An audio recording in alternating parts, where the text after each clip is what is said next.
The story begins somewhere on a green planet, where someone once said that no death is beautiful or gentle. In that beautiful city, a supercar was speeding incredibly fast. And the terrible thing that happened was that a young fast food delivery guy was unfortunately hit head-on by it. This collision sent the delivery guy and his own motorbike skidding along the roadside.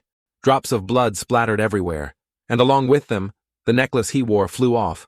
The motorcycle was shattered, and the car driver, perhaps out of fear, immediately fled without even calling for an ambulance. Under the night sky, the twinkling stars usually inspire thoughts of the future when people look at them.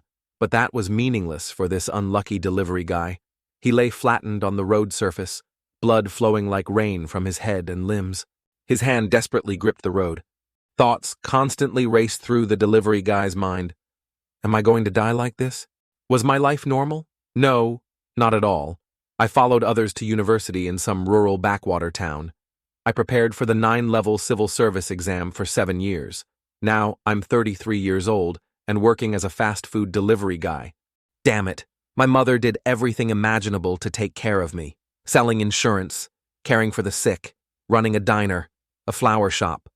After Dad passed away, from my high school graduation until I got into university, my mother handled everything all by herself. All Dad left Mom were debts. Last year, Mom also passed away from cancer. If I die like this and go see Mom, I wonder if she'd be proud of me after all.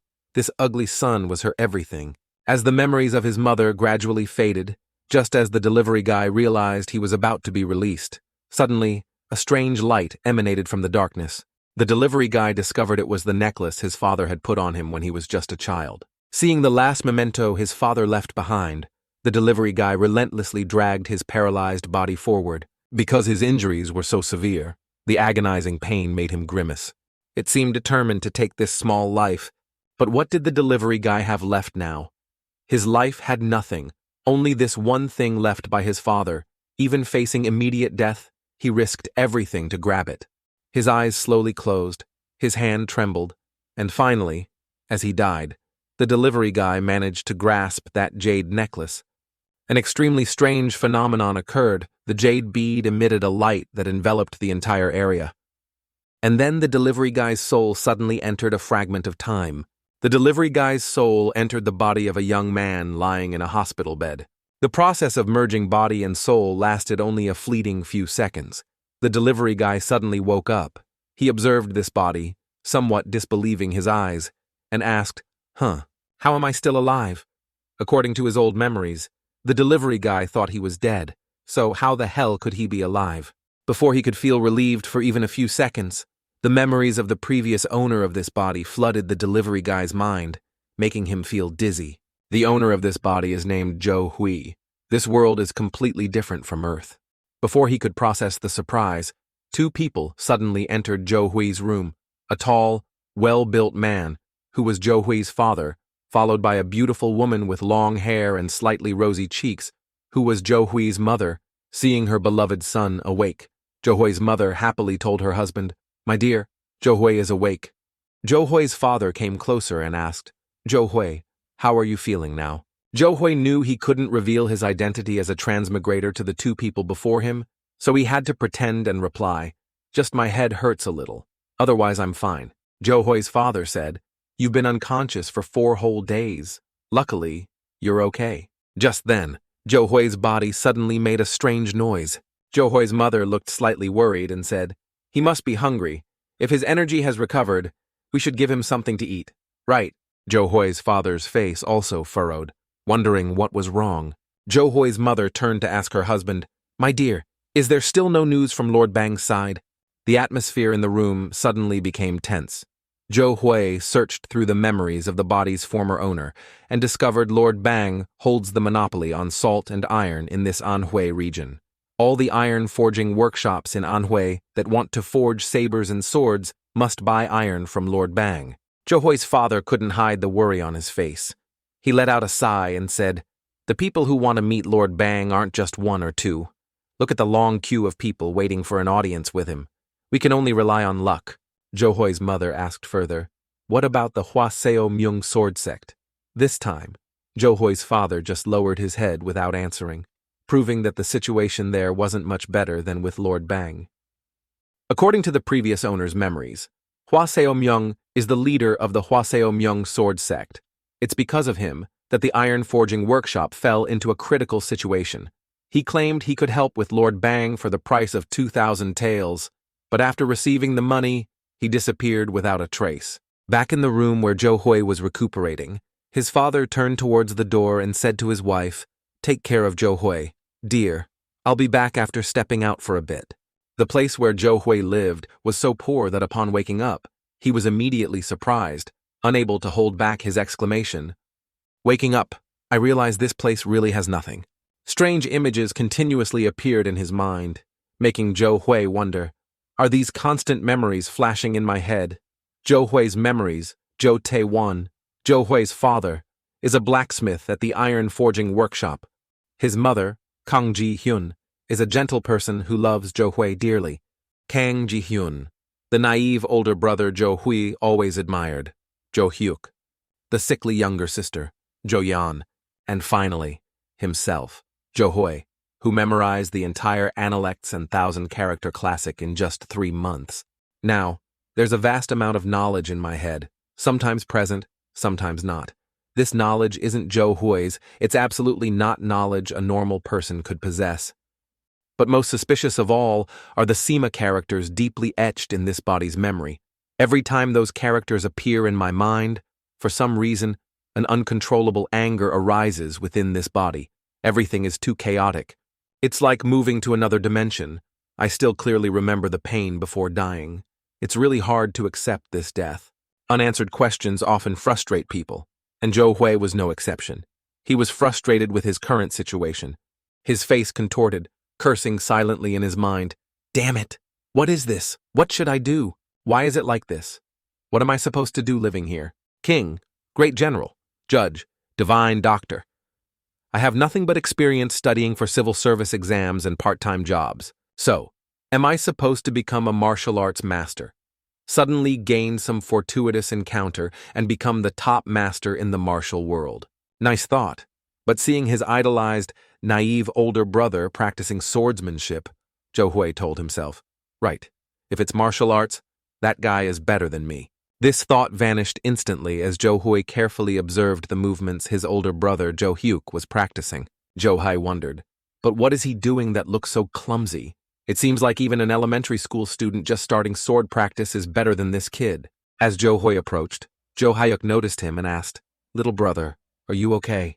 Zhou Hui calmly replied, "I can still walk around here and there." "Where did you learn those martial arts?" Hyung being asked this by his younger brother, Zhou Hyuk put on a proud expression like those typical male protagonists and said with a smug smile, "This I learned it from my friend Jang Sam when I bought him drinks. He used to be a military official. With this kind of martial art that couldn't even chase a chicken, Zhou Hui knew learning it was useless. Zhou Hui asked a question. Don't learn martial arts from military officials. Why don't you learn from people in the Jianghu martial world?" Hyung. These words from Zhou Hui turned the gentle, naive Zhou Hyuk into a fierce person. Veins popped on his face as he shouted loudly, "Are you kidding? You know I went to many places to learn martial arts, but I never met a single person from the Jianghu." Zhou Hui understood Zhou Hyuk had left home to learn martial arts and quickly said, "Ah, so that's it. Sorry." Due to transmigration, his knowledge of this new world was a bit lacking. Zhou Hui asked further, "So, learning martial arts from people of the 9 great sects must be much harder, right?" Zhou Hyuk sighed and replied, "I didn't expect my little brother to be so naive. Listen carefully. They are legendary figures. Ordinary folks like us might never meet them in our entire lives. Even members of the royal family wouldn't dare dream of learning martial arts from them." Hearing these words, Zhou Hui touched his chin thoughtfully. If this idiot doesn't give up those cat-scratch martial arts, he'll surely suffer. Zhou Hyuk looked excited and said loudly, "Tsk, tsk. Are you thinking about learning martial arts now? Let Hyung teach you." With martial arts that couldn't even chase a cat, Zhou Hui refused immediately. He turned his head and walked away, saying, "I'm leaving. You practice well, Hyung." Zhou Hui's steps halted. His eyes looked up, and he sighed sadly. In wuxia novels, there are always opportunities to meet martial arts masters and become their disciples. It's all fake. Though he said that, Jo Hoi's thoughts were different. Although quite confused, he had to live anyway. He hoped this life would be easier. After all, being alive is better than being dead. Jo Hoi's mind accepted it, accepted the truth, accepted fate, accepted his current life. Jo Hoi firmly declared, "From today on, I will be Jo Hoi. I'll just live with this identity." Although Jo Hoi didn't want it, reality is reality. The principle of this world is that only by moving forward is there a glimmer of hope for survival. 2 months have passed since I came to the Central Plains. The work here is simple too. In the morning, go chopping wood with older brother. In the afternoon, make charcoal and occasionally clean the forge. After that, attend to customers who come to the forge. The fortunate thing is that father found some silver and solved the food problem. No idea where it came from, though. Time passed just like that. Dawn passed, and dusk arrived again. In that small house, the dining table today was fuller than usual, with stir-fried vegetables, sweet and sour ribs, fried fish, and a few side dishes. The 3 Jo siblings each sat in their respective places, but only the couple, Jo Taiwan and Kang Ji-hyun, were standing before the dining table talking about something their 3 children couldn't understand at all. The words her husband just spoke made Kang Ji-hyun unable to control herself and quickly ask again, "Huh? What did you just say?" Jo Tae-won didn't dare look directly into his wife's face. Perhaps he knew he had done wrong and felt extremely guilty. Jo Tae-won replied, "I said I just borrowed 60 taels of silver from Wang Ryan Tae." Hearing all those words from Jo Tae-won, Kang Ji-hyun was truly horrified. She couldn't believe it because with the sum of 60 taels of silver, they could work their whole lives and still not be able to repay it. For the first time, Kang Ji-hyun showed confusion on her face. She continuously spoke loudly.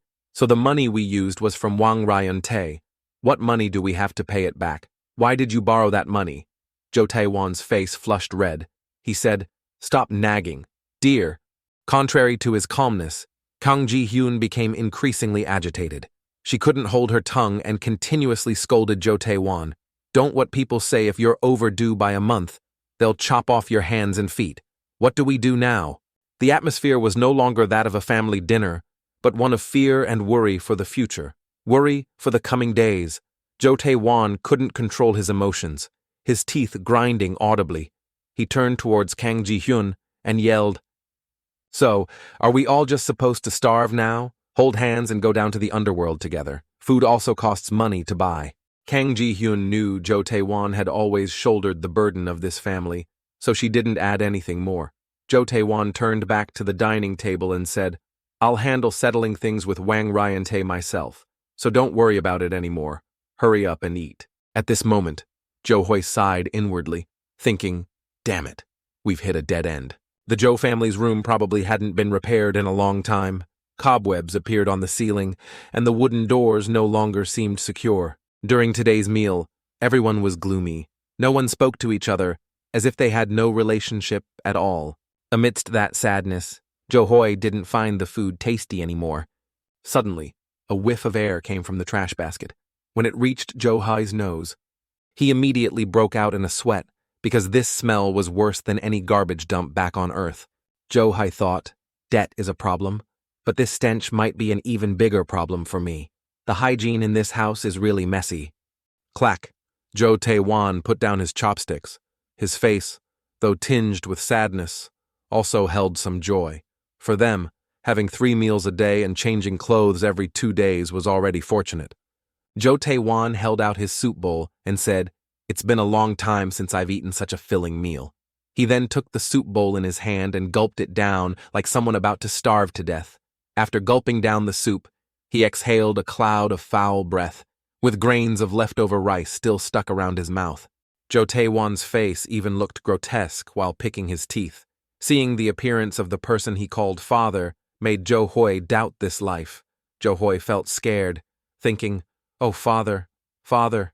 Jo Yeon, who had been silent until now, finally spoke to her mother. She turned with a smile and said, "Mother, I just washed my hair after more than a month."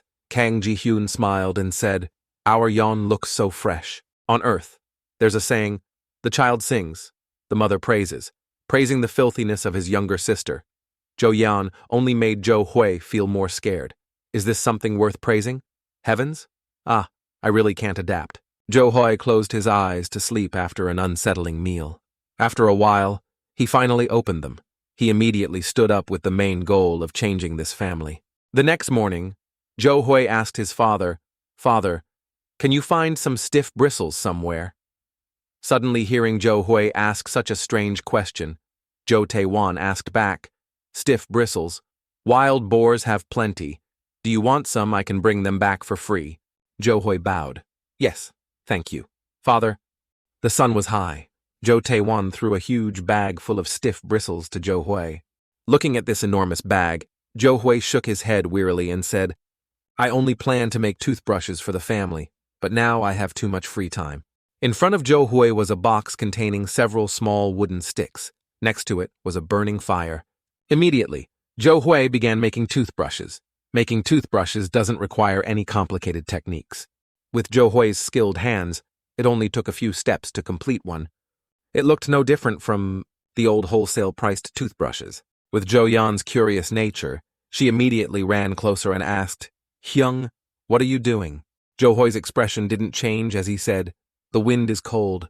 Dongseng, hurry inside." Unable to get an answer and being ignored like a stranger, Zhou Yan put on a pouting face.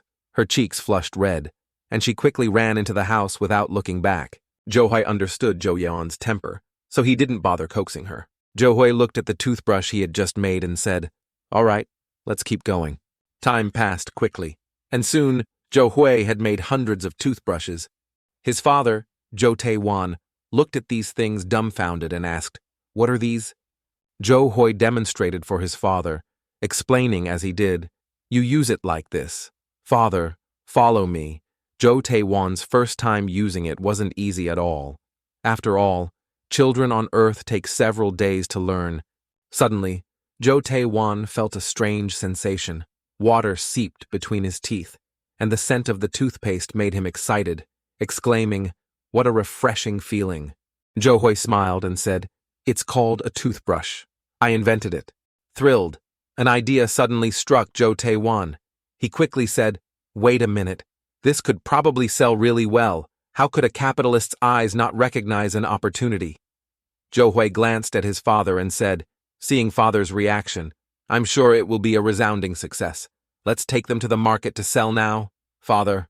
Zhou Taiwan happily took all the toothbrushes except for the two they had just used. "All right, son." At the village market, it was always bustling with buyers and sellers.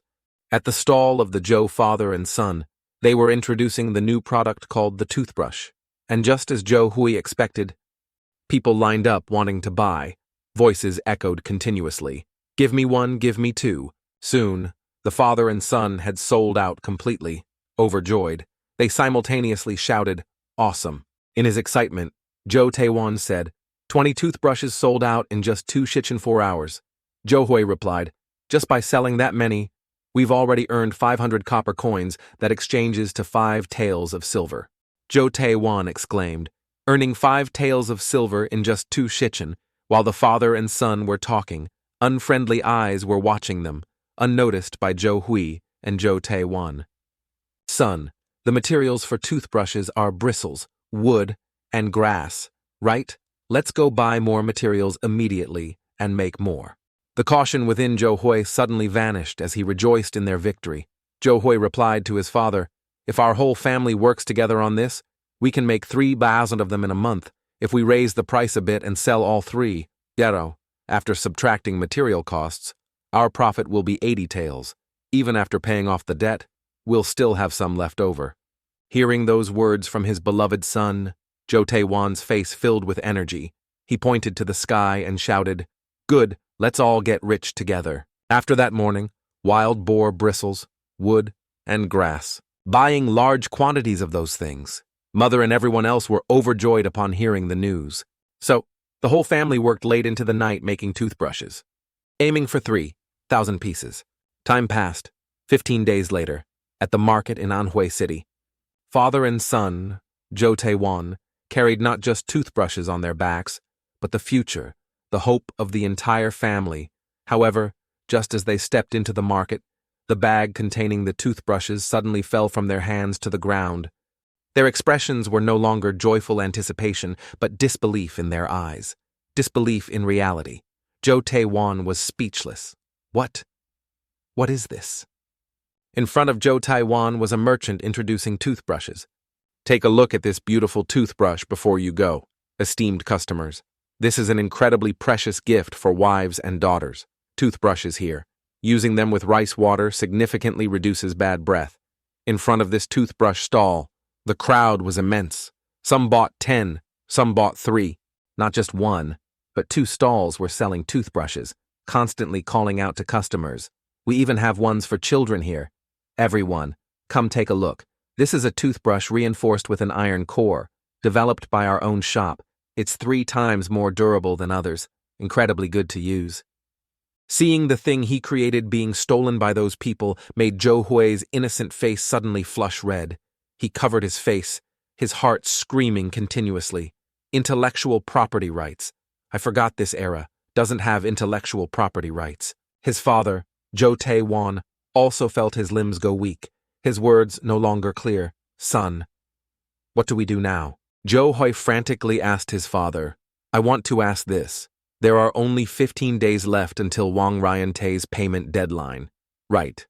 If we're overdue, will they really chop off our hands and feet? Zhou Hui's words cut Zhou Taiwan's heart in two. Being human, the instinct is to fear death.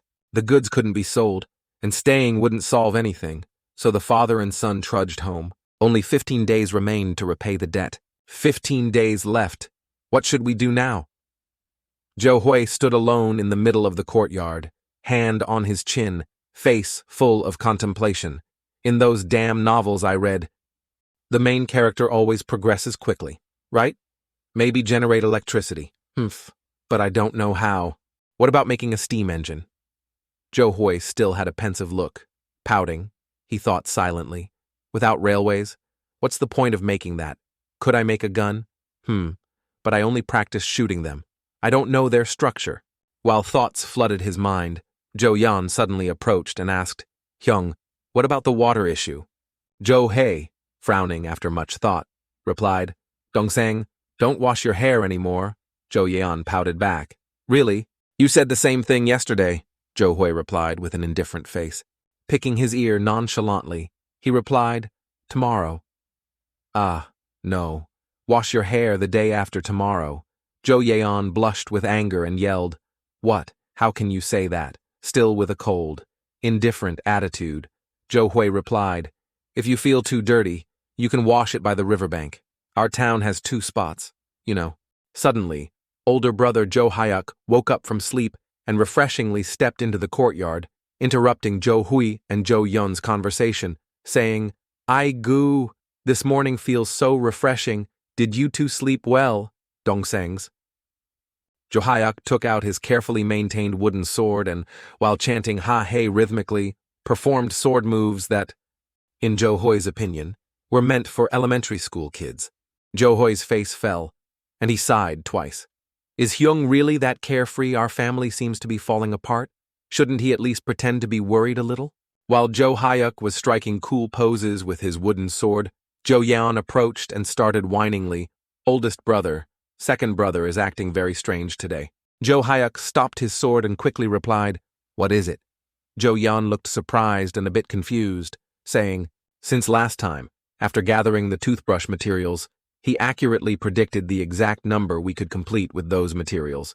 It's the first time I've seen someone calculate so quickly. Zhou Hyuk, with a smug face, nodded and said, I was also a bit surprised by that. Then Zhou Hyuk cheerfully laughed and said, Our younger brother usually only reads books, but now he's even skilled at calculations, just like a math master. Zhou Hui let out a sigh of relief, nonchalantly placing his hands on his hips, thinking, Ha ha ha. For a modern person, calculating with multiplication isn't magical at all. Suddenly, Zhou Hui realized and thought, wait a minute. People here don't know the multiplication table. One hand stroking his chin, the other on his hip. He thought, in this era, calculation rules seem to be a kind of technique. Zhou Yan curiously asked older brother Zhou Hyuk. Also, suddenly his way of speaking has improved drastically. He keeps using difficult words. Jo Hyuk agreed and replied, "That's right. Lately, sometimes I also don't understand what this kid is saying." The words of Jo Yeon and Jo Hyuk made Jo Hui feel smug, thinking to himself, "Of course. I originally lived in the modern era, so my vocabulary must be different. I have memories of my past life. I learned and synthesized knowledge from elementary school to formal university over 20 years. I lived in the information age, able to gather information through TV and smartphones used daily, just watching dramas, novels, performance programs. One can clearly experience human psychology and characteristics. All these things are the reason why she feels my way of speaking has improved." Suddenly Jo Hui realized, if I compare myself to people of this era, am I a genius? Jo Hui was shocked, rethinking, "No, it's not that simple." "This is crazy," Jo Hui panicked, hurriedly yelled, pushed Jo Yeon away, quickly knelt on the ground, and picked up a tree branch. "Both of you, move aside a bit," Jo Yeon asked in surprise. "Hyung, what's wrong?" As Jo Hui wrote on the ground, he thought, "The core here isn't technique or any object, but all the knowledge I learned in the modern era." The characters Jo Hui wrote on the ground meant ideology, religion, culture, politics, philosophy, art, technology. However, for the two siblings, Jo Hyuk and Jo Yeon, they wouldn't understand anything. Jo Yeon curiously asked Jo Hyuk, "What is Hyung writing?" However, Jo Hyuk also didn't know and replied, "It's the first time I've seen characters like that." Jo Hui looked like a different person, his eyes red, face serious. This is truly dangerous. These things are a bit too much. Market principles, microeconomics, general mathematics, dynamics, theory, economics, efficiency, maximization, rational spending, supply-demand relationship, behavioral economics, calculating interest rates. Suddenly, Jo Hui, overjoyed, as if enlightened, looked up at the sky and yelled loudly, "That's it. This is it." After that, Jo Hui went looking for his father and found him at the forge. Jo Tae-won stopped his hammer and said, "What did you say, son?" Jo Hui had a confident expression. With firm determination, he said, "I want to inherit our Jo family's forge." Jo Tae-won frowned and replied, "It's early morning. What nonsense are you talking about?" Jo Hui sat down on a chair, clasped his hands together, and confidently stated his intention. "I have an idea, and I want to implement it." Jo Tae-won sighed. His face showed clear disbelief as he replied, "You think so? It's not easy. Hui, running this place isn't simple. You have little experience, and most importantly, you haven't grasped the essence of this work yet." Jo Hui confidently replied to his father quickly, "But I can earn more money." Jo Tae-won was startled and replied with surprise, "Earn more money." Jo Tae-won became angry and yelled, "The deadline is in 10 days. What more can you earn, you brat?" Jo Hai interrupted, pointing at the hammer and other tools in the forge. "That hammer is worth 50 taels of silver. If we combine all the tools and materials, it's over 30 more taels. Besides, we can mortgage the forge thanks to its long-standing reputation. If we take the forge and assets to mortgage, we can get up to 300 taels of silver." Jo Tae-won was momentarily too shocked to speak. Jo Hui continued to assert he had a plan. "I don't care about anything else. If father lends it to me, I promise to return it threefold." Jo Tae-won was stunned, tense, sweating. He thought to himself, has he already thought about mortgaging this family's assets? The hammer is everything to an artisan. Moreover, is he planning to sell his father, mother, and sister for the mortgage too? Jo Hui sarcastically said, "If you want to borrow money, you should borrow from a reputable place, right? Like the Hoa Longfire Dragon Merchant Guild. A place with a very high reputation, formed by merchants gathering together. Has father never been there?" Jo Tae-won lost control in anger, stood up abruptly, intending to swing the hammer at Jo Hui. "You brat." However, Jo Hui's face showed no fear, his eyes red. Jo Hui's slight smile calmed Jo Tae-won down. Since when did he become so determined and ruthless? Did he change after that incident? It was the same with the toothbrush matter. Does he have some plan? After questioning himself, Jo Tae-won calmed down, sat down, let out a sigh, and asked Zhou Hui, "Phew, all right, I know. You are a smart kid, you know how to advance. What trick are you ultimately planning?" Zhou Hui calmly crossed his legs. He slowly stated his goal, the #1 forge in Anhui. "I want to turn our entire family business into a powerful iron empire." Zhou Taiwan was confused. An iron empire. "Don't you know our current situation?" Zhou Hui and Zhou Taiwan sat down to discuss. "If it's about iron ore, we just need to buy iron ingots." "Oh, an iron ingot is made by removing impurities from iron ore and extracting it," Zhou Taiwan worriedly asked. "Do you know its price?" Zhou Hui continued. "Based on the average price, it's around 3 taels of silver." Zhou Taiwan doubtfully replied. "You know that and still dare to say it." Zhou Hui affirmed with a cheerful face. "The best-selling item at our forge is the iron plow. An incredibly essential item for farmers. We will sell iron plows and reduce the price by 1/3, Zhou Taiwan exclaimed in surprise. What, no, I can't believe it. Do you know how hard it is to make one iron plow? It's incredibly arduous." Then, Zhou Taiwan yelled loudly, "Don't think it's so simple. It takes 15 days to complete one." Zhou Hai remained firm with his plan. "If we use that thing, we can save time. Just follow my lead, father. That way, it will only take us 4 days to make it." Zhou Taiwan still didn't trust his son and said loudly, "4 days. Easy for you to say during that time. Do I have to work tirelessly without rest? A woodcutter's daily wage is already 10 copper coins. 4 days means 40 copper coins." Zhou Hui sighed and said with a determined face, "Who said father has to do it?" Zhou Taiwan was startled. Zhou Hui smugly began to reveal his plan.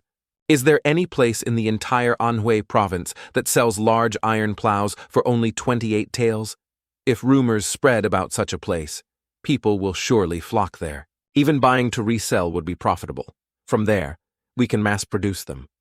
Zhou Taiwan felt uneasy. "Have you lost your mind?" Zhou Hui laughed and spoke as if it were obvious. "It's normal. First, let's start by hiring 20 people." As he spoke, Zhou Hui stood up and took out a mysterious red-covered book from his clothes, saying, "Then we'll be responsible for educating and assigning tasks to them. That's all."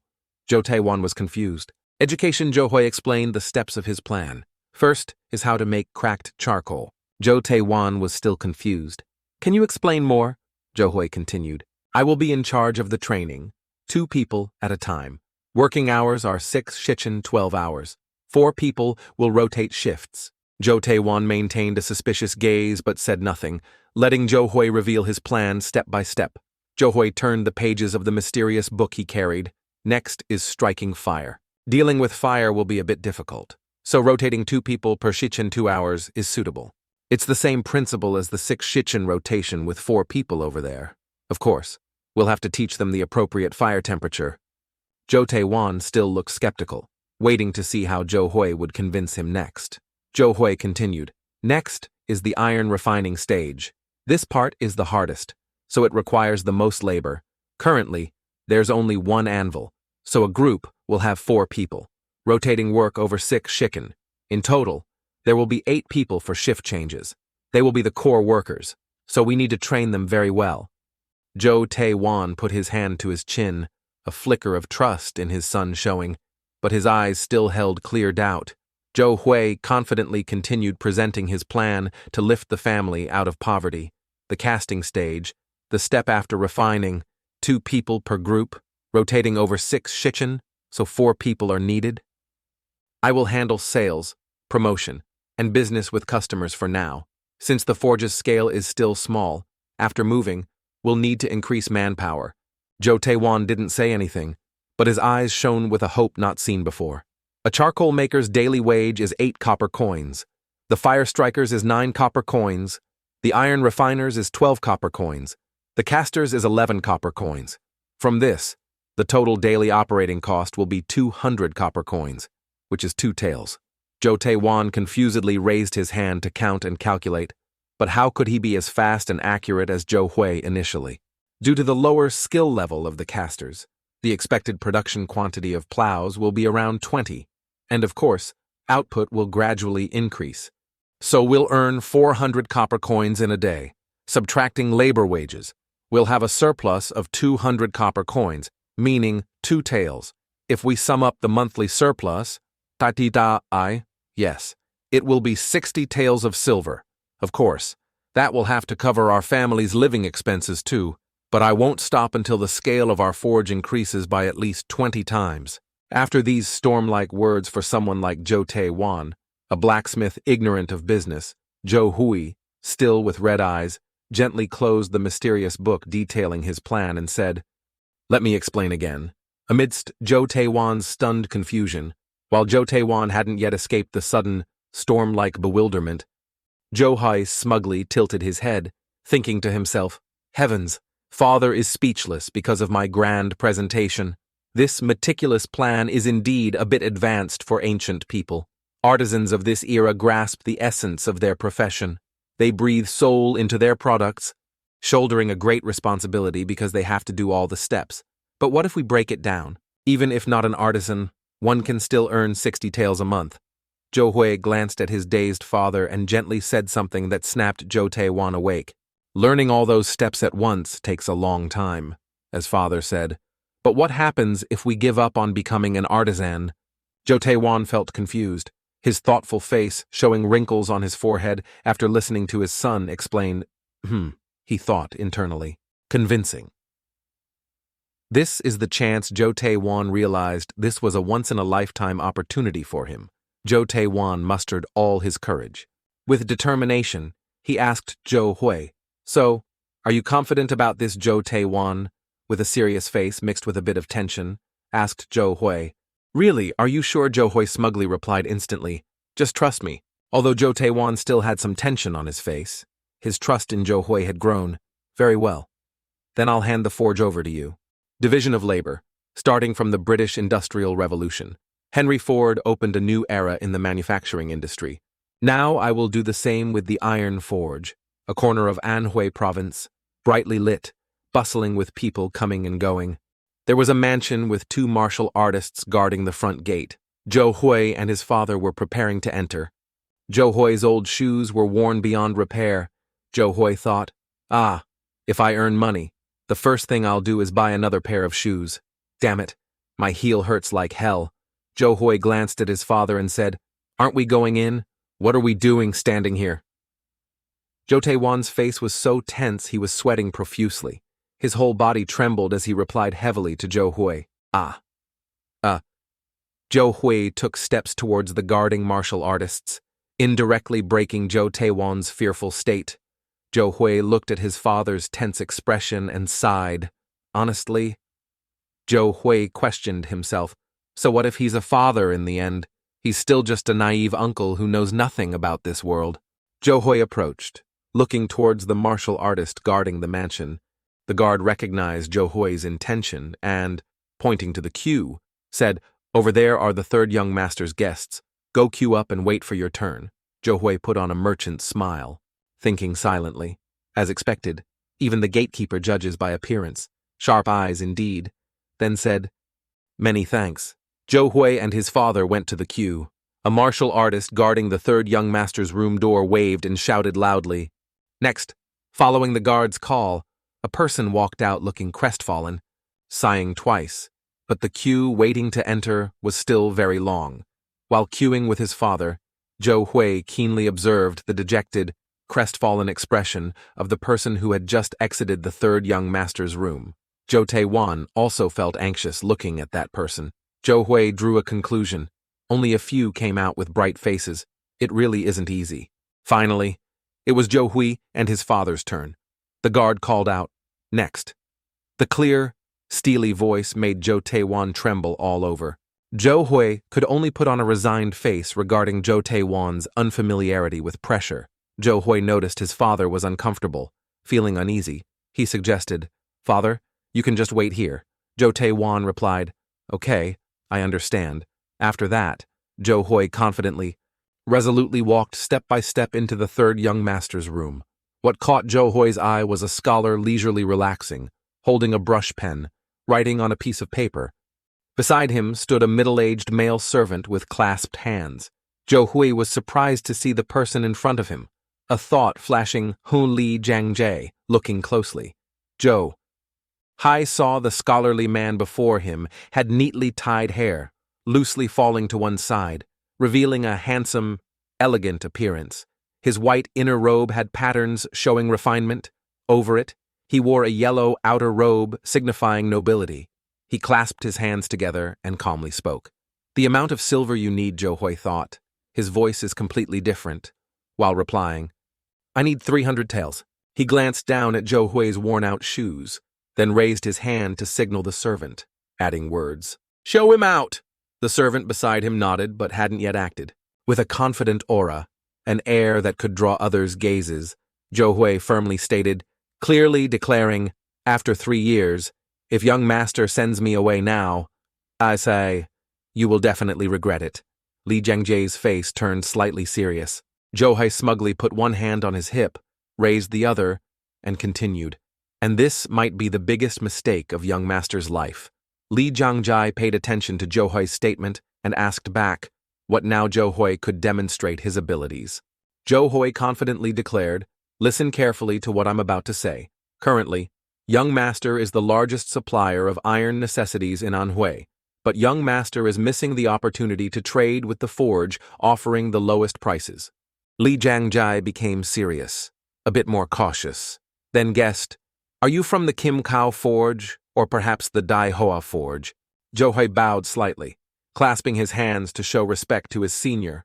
"I am Zhou Hui, the second son of the owner of the Peng Tai Iron Forge. Naturally, I come here as the representative of the forge." Slam. A fist hit the table. Li Jiangjie struck the table hard, his face filled with killing intent, fierce anger, veins bulging. He spoke loudly with a threatening tone. "Have you been toying with me all this time?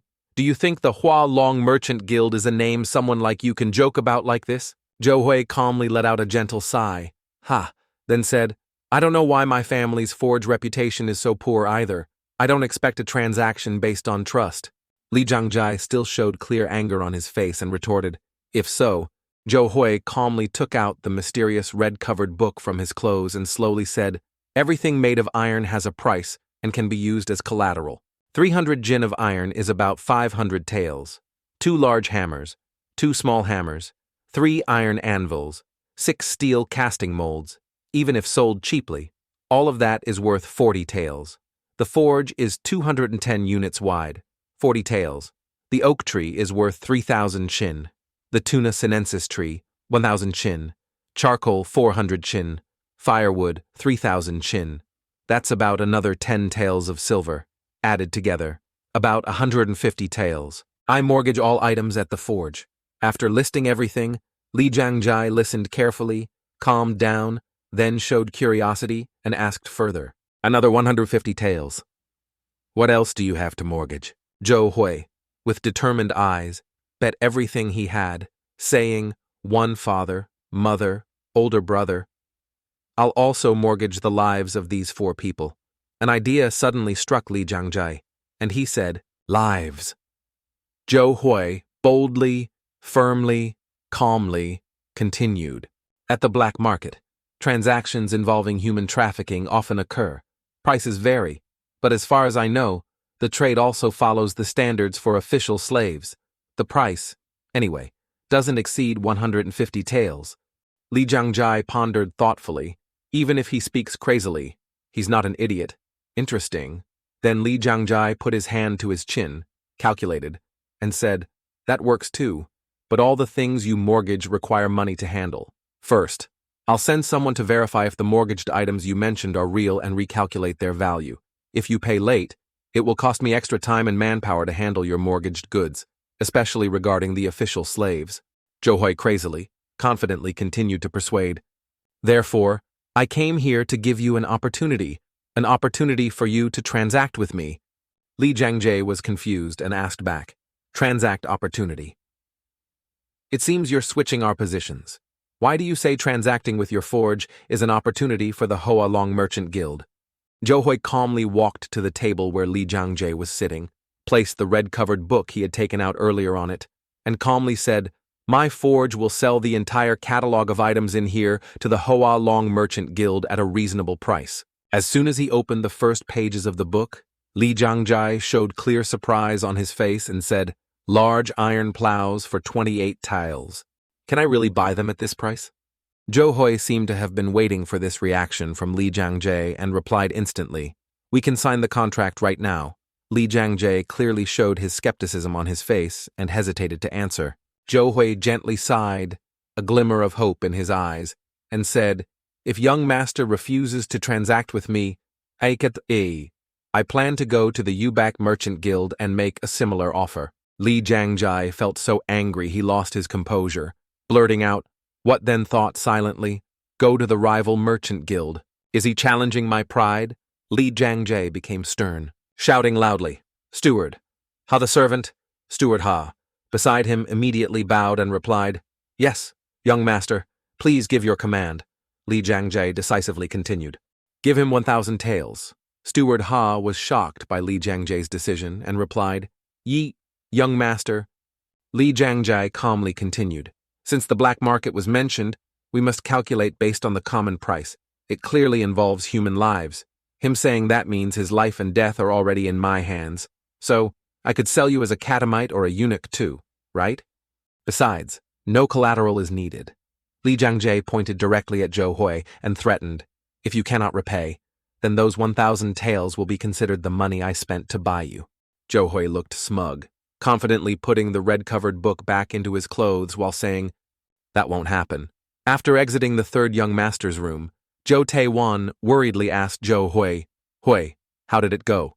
Zhou Hui replied while walking, "Father, what's the easiest thing to see now?" Zhou Taewan paused, confused, repeating, "Easiest thing to see." Zhou Hui slightly curled his lips, confidently explaining, "That is labor. Right after returning to Pungte Forge, I will set up a workshop right at the entrance." Zhou Hui walked to the forge door. The door slowly creaked open, like the door of hope opening. A bright future was being conceived from the initial steps. Light shone on Zhou Hui as if he had found the light of his true love. Zhou Hui wondered, "Well, let's see how many people have gathered." A noisy, bustling scene appeared right before Zhou Hui's eyes. People jostled to stand in front of the forge door. Zhou Hui stood before everyone, starting to gather them loudly. "All right, we will start the interviews in order." Although Zhou Taewan had anticipated it, he was still surprised by the sheer number of people gathered before the forge gate. A morning like any other normal morning. The peaceful scene unfolded as usual.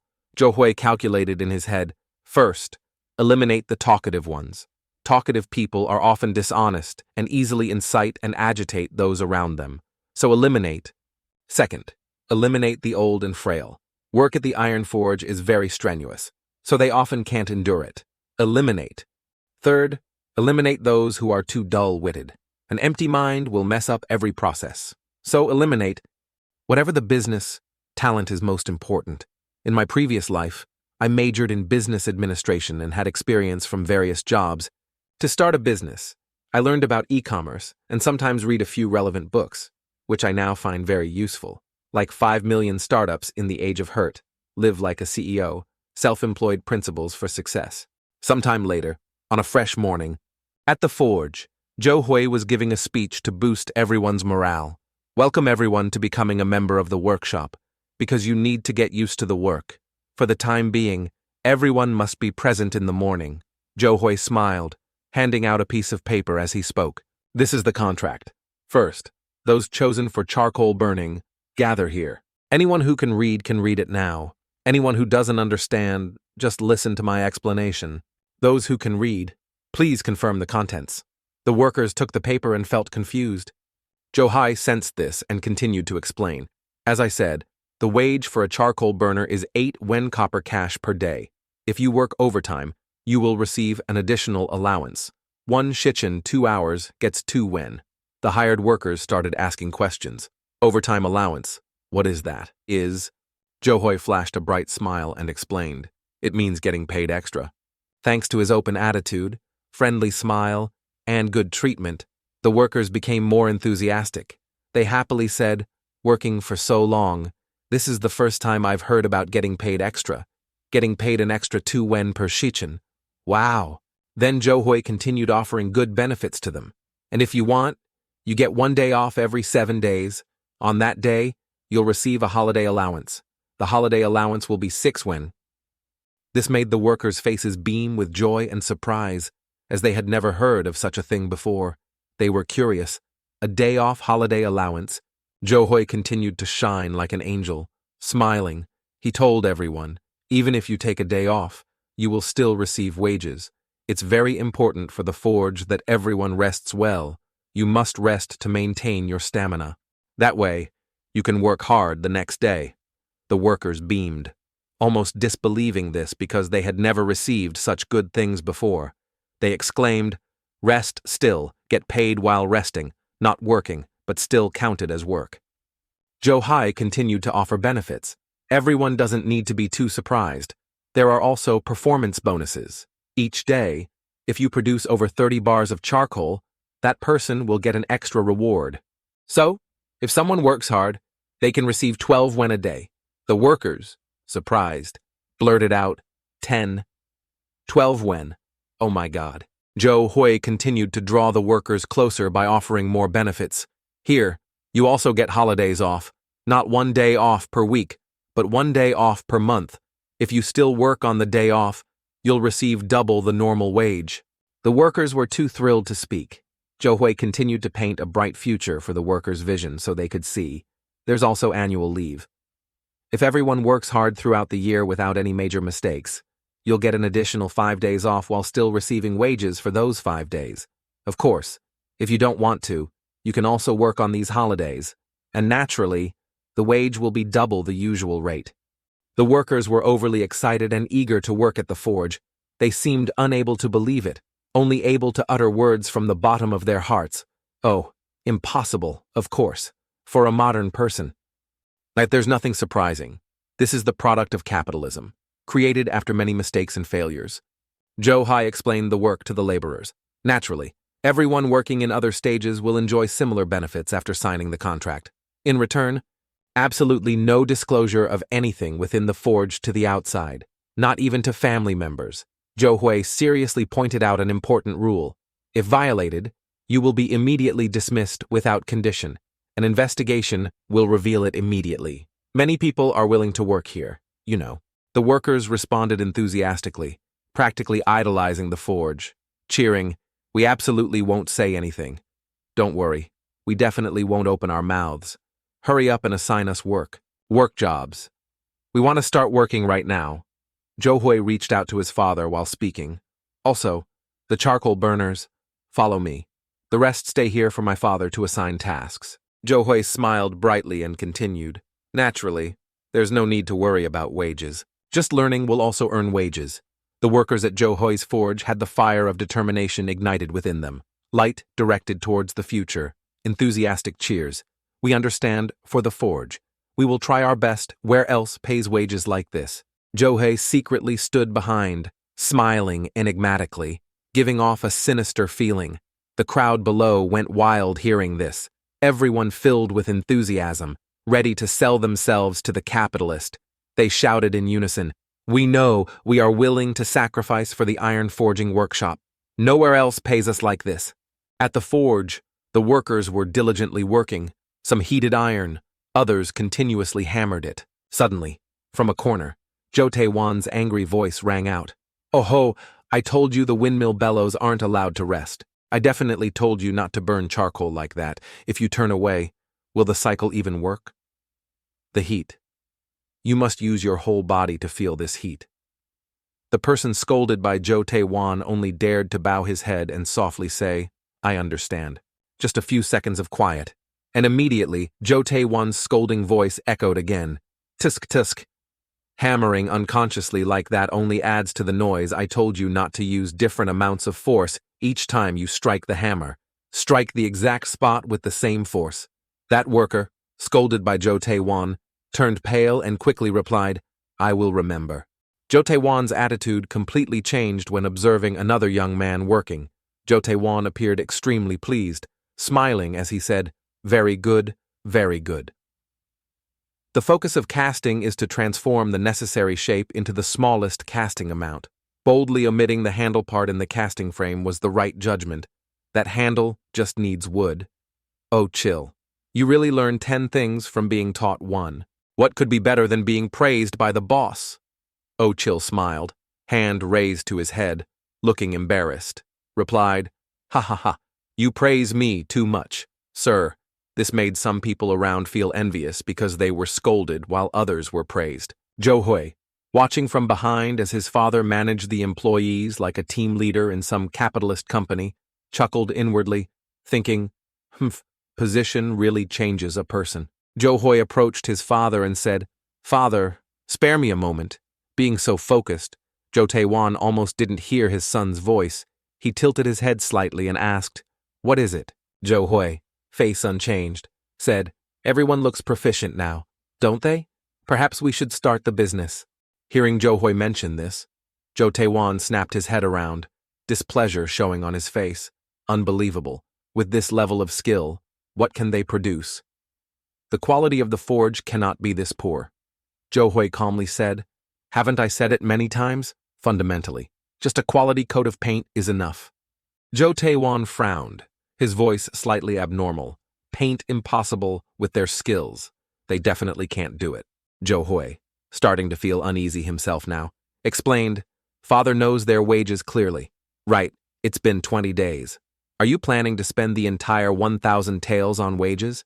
These words left his father wanting to speak, but unable to. Hui continued.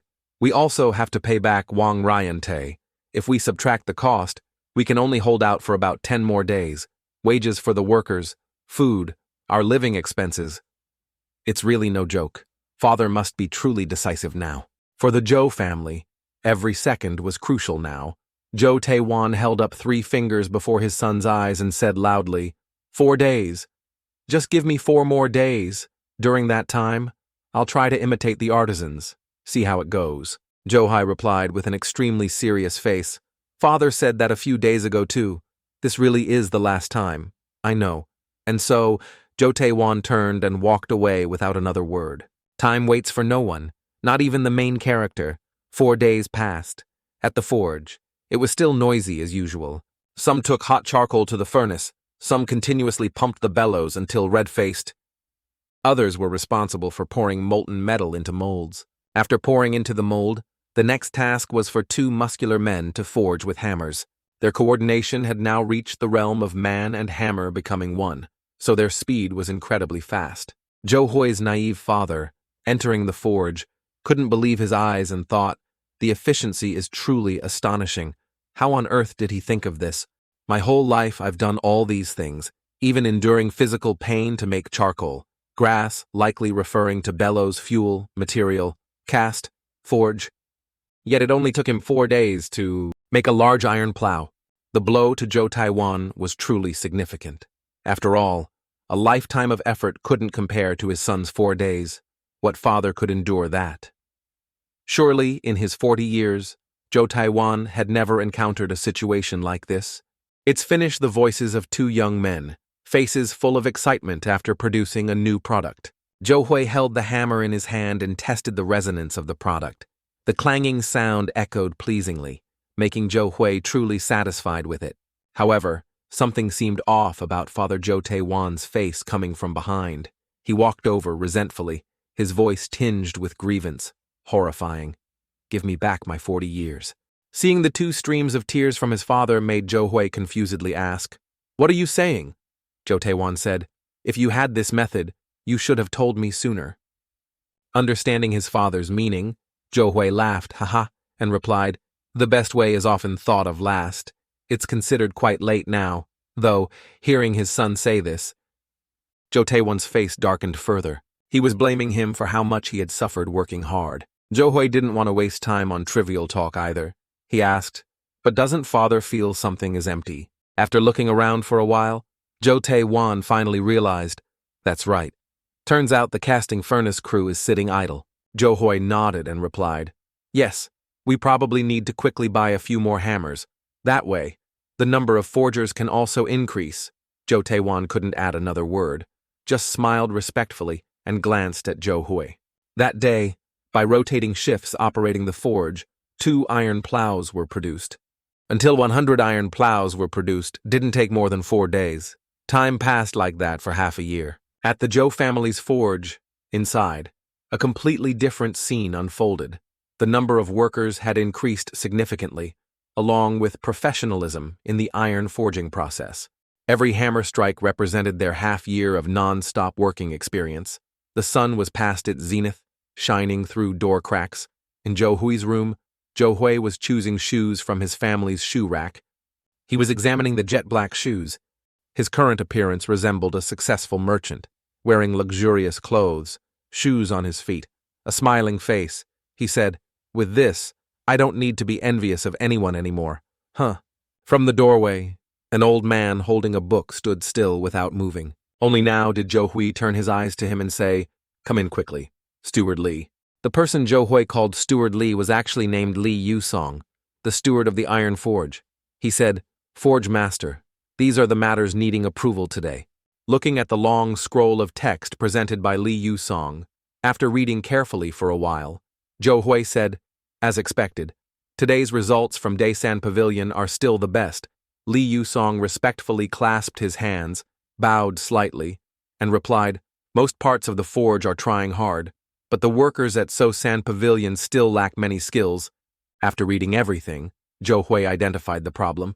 He said to old Li, "Skill is one thing, but it's a matter of morale. The people at Daysan still need to be paid more.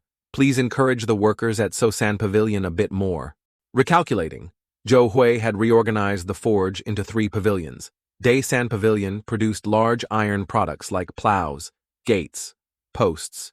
So, San Pavilion produced small iron farming tools like shovels, sickles, hoes, gutters, iron bars, and was the place for new recruits. Kaisan Pavilion was a newly established and invested department to produce higher-tech products like safes, locks, carriages, lanterns, and iron wheels. This method of dividing into small sections by Zhou Hui was extremely effective because companies in his previous life did the same, so he was very confident. Regarding Zhou Hui's instructions, Li Yusong replied, "I will pay attention to this matter." And also. Reaching this point, old Li suddenly stopped speaking, making Zhou Hui feel slightly suspicious. He quickly asked, "Is there something else?" Li Yusong replied, "A guest has come looking for you." Zhou Hui could guess who it was, but he still wanted confirmation. "Brother Li has arrived. Is he waiting in the guest room?" Referring to Li Jiangjai Li. Yusong chuckled softly and said, "He arrived 2 shichen ago. He said he would wait until you finished your work." Li Yusong had barely finished speaking when Zhou Hui's legs shot off like a rocket. He ran while frantically saying, "If so, you should have quickly informed me." In Zhou Hui's reception room, Li Jiangjie was currently sitting and enjoying tea when he suddenly heard someone approaching. This person was none other than Zhou Hui. As soon as Zhou Hui saw Li Jiangjie, his face lit up with joy. He ran like a child, his voice gentle. "Oh, brother Jiangjie, haha." Sworn brother Li Jiangjie was equally happy to see Zhou Hui. Before even sitting down, Zhou Hui immediately asked, "I still feel hungover from drinking with you 3 days ago. Don't tell me you plan to take me down again." "Hyung." Li Jiangjie laughed and said, "How could that be?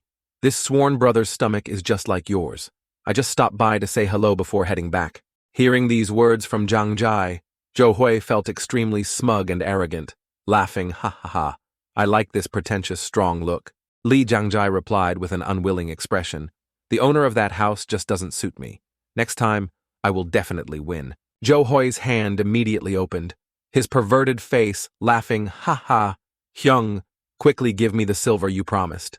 Although reluctant, a gentleman keeps his word, Li Jiangjie took a bag of silver from his clothes and gave it to Zhou Hui, saying, "Victory and defeat haven't been decided yet.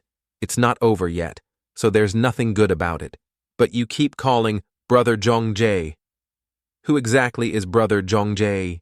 But Zhou Hui didn't care about this at all. What he cared about was taking out the silver ingots from the bag, making Li Jiangjie quite bitter but unable to do anything. The two of them kept talking like that, without knowing what they were talking about. After some trivial talk, Li Jiangjie became serious again. He asked, "All right, so the matter of the guardian still hasn't been decided." Zhou Hui nodded and replied, "Yes, I will think more about it and report back to you later." Hyung. Li Jiangjie said, "Handling it carefully is good. But there's no more time. Using the Hua Long Merchant Guild's name to block things has its limits, no matter how much you care about security. Right now, nobody knows that the cheap iron products on the market are all from your forge. Li Jiangjai's words made Zhou Hui a bit concerned. He was also slightly surprised it happened so quickly. Yang Jie continued, "Your goods have been circulating throughout Anhui City for half a year. No matter how careful you are, there haven't been hundreds of ox carts going back and forth between us. So, bon marché, unless someone is an idiot, there's no way they wouldn't know the iron products the Merchant Guild sells are yours. Moreover, just by looking at the main gate of the forge, they can guess the success of the forge recently. If officials rush in and calculate your iron and steel matters, what will happen? The forge disappearing without a trace is just a matter of time. Naturally, the one supplying you iron, which is me, will also face difficulties." Zhou Hui understood Jiang Jie's worries. However, he felt it wasn't that serious. This was shown on his face, still somewhat relaxed, as he said, "Even so, nothing has happened recently." Li Jiangjai suddenly got angry. He slammed his hand on the table and stood up, his voice cold. Is it because you're naive or pretending not to know? Until now, you've only paid attention to the Hua Long Merchant Guild, and that's reaching its limit. You don't know how cunning those officials are." Completely contrary to Li Jiangjai's worried fear, Zhou Hui smiled brightly. He took out the red book from his clothes. It was precisely Zhou Hui's carefree attitude that made Li Jiangjai grit his teeth and think silently. He pulled out that book again. Reading the encyclopedia for a bit, Zhou Hui said, "It's true there are rumors like you said. Hyung, a few days ago, I also went to the Daejin Merchant Guild. Right, yesterday the Yu Pek Merchant Guild, somehow found out I like collecting shoes and gave me silk shoes as a gift. Moreover, their conditions were good, proposing a deal. With this side, naturally, that place isn't ordinary either, right? Maybe it can block outside pressure just like you, Hyung." Unable to stand Zhou Hui's attitude, Li Jiangjie snatched the book from Zhou Hui's hand. He was so angry he couldn't punch Zhou Hui, only daring to yell, "Oh, this person. How can relationships between people be bound only by benefits? What about feelings?" Feelings. After yelling one sentence, Li Jiangjai calmed down. He said, sighing, "Sworn brother, you can't hide under my shadow for much longer. The problem isn't just with the officials. It's been over a month since the forge merchants protested in front of the guild. They will soon swarm towards you. That's something they're betting their lives on." Li Jiangjai had just finished speaking when Zhou Hui clasped his hands together, his face showing no surprise, as if he already knew. He confidently said, "If it's that matter, I've already considered it." Li Jiangjai was startled and asked, "What now?" Zhou Hui didn't elaborate, just smirked mysteriously, making the old man wait for the next part. If Zhou Hui didn't say, the old man didn't want to ask either. He said, "Solve the iron issue as soon as possible. Going directly under the Lord Mayor would be best. But the Lord Mayor won't protect a mere forge. You must definitely find something to connect with him as soon as possible." Zhou Hui took a sip of tea, the look of an expert observing a novice, asked, "Hyung, what do you think my monthly net profit is from operating the forge?" Naturally, Li Jiangjai couldn't grasp it all. Zhou Hui answered Li Jiangjai's query. "It's about 600 taels of silver, equivalent to 60 taels of gold." These words stunned Li Jiangjai. 60 taels of gold. Even at its peak, my merchant guild might not have earned that much. The corner of Zhou Hui's mouth slightly lifted. He said, "All official matters are handled with regular installments, equivalent to bribes. I'm not afraid of the officials, but what I fear most is them trying to swallow the forge whole. Those afraid of officials, those free within the legal framework to gain benefits, a group following brutal force policies regardless of everything. Those who thoroughly conceal grudges and clearly distinguish friend from foe, that is the Jianghu." Zhou Hui completely anticipated Li Jiangjai's aforementioned points. Calmer than ever, he said, "Right, that's why I've made up my mind." Zhou Hui's finger gently touched the surface of the teacup. He wrote something on the table with tea water, his eyes sharp again looking at Jiangjai. A collective filled with royal general positions and clans. For evil people, it's a place where just hearing the name is enough to make them terrified. The heads of the 5 great families. who always bring skilled swordsmen from the Jianghu to be their own. Looking at the character on the table, now Li Jiangjai couldn't even speak properly. He stammered, Don't tell me. Zhou Hai raised his voice clearly and said, Yes, I want to take the king of Anhui City as my guardian. Lord Namgung, the Namgung family, peerless sword, master of the heavens, solitary walker, suppressing the world, absolute sword of the central plains. These firm affirmations, spoken directly by Zhou Hui, made Li Jiangjai unable to even sit steadily. He trembled, asking, Sworn brother, is this possible? A few days before meeting Sang Guanbi, at the center of Changpong County, Anhui City, here, citizens and martial artists bustled in and out. The noisy, bustling life activities of the people. Zhou Hui strolled down the street, suddenly noticed something happening, stopped, and asked the people around, What's going on here? An old man nearby replied, Heard there's a fight at the brothel. A man with long brown hair, wearing red martial attire, holding a saber, exuded strong pressure. His face looked very angry. He yelled loudly, Don't you understand human language? Then let's fight to decide who should stay in this brothel. Zhou Hui showed clear excitement mixed with curiosity, as he had never seen martial artists fight before. He thought silently, Oh, are they really fighting? The two martial artists with grievances began to clash. Both used footwork to close the distance. Putting all their strength into the first collision, sword and saber met, creating a piercing sound as metal clashed.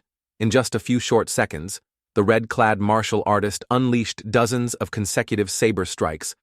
The saber path seemed to shatter everything in sight, but his opponent was no amateur. He smirked contemptuously while dodging all the attacks. This was the first time Zhou Hui had seen such an intense clash of saber and sword. Zhou Hui could only stare wide-eyed, mouth agape, unable to contain his excitement. Oh, which master is that person from the two old men standing in front began discussing the two fighting? The one holding the saber is a local military official, famously known as the Tiger King sect, but not quite a master. The one holding the sword also belongs to a private sect called the Sea Swordfire, but not to the level of being called a master. Exchanging blows, vying over every sword strike and saber cut. Suddenly, Sea Swordfire leaped high into the air.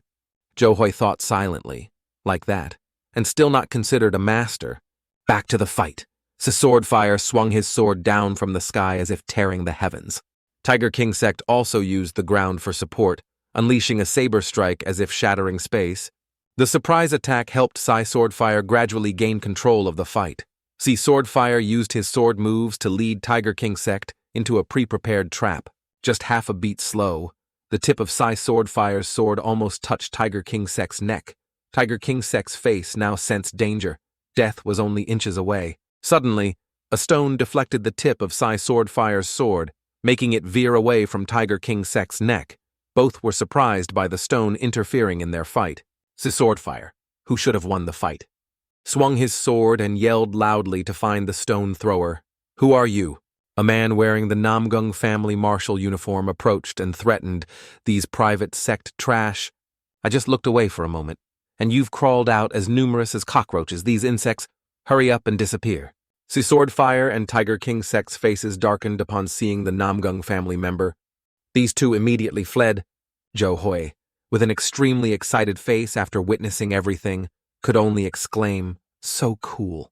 After that day, I decided to bet everything on the Namgung family. Sometime later, at Zhou Hui's forge, Zhou Hui and Li Jiangjai were sipping tea and chatting. Zhou Hui started, Hyung, do you remember the first day I came to visit you? Li Jiangjai choked on his tea after replying, Spurt, how could I forget? Zhou Hui continued with a face reminiscing about the early days of starting the business.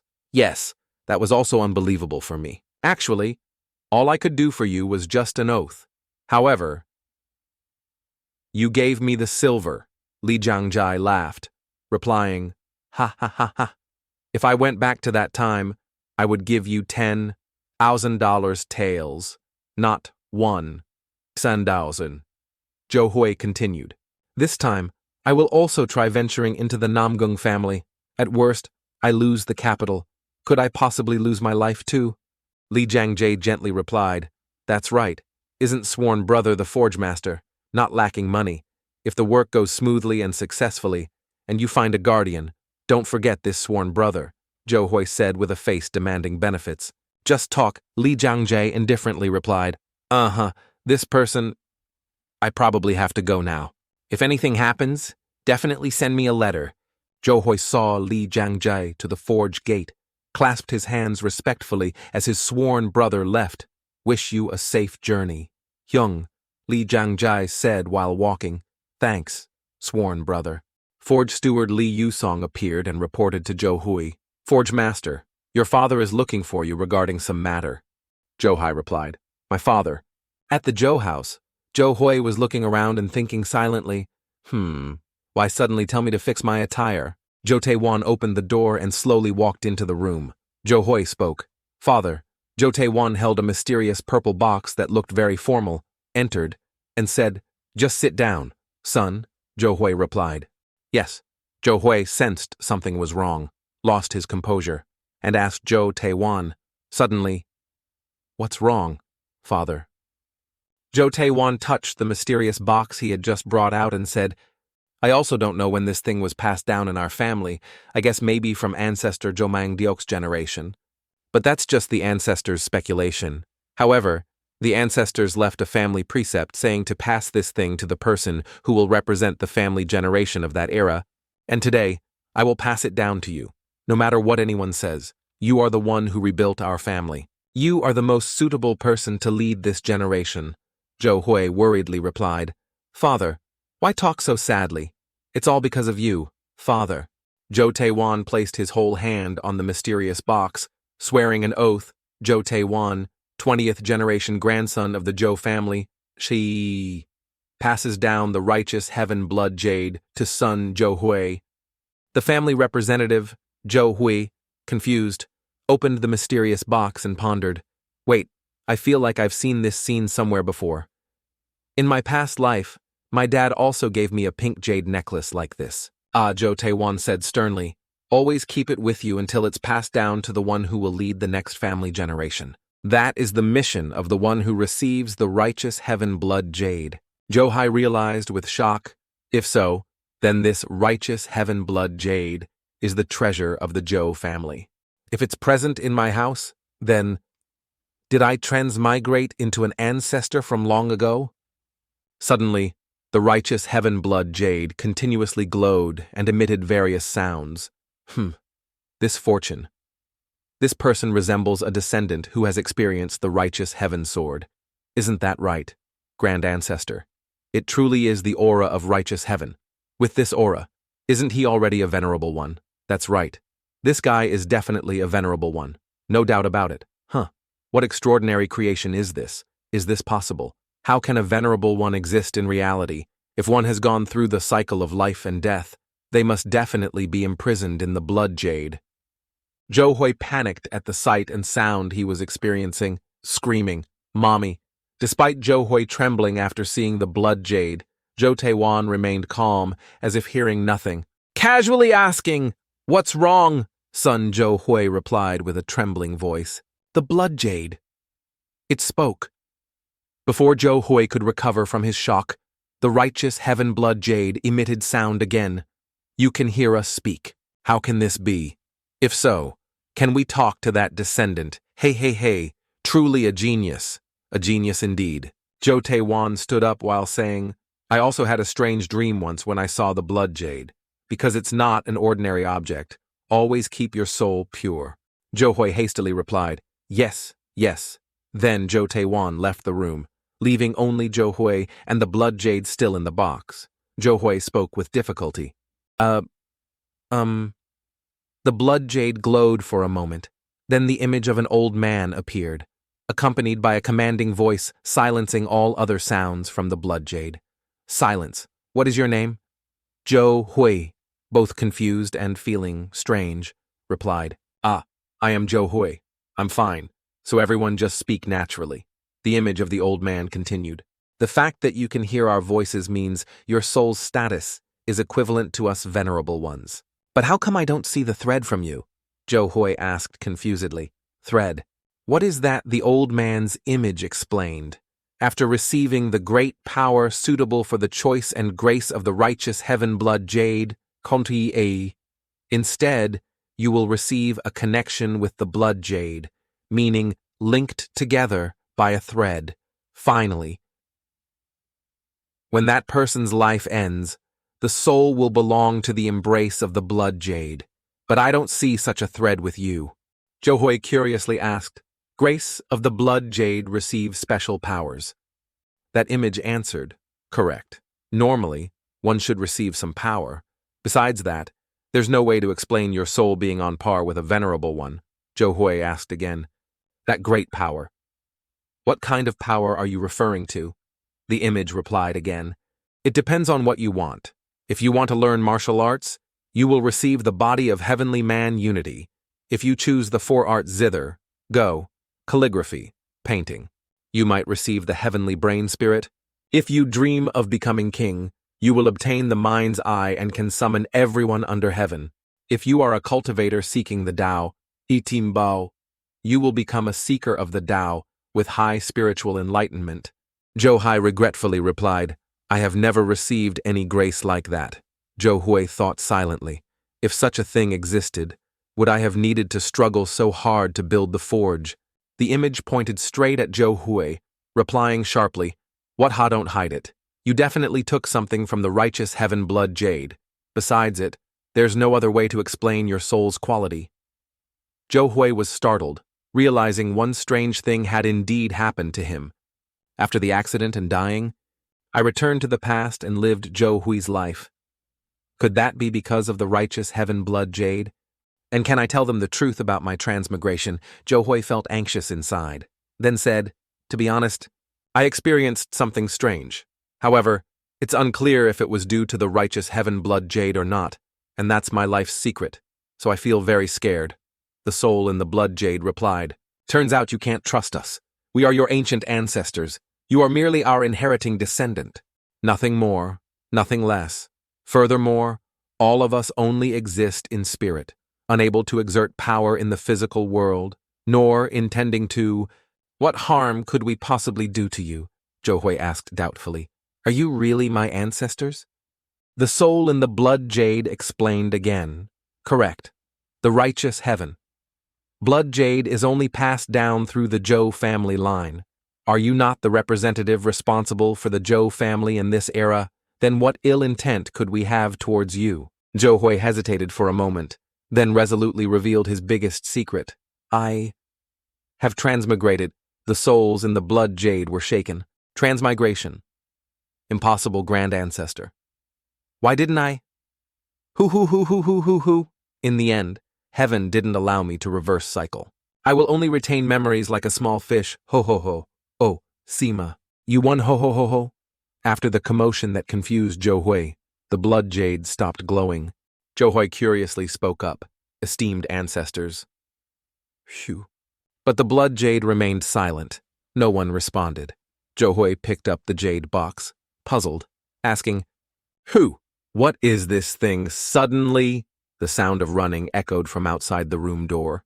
The sound grew closer. Creak. The door burst open. Jo Hyuk, face tired but unable to hide his excitement, said loudly, Me go to the Namgung family with you. Jo Hyuk breathed heavily, awaiting Johui's answer. His eyes shone brightly, but Johui, with a cold face, said, No. Jo Hyuk clasped his hands, earnestly pleading with Johui. Beloved little brother, Johui coldly turned his back. Hyung, I won't be moved by you doing that. Still with a pleading face, Jo Hyuk, seeing his chance as a martial artist, laid out conditions. I absolutely won't say anything. Just let me stand beside you. I just want to see them once. Johui, still with a cold face, shook his head and replied, No. Jo Hyuk knelt on one knee, clasped hands begging, Little brother. No. Hyung Johui saw Jo Hyuk was very earnest about accompanying him, so he revealed a little. They came asking father to forge a true sword. Jo Hyuk dazedly replied, What? True sword. Jo Hyuk seemed to realize it, prostrating himself, hands clasped, begging Johui to agree. Even if it's 10 true swords, I will stand still without moving. Please, little brother Namong family. Jo Hui still resolutely refused to yield, replying. No means no. Jo Hyuk trembled. Then 2 streams of tears started flowing down as he lamented. Suddenly, Jo Tae-won came from behind after witnessing the whole scene, spoke up. Hui, your brother won't open his mouth, so let him go with you. Jo Hui awkwardly replied, no, why even father too, Jo Tae-won, with a radiant, kind face, said, you two are brothers, don't shoulder everything alone like that. After all, Hyuk is your older brother. Jo Hui hesitated, speaking. Then thought silently, but this guy still hasn't fulfilled his duties as a son. Jo Tae-won sincerely persuaded again, I will never ask you for things like this again, so please yield just once.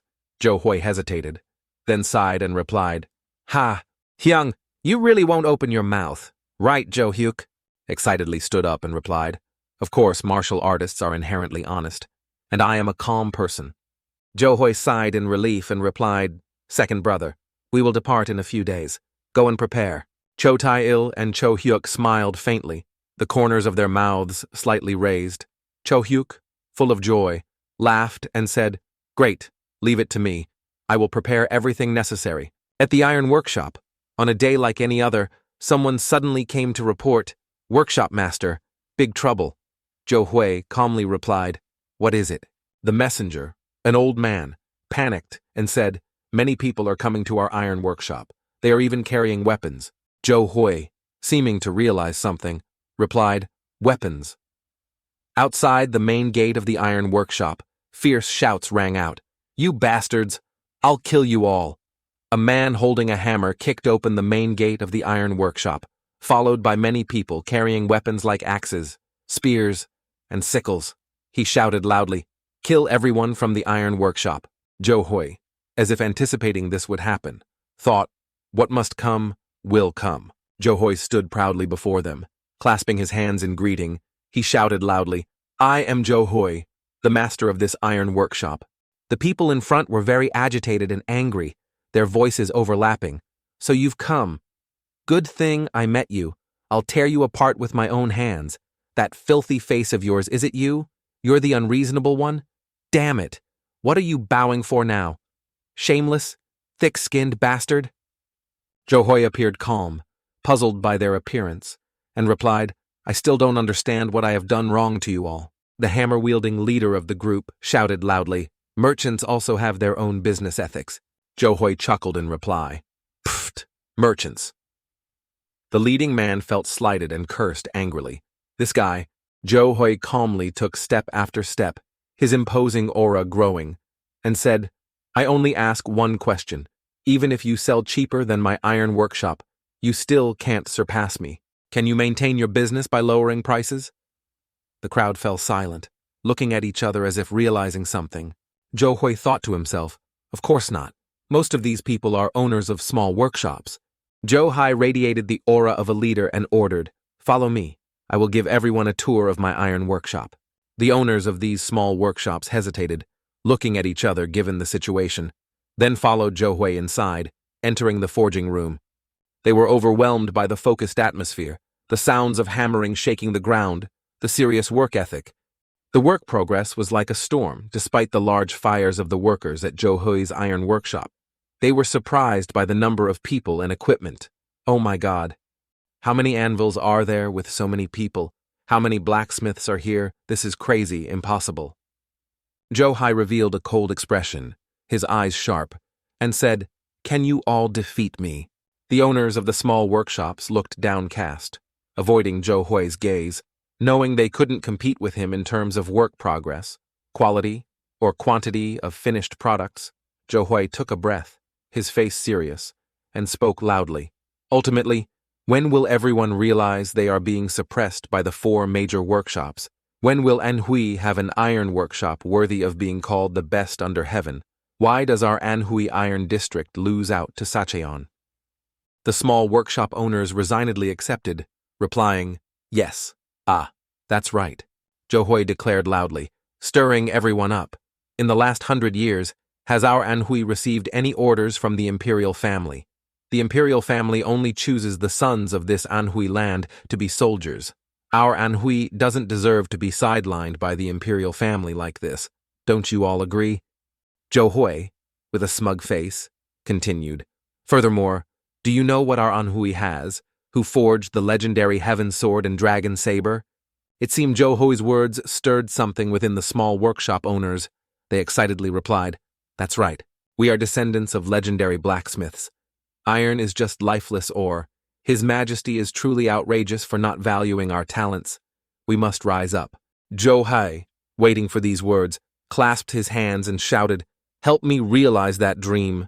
While they were still confused and bewildered, help realize the dream. What the hell is he talking about? Zhou Hui fiercely and boldly incited everyone further. If our Anhui wants to defeat Sacheon, we must overwhelm them in quantity. Items made from Anhui iron will be everywhere in the country. If we operate the small workshops together, perhaps we can defeat Sacheon. Therefore, we must all join forces. Zhou Hui said while pointing to the workers here, "Please be their guides. Use the experience accumulated over the years to contribute to this victory. Now, everyone doesn't need to personally do everything in the forge anymore." Zhou Hui extended his hand towards Cho Tai-il and said, "Father, come here." Despite Cho Tai-il being surprised, Zhou Hui announced to everyone present, "This is the man who created this iron workshop. Currently, he alone directs everything in this workshop. I want to invite all the elders who run their own workshops to come here. Everyone's wage will be 10 taels of silver. Additionally, each person will receive a separate bonus based on their ability. Naturally, I will buy all the remaining stock and equipment from your forges at a high price. Will you help me?" The small workshop owners whispered among themselves, hesitating at Zhou Hui's invitation. Not waiting for them to think further, Zhou Hui clapped his hands, ordered his servants, and said, "Bring the things I have prepared here." 2 servants, gently and slowly, one on each side, brought out a rectangular object completely covered with colored cloth. Zhou Hui walked over, decisively pulled down the covering cloth, and declared, "Everyone, this represents my determination, the Anhui Iron Workshop." Behind the cloth was a sign that attracted everyone's gaze. The sign read, "Anhui Iron Workshop." Zhou Hui continued loudly, "If you agree to come work for me, then you yourselves have created the name Anhui Iron Workshop." The people around became excited, cheering enthusiastically. "I agree. Great. We will make the Anhui Iron Workshop the best under heaven." Zhou Hui, with an expression showing everything was under control, gently spoke to Cho Tai-il, "Father, please explain to everyone present here." Cho Tai-il awkwardly replied, "I know." While cheers filled the room, Zhou Hui gently turned away, a faint smile on his face. His bright red eyes emitted a dangerous aura, as if everything had been part of Zhou Hui's plan from the beginning. Zhou Hui thought to himself, "This is the art of persuasion, convincing opponents." May. After leaving the forging room, Manager Li was already waiting for Zhou Hui outside. Zhou Hui said, "Manager." The manager quickly replied, "Yes, workshop master." Zhou Hui had already planned tasks for the small workshop owners, arranged for half of them to go to Gizan Pavilion. Manager Li replied, "If it's Gizan Pavilion, is the workshop master planning to improve that carriage?" Zhou Hui laughed triumphantly. "Ha ha ha, that's right. It's time to make a new, comfortable, affordable carriage that the Central Plains has never seen before. If we launch it onto the market, it will be a true revolution. We will hold the entire carriage market of the Central Plains in our hands." The manager clasped his hands, bowed his head, and replied, "I can only admire the workshop master's capabilities."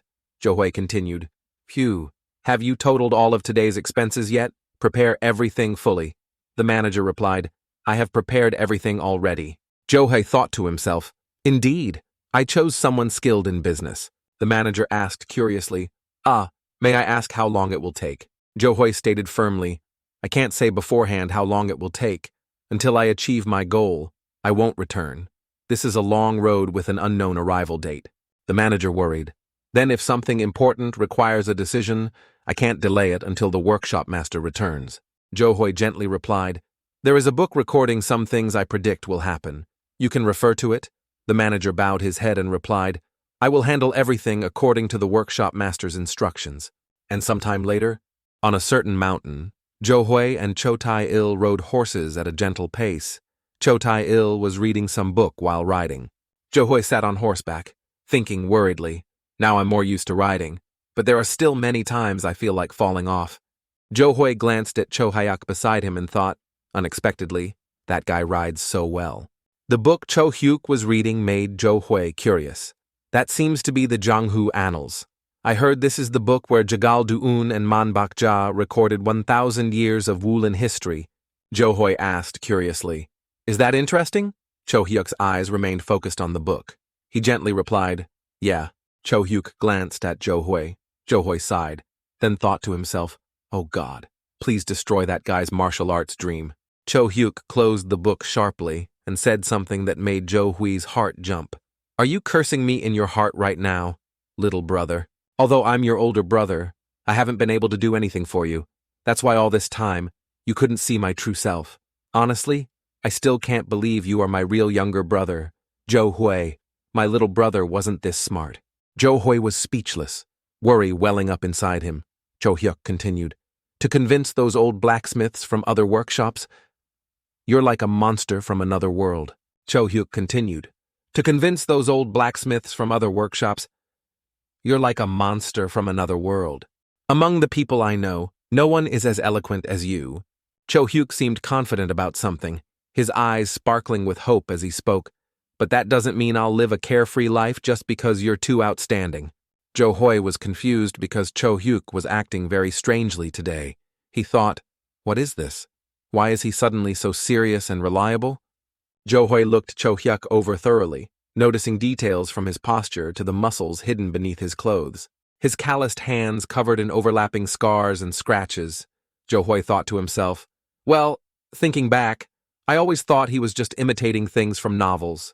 Zhou Hui spoke sympathetically to Chou Hayak. So, you've also trained yourself a lot.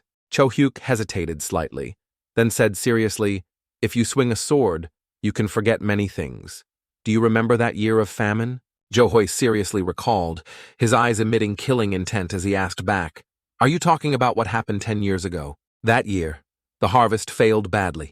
The government's relief grain was stolen by mountain bandits. Right, Chou Hyuk said through gritted teeth. Father was beaten half to death by those mountain bandits. Do you know what I was thinking then? Back then, I just wished I could protect our father and my little brother. I won't let anyone in our family be beaten by others again. Zhou Hui was surprised to see Chou Hyuk's determination. This was no longer the fool he had perceived before. Zhou Hui smiled lightly, the corners of his mouth turning up slightly, his eyes showing trust. Zhou Hui clapped Chou Hayak on the shoulder encouragingly. You can definitely do it, brother. Chou Hayak, receiving his brother's encouragement, blushed bashfully and said awkwardly, Let go! Oh my! The two brothers continued walking, laughing and joking happily. Ha ha! Just then, the blood jade flashed and then shone brightly. A voice echoed from the blood jade, a bastard using his tongue to deceive the world. Hey, in the forest, although riding a horse required no effort, Zhou Hui's face showed some annoyance from listening to the rambling of the souls in the blood jade. Voices continuously emerged. A descendant of the great Chou family, yet only able to establish one iron workshop. Ugh, just looking makes me tired. But it's better than his father. Just thinking of him makes me mad. True, this kid is the same, not 100,000 times better than that other guy. Because it was too annoying and he couldn't scold them openly. Zhou Hui could only mutter to himself internally. Is this what you ancestors left for your descendants? No treasures, but plenty of gossip. The souls seemed to read Zhou Hui's innermost thoughts. Instantly, within the blood jade space, 3 old heads spoke harshly. What was that? That word, gossip, sounds like you're cursing us. Treasures, kid. Do you know how precious a wonder the righteous heaven blood jade is? Suddenly being called out by these souls, and even having his thoughts seen through by the old men, made Zhou Hui jump involuntarily. He thought, they can even read my thoughts. The other souls immediately explained this to Zhou Hui. Isn't it obvious your soul, kid, is already within our domain? Although not yet connected to the jade's thread, we recently learned of that soul, and it's tightly bound by the righteous heavens cycle, so telepathy is natural. Zhou Hui was a bit unhappy because if his thoughts could be heard, What personal secrets could he have? If he happened to curse the old men, his ears would ring all day, Johoi asked. There are 8 of you in total. Right. The pitch-black souls bared their white teeth. Although their faces couldn't be seen, they must have been despicable when alive. Indeed, your mind is sharp. You could distinguish our voices so quickly, Johoi said with some surprise. No, how is this? Usually, just hearing a few times is enough to recognize them. A soul said, but you, kid, don't even know how smart you are, do you? This was the first time Johoi heard someone call him intelligent. In his past life, he was praised for being eloquent and having a good memory, but this was the first time being called smart. If I were really smart, I should have passed the civil service exam on the first try, but failing 7 times. I must be the only one in the world. The souls inside the blood jade chatted amongst themselves. It seems the one who thought your soul's quality increased was joking. Haha. But soul quality alone can't explain his intelligence. Perhaps it's a characteristic only reincarnated people possess. Yes, even the things he applies in the iron workshop are clearly not from this world. Indeed, I was also very surprised by that. While those souls were chatting, another soul interjected. It was completely different from the others, having a real form, not just a vague shadow. The real soul snorted and said, he is not suitable to become the hegemon inheriting Mangdeok. Suddenly, the name Mangdeok startled Johoi. He thought, could it be Jojo Kaotao from the Romance of the 3 Kingdoms is the ancestor of the Cho family, Jojo? Before he could be surprised further, the old soul splashed cold water on Johui's face. Am I your ancestor? Ridiculous. The Zhou family existed long ago. It's just that my father was once the adopted son of a eunuch who raised me differently. While Johoi thought about the future hegemon, a shadowy soul spoke to the real soul. But anyway, compared to other descendants, he's still better. The old man retorted, just a favored son. How can someone like that be worthy of being king? Being looked down upon before even doing anything made Johoi indignant. He frowned and said, hey, I pay them, so they call me that. What else should they do? Should I call them slaves, or hypnotize them into calling me that? Just a few of them were already this noisy, making Johoi too lazy to respond to those souls. His eyes were on his older brother Cho Hyuk, who was devouring the book in his hand, muttering, who exactly is the sword god? Johoi couldn't hear or understand what his brother said and asked again. Cho Hyuk turned, his face slightly excited, and said loudly, it's crazy, unbelievable. In Cho Hyuk's mind appeared the image of the sword god, 1 hand, 1 sword. Each sword strike flies 1,000 miles, everything before him turns to dust. He single-handedly defeated the 8th leader of the Hyukma sect. It only took 6 strikes to sever the sect leader's head. With such a feat, even a newbie like Cho Hyuk found it incredibly captivating to read. Johoi, not knowing about the Hyukma sect, asked. Cho Hyuk said, the current Cheonma fortress are their descendants. With this useful information, Johoi thought, Cheonma Star is the strongest among the 3 hegemons of the unorthodox factions, including Cheonma Fortress, Huxion Alliance, and Seicheon Guild. Did he single-handedly destroy the sect that created such a powerful organization? Did he really do that? Seeing his younger brother still full of questions, Cho Hyuk said, in history, no martial artist has ever been able to do this. Only the title Sword God remains. His name wasn't recorded. Did he leave it for his children because he had a family, or what happened at the end of his life? It's all unclear, just an unverified anecdote. As he finished speaking, Cho Hyuk looked a bit annoyed. He handed the book to Johoi, looking resentful, and said, look, the records of the war, God-sama Cheonsei, fill 2 volumes, but the records about the sword god are only 3 pages. How unreasonable.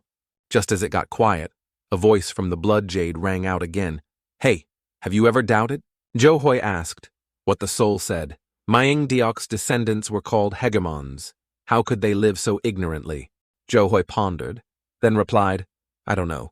No one stays rich for 3 generations. How are royals any different? The soul explained, Mangdeok never neglected his duties his entire life. The fortune I left behind alone amounted to 100,000 strings of cash. But after Mangdeok, how much of the Cho family's history remains in this world? in Zhou imagination. Hearing the soul mention 100,000 strings of cash made his nerves jump. Zhou mentally calculated 100,000 strings converted to modern figures. That's about 375 tons. That's a huge amount. The soul asked again, "Will you make a deal with me?" This old man's words sparked suspicion in Zhou heart. "A deal? Why did you suddenly mention that?" The complete soul explained, "They are still very powerful, but with our help, they too can compete for the top spot." They who are they. This phrase didn't refer to any specific power, filling Zhou heart with questions. Zhou didn't know that the old man inside the blood jade speaking to him had changed. The old man's eyes radiated killing intent. His hands clenched repeatedly. He gritted his teeth and said, "What Mang Diok wants is the annihilation of the Sama family." Zhou felt a little worried, thinking, he occasionally mentions Sama. Is it because of them he harbors such hostility? But the Sama family now. No, please say something reasonable. They are the #1 family under heaven, descendants of the war. God. How can the master of a small workshop like me possibly destroy them? Strolling through rows of green trees in the forest, Tianer. Yes, Grandmaster, can you pass on martial arts to this kid? A shadowy soul spoke. If Grandmaster commands, I will try.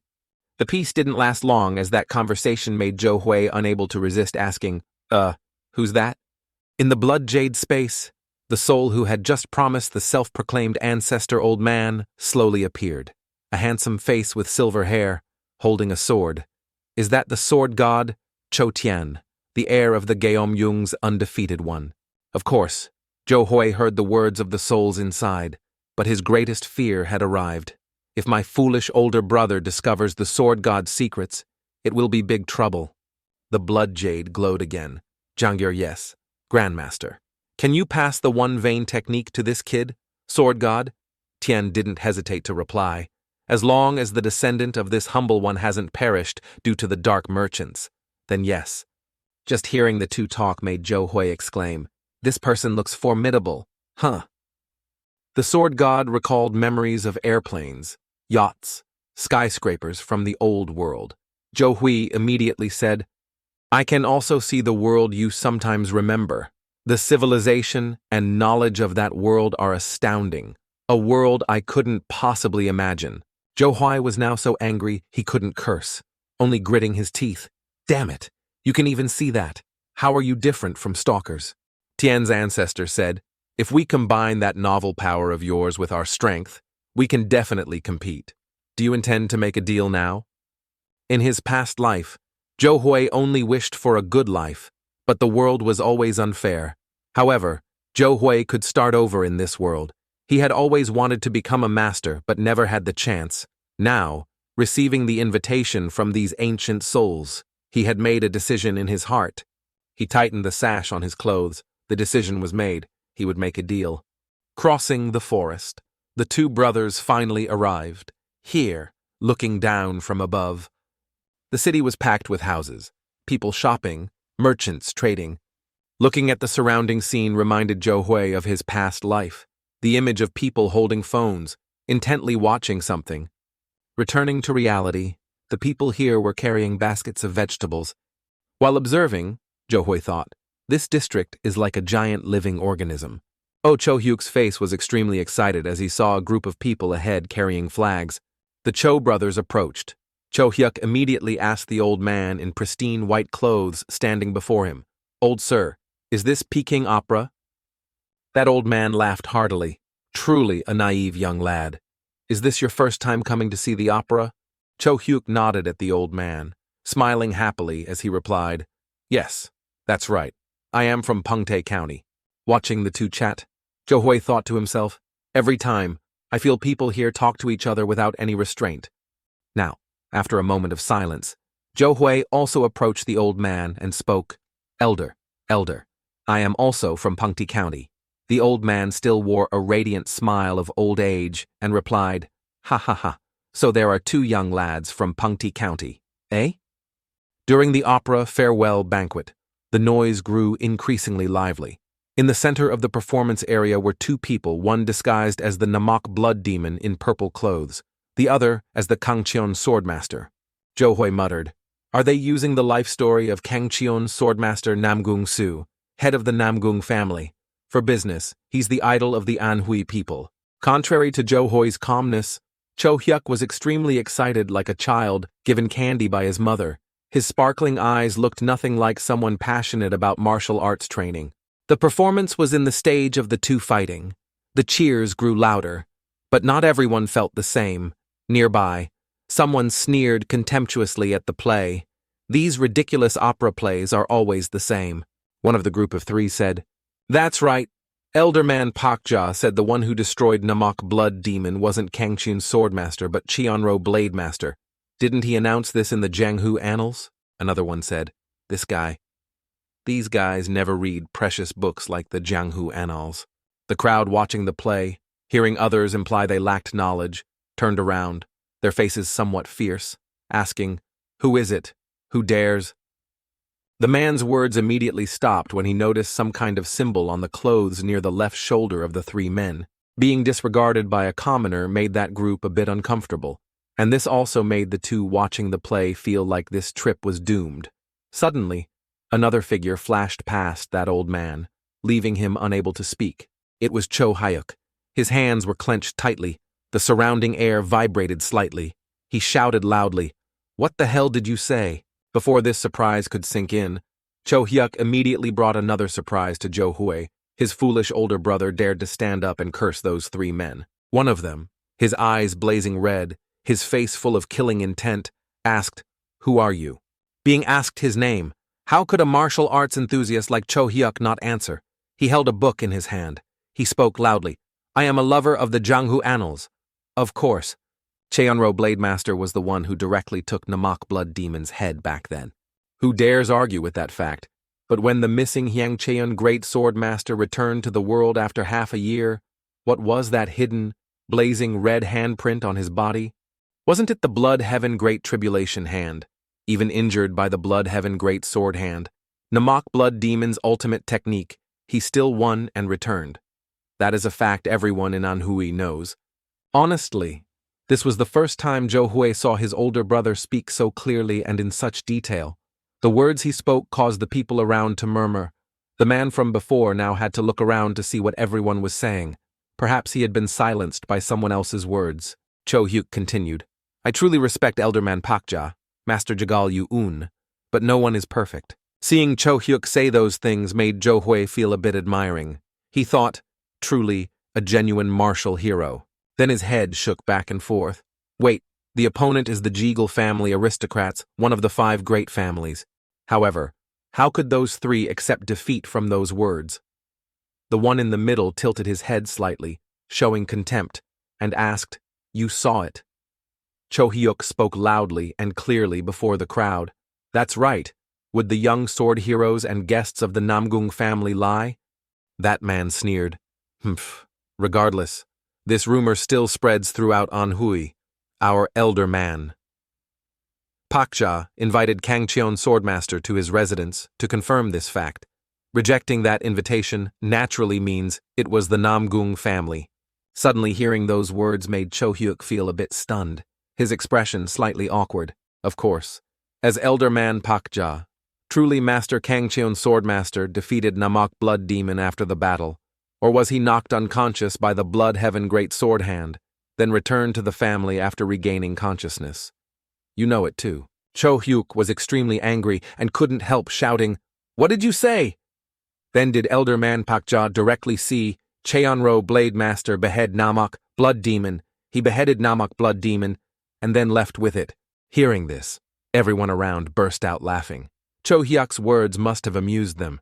Even the old man who first spoke to Cho Hyuk laughed heartily and said, he took the head and left. When embarrassed, people often get angry at those who confront them. The eyes of the man facing Cho Hyuk showed traces of bloodlust, his voice filled with killing intent. Even if you're a commoner, you still have to take responsibility for your words. Jo Hui saw the situation wasn't good. At this rate, Cho Hyuk might get beaten to death here. As the man moved closer to Cho Hyuk, Jo Hui immediately pulled Cho Hyuk back, smiling at the men in front and saying, "Great heroes. This brother of mine seems to have lost his mind. He's crazy. Come on, let's go. Why did you run out like that? Go play with the dogs." Cho Hyuk wanted to argue more with the man, but Jo Hui covered his mouth and dragged him away before he could. The martial artist didn't pursue the Cho brothers either. Time passed, and it was already afternoon. In a small room, the brothers Jo Hui and Cho Hyuk sat facing each other. Jo Hui put a hand to his head, looking disappointed. "Humph. If you hadn't caused trouble, luckily, there were many people watching in the market center. Humph. Do you want condolence money? I told you to go home." Cho Hyuk's face fell as if attending a funeral. It's not like that. Cho Hyuk's foolishness angered Jo Hui even more. Jo Hui raised his voice. "Damn it. Not like what you clearly promised not to open your mouth. So why did you pick a fight with the Jagal family as soon as we arrived in Hefei, holding a wooden sword and thinking it's a Vajra sword? Didn't you say your life was worthless because I was talented?" Cho Hyuk probably knew his foolish actions almost harmed Jo Hui, so he just lowered his head, not daring to say anything. "If you were any good, maybe even the Woolen Alliance leader would be beaten by you," he muttered. "Ugh, you really are crazy, truly crazy." Having scolded him, Jo Hui only regretted not beating Cho Hyuk senseless. He could only pick up the water cup and gulp it down in one go. In the tense atmosphere, Cho Hyuk suddenly shouted, "Brother Fei is here! Here!" The person who arrived was Lee Changjai. Before he could sit down, he asked, "What happened?" Jo Hui shook his head. "Ha, nothing. Please sit down, brother." As soon as Lee Changjai sat down, Jo Hui immediately spoke. "Tell me everything you know about the Namgung family.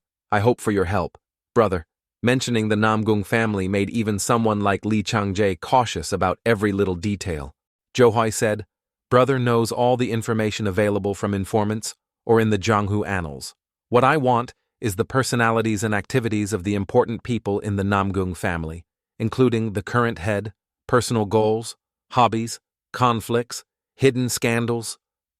About people like that." Jo Hui's words made Lee Changjai's expression slightly serious. He said, "Let's see, sworn brother. The information you want is so crucial that even informants can't buy or sell it. Is there no way?" Jo Hui asked again. Lee Changjai sipped his tea, thinking deeply. After a moment, he said, "It's not that there isn't. Better than the Beggars Sect are the Night Butterflies or the Yahalam Guild. If it's that huge information organization, they surely have the information you desire, sworn brother. Even the third young master of a merchant guild like me has no way to meet them, even if I could.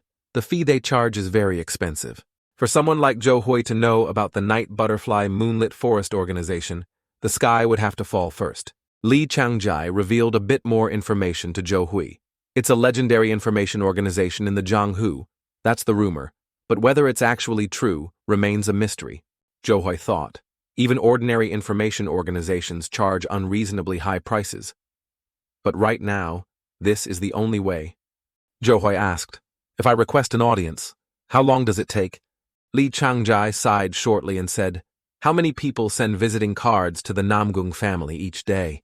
Hundreds. Even Master Namgung Bek of the Inner Court, at his advanced age, couldn't get an audience and was turned away." Jo Hui imagined it and gasped, "Hundreds of people every day." Lee Changjai explained to Jo Hui, "Yes, if you request an audience, they issue tokens based on the visitor's status. Government officials and military officers receive gold tokens.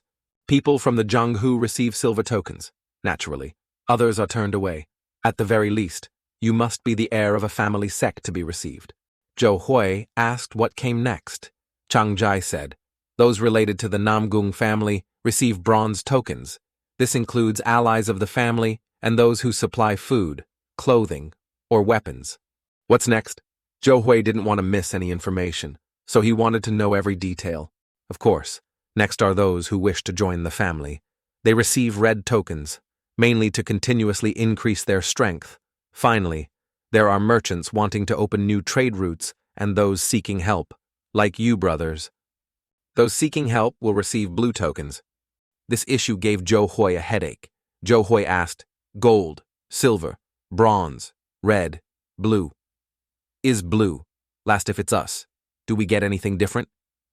Lee Changjai sighed in relief and replied, We are the Fire Dragon Merchant Guild. Even with a blue token, we still have to wait. Previously, our father waited a month just to see the inner court master. A whole month just for a meeting. By then, the corpse would grow moldy. Joe felt a bit disappointed internally. Indeed, they are arrogant and expensive. Joe respectfully bowed with clasped hands to Changjai. Thank you for your consideration, brother, Li Changjai immediately said. Sorry for not being much help.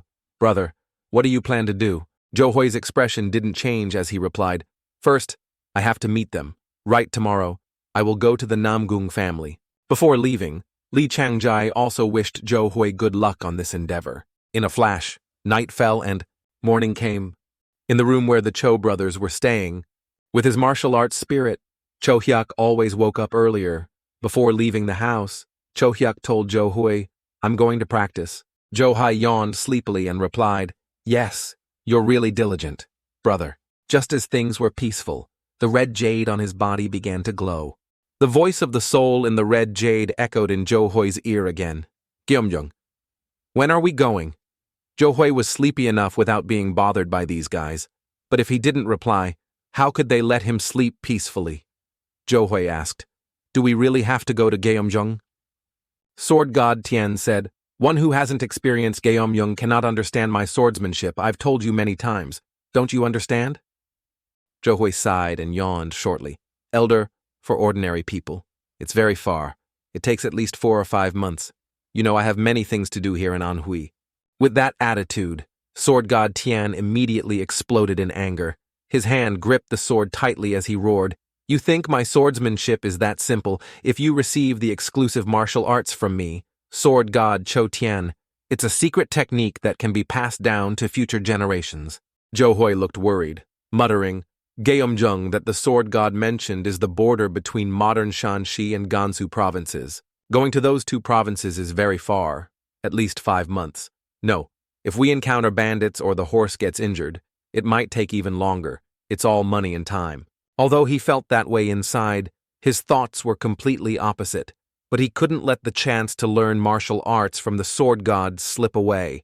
Joe-hoi said, I will go to Gyeomjung as soon as possible. Sword god Tian asked, When? Joe-hoi replied, The Namong family matter is still uncertain. 1 month, 2 months. Hearing the number of months made the old sword god furious. He scolded, Too late. The disciples of the Ming family started training at age 5 or 6. Don't you see you're already 20? Your tendons, bones, and blood vessels are gradually stiffening. Therefore, it's not allowed. Even if I have to expend my spiritual power, I will borrow this body of yours for a while. Prepare yourself. These words from Tian astonished Joe-hoi. Borrow my body. The red jade dispersed a purple energy. Everything around was disturbed by it. No, Elder, wait. Just like that, he took possession. This personality of sword god Tian was too bizarre. In just a few short seconds, the process of borrowing the body was perfectly completed. The sword god's aura also appeared on Joe-hoi's face. Around Joe-hoi emanated an invisible energy that only strong experts could perceive. Old man Tian looked at this body for a moment and said, An inferior body. Control time is less than half a quarter hour, about 7-8 modern minutes. So I will use true immortal chi. Joe-hoi's voice rang out. Elder, if it's true immortal chi, then... Before Joe-hoi could finish the second sentence, the old man snapped, too noisy. From the previously weak body, an aura instantly burst forth. The clothes he was wearing tore, and his eyes filled with unprecedented fighting spirit. Joe-hoi, inside the red jade space, could also see the changes in his body. In Joe-hoi's mind now was the image of the Hulk transforming in Marvel, except without the green skin like Hulk. Joe-hoi's body was now much more muscular than before, with 6-pack abs. Once a person cultivates, they undergo marrow and tendon cleansing, and Joe-hoi was no exception. This body hadn't undergone training for 20 years, so a lot of impurities clung to it. Old man Tian just needed to wipe a few times with his hand, and it became clean. Tian said, Using true immortal chi will open my tendons, bones, and meridians. Joe-hoi's face paled. Elder, as far as I know, if you use true immortal chi, the survival rate will... Not wanting Zhou Hui to guess wildly, Tian said, "What's the big deal about losing about 10 years of lifespan?" Not a big deal, but hearing it felt like thunder striking Zhou Hui's ears. Who would have thought gaining a better body meant instantly losing 10 years of life? What if he only lived to 40? After learning that using innate true qi to clear tendons and open meridians cost 10 years of life, Zhou Hui, both angry and tearful, as if hating the whole world, said to sword god Cho Tian, "No, because it's not your body. You talk nonsense like that, right?" The sword god gently replied, "If you can inherit and perfect my entire swordsmanship, things like lifespan are completely unnecessary to worry about. So now I will return it to you." In just a moment, the sword god's soul returned to the blood jade, and Zhou Hui regained control of his body. But Zhou Hui hadn't expected how painful clearing tendons and opening meridians would be. Intense pain suddenly struck, making Zhou Hui's whole body feel like it was shattering.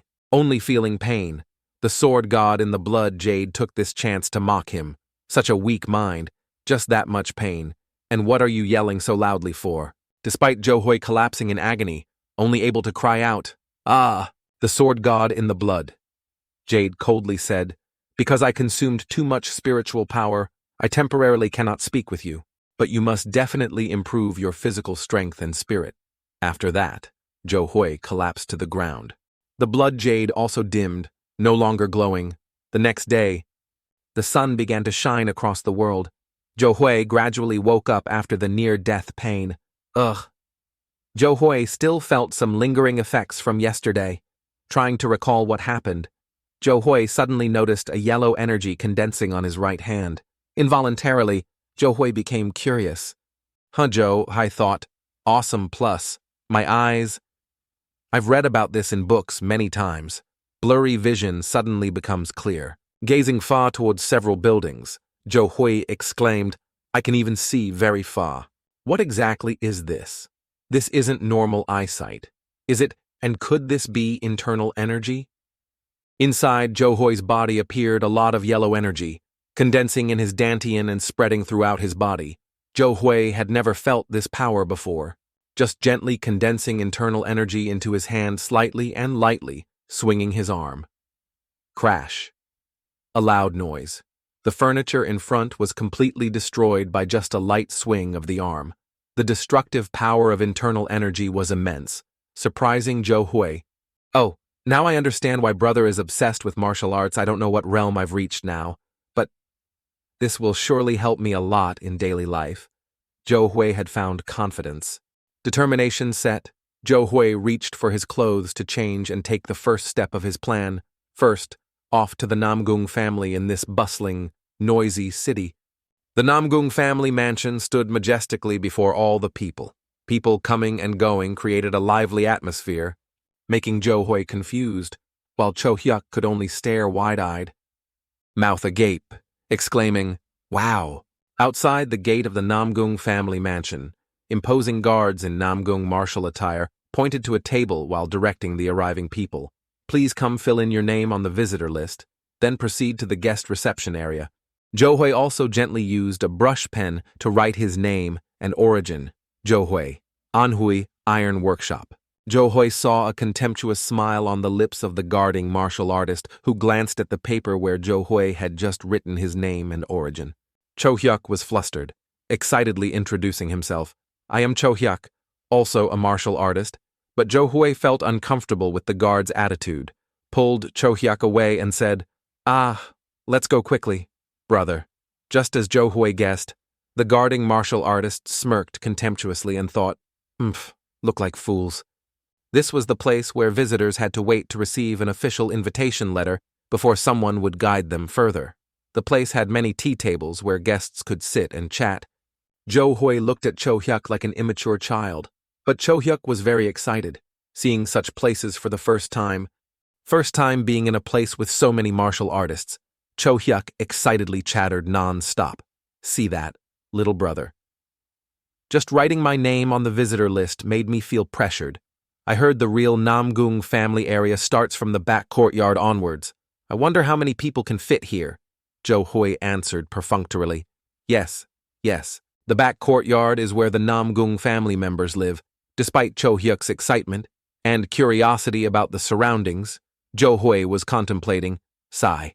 If everyone present here receives an invitation, then my coming here today was pointless.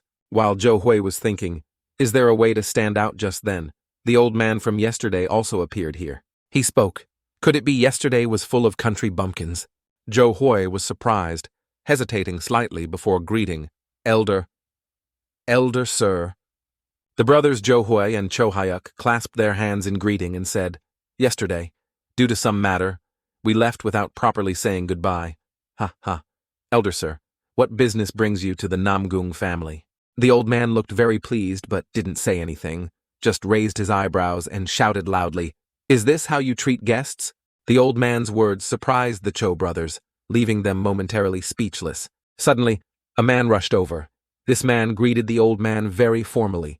Greetings. But what do you require, sir? The old man ordered. Give these two a gold invitation letter and lead them to the back courtyard. The Cho brothers went from one surprise to another, not knowing what situation was unfolding. The man who had just greeted the old man said, according to the rules, they must wait here until they receive an official invitation. Besides, aren't outsiders supposed to be led to the Kangcheon discussion pavilion, not the inner courtyard? The Kangcheon discussion pavilion is the residence of the retired elders of the Namgung family. The old man angrily waved his hand and shouted, Bold you youngsters nowadays have no respect for your seniors, always pretending to be busy. These two young people were the only ones who protected the Namgung people from the Jagal group. I intended to invite them for a drink, yet you dare to stop me. Humph. While the two brothers hadn't recovered their senses, the other man hastily replied, Yes, I will follow your instructions, sir. The unexpected events made Jo Hui and Cho Hyuk unable to believe their eyes. They could only look at each other. Then both laughed. Brother, ha ha ha ha. At the inner courtyard where the old man had sent someone to bring Jo Hui and Cho Hyuk, in a tea room, a maidservant was tasked with serving Cho Hyuk and Jo Hui. The maidservant said, Young master, shall I pour more tea for you? Jo Hui politely replied, There's really no need. Suddenly, the blood jade lit up, and a voice echoed out, Isn't that calligraphy and painting from the Yin Ruins era? Calligraphy from the Yin Ruins era? If it's the Yin Ruins era, then it's calligraphy from the Bronze Age. Yin Ruins is the Shang Dynasty era in Chinese history. Surely I'm not mistaken. The soul in the blood jade scolded, Kid, you dare doubt the eyes of the great scholar of that era, Ju Yu. Jo Hui knew he misspoke and apologized. I'm sorry. That soul continued. That thing definitely uses ancient techniques. It's definitely a technique developed by a great Han Dynasty scholar and presented to the imperial family. It must be the Peach Blossom Mixed Star Chart. It can't be wrong. Peach Blossom Mixed Star Chart. Jo Hui stood before the artwork but knew nothing about calligraphy or painting. That soul explained. That artwork isn't just painting a waterfall. The blooming peach blossoms were painted with rooster blood. The stars in the sky were painted with powder ground from white stone. The tree trunk was drawn with charcoal. Therefore, no matter how long, the artwork doesn't change color. But I didn't expect it to be preserved so well. Truly surprising. Although I don't know the owner of this artwork, I really want to reward that person. Jo Hui listened to the soul's explanation, found it interesting, and exclaimed, Peach Blossom, Mixed Star Chart. Really curious. A painting made with rooster blood and white stone powder from thousands of years ago, yet it hasn't faded at all. A sound broke the quiet atmosphere. The wine jug the old man brought slipped from his hand. The old man, who had been standing behind all along, hastily said, How do you know about the Peach Blossom Mixed Star Chart? The old man continued, flustered. The most talented scholar in Anhui, even the current best expert in calligraphy and painting, knows nothing about this painting. Heh. It took this old man 80 years to find out today is truly full of surprises, young friend. Where exactly is your sect? Jo Hui was flustered, worry evident on his face, not knowing how to explain. Secta, really? Why did I suddenly ramble like that? Just then, the soul, who had just explained to Jo Hui, appeared again, saying, No need to worry. Just say you are a descendant of Wangxiang Chao. Zhou Hui asked the soul back. Wangxiang Chao, who is that? The soul revealed. That was my nickname in the Jianghu. Calming down, Zhou Hui replied to the old man. I am a descendant of Wangxiang Chao. The old man was surprised, answering himself. Wangxiang Tai Seo Hak is the Wangxiang Cao. You speak of that person. Could it be the Hanlin scholar who lived 300 years ago? A descendant of Juyu indeed? It must be. It's true then, if he's a descendant of that great scholar. This is the greatest fortune of the Central Plains. Suddenly, two more old men appeared. One was tall, the other was smaller, carrying a sword at his hip, but both shared the common trait of having the aura of Wulin masters. The taller old man spoke. What's going on? Before anyone could answer, the remaining old man continued. Egu, did you bring this person here, little brother? Zhou Hui clasped his hands in greeting and said, Greetings, seniors. I am Zhou Hui, the tall old man said enthusiastically. Oh, so you finally found a disciple, brother. But after Zhou Hui's origin, the old man quickly waved his hand. Ha, that's a descendant of Wangxiang Chao. How would I dare? The remaining old man also added, Who is this Wangxiang Chao? The old man who brought Zhou Hui laughed and said, You don't even know. Wangxiang Cao. The old man carrying the sword at his hip said, So this person isn't your disciple. The old man who brought Zhou Hui replied, That's right, but what's the matter? The old man with the sword, while speaking, grabbed Zhou Hui's collar, looking interested. Then this brat will be mine. While Zhou Hui hadn't reacted yet, the tallest old man said irritably, Water flows downwards. How dare you snatch someone who has opened all their meridians right in front of me? The old man with the sword laughed. He, brother, you also have your eye on this brat. It's strange. Just looking at his hands shows he hasn't practiced swordsmanship at all. Looking at his appearance, he hasn't practiced fists or kicks either. How could he escape the normal physical body and open all his meridians and blood qi?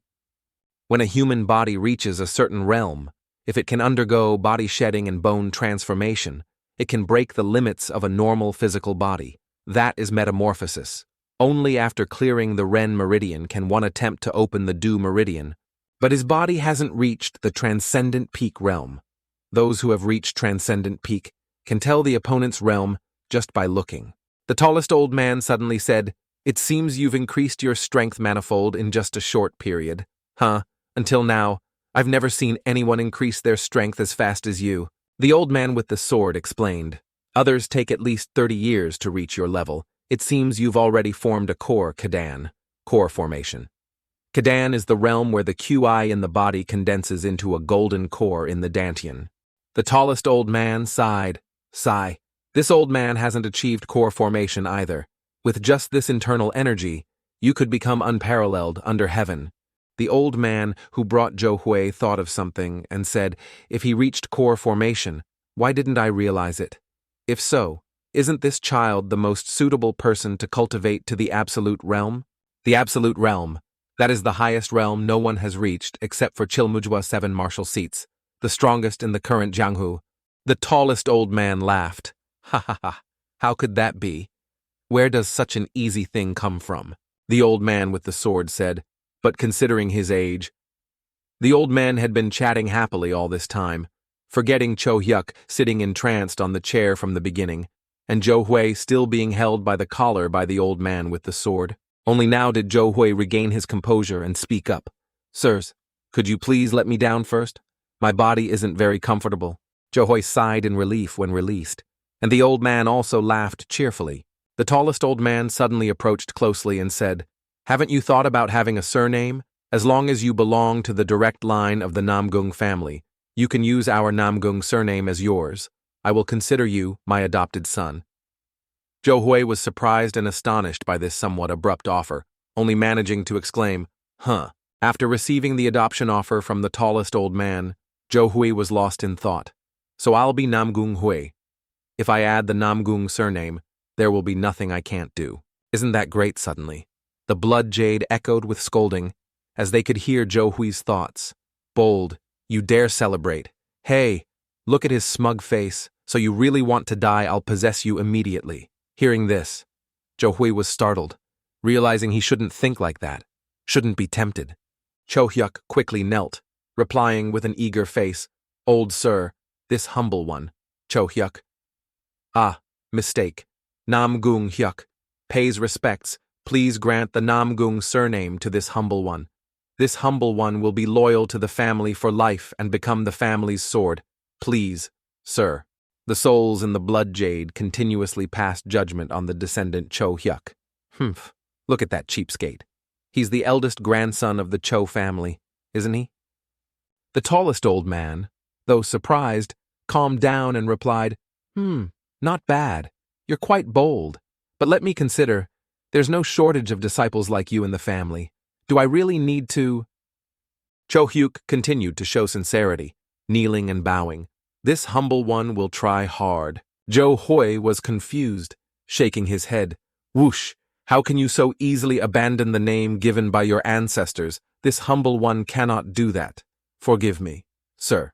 The oldest elder ignored the kneeling Cho Hyuk and turned to Jo Hui.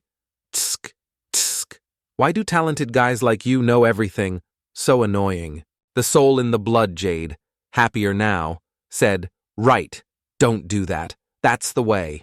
The tallest old man thought, talent like his is a prodigy seen once every 500 years. Missing out would be a great pity. After thinking, the tallest old man made another offer. "Is it because you'd have to change your surname within the collateral line that you refused?" Jo Hui answered firmly, "Yes." "Then how about becoming an unnamed disciple?" An unnamed disciple is like a disciple belonging to an allied sect. They can learn all kinds of martial arts except the family's hereditary techniques, can be considered a sworn junior brother. Jo Hui asked the souls in the blood jade for their opinion. "Ancestors, doing this should be fine, right? I need the Namgung family's cooperation," a voice from the blood jade replied. "Humph, unnamed disciple in our time. This Namgung place was unknown, but now it's a world-renowned family, right? If so, then it's fine." In a room in the Namgung family's inner courtyard, Jo Hui was kneeling to accept his master, witnessed by Cho Hyuk and the other two old men. Jo Hui said, "This humble one, Jo Hui, pays respects to master." The old man accepting Jo Hui as a disciple said, "First, you are not allowed to tarnish the Namgung name. Second, when the family faces danger, retreat is forbidden. Third, you must absolutely respond to the sect assembly token. Do you dare to swear?" Jo Hui replied. Disciple swears. Jo Hui's master said, "Good, stand up. Now, answer. How did you cultivate such internal energy without a sect?" Jo Hui hesitated awkwardly, not knowing how to answer. "That matter." The old man spoke again. "Don't even think about lying to me. Why do you think, upon first meeting you, we knew you had no sect and wanted to compete for you? The martial arts within your body have no form." Jo Hui was flustered and had to seek help from the blood jade, sword god ancestors. How should I answer? But the blood jade gave no reaction. The old man continued, "Or have you taken some spirit medicine, internal core, or potent spirit herb? Even if you took spirit medicine, without an internal energy cultivation method to fully absorb its power, it's useless. If you practiced an internal energy method, it means you have a sect." The old man beside him said, True," Jo Hui's master continued. "Furthermore, just by absorbing the fortune key of spirit medicine, you managed to open your meridians to accelerate internal energy cultivation. Is there such a potent divine technique in this world? If it were, the clear heaven great expansion divine technique, the secret hereditary martial art of my family, even that might not be certain. Although I haven't mastered it, I can't be sure. And someone taught you such a potent divine technique but didn't teach you any moves. Surely this kid doesn't understand anything."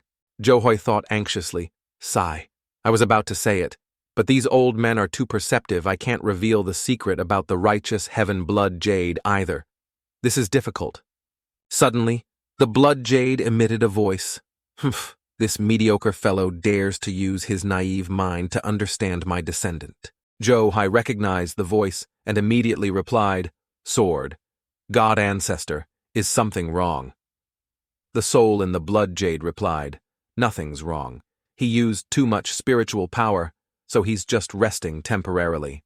Jo Hui thought, "Good thing, but what should I do to get out of this situation?" The sword god spoke from the blood jade, Because there were no descendants. The sect has no reputation. It was just a fortunate encounter that allowed inheriting the true transmission from ancient masters. Zhou calmed himself and said to the old men, "Actually, this humble one had a fortunate encounter and learned the true transmission through secrets left by ancient masters. However, this master's internal energy method is too profound. Just learning the method itself was overwhelming. Therefore, this humble one hasn't learned any moves yet." Zhou master didn't believe Zhou. He replied angrily, "True transmission from ancient masters. You've read too many Zhanghu novels, haven't you? You say that and expect me to believe it. Which cave was it? Show the way, I must learn it too." Zhou clarified, "Disciple is telling the truth."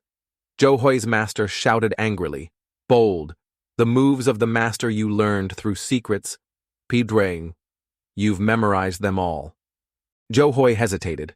Of course," Zhou's master said loudly. "Then demonstrate for me." Zhou continued to clarify, "Because disciple's strength is insufficient." Zhou's master raged. "Fine. You learned martial arts through secrets. You think martial arts are a joke.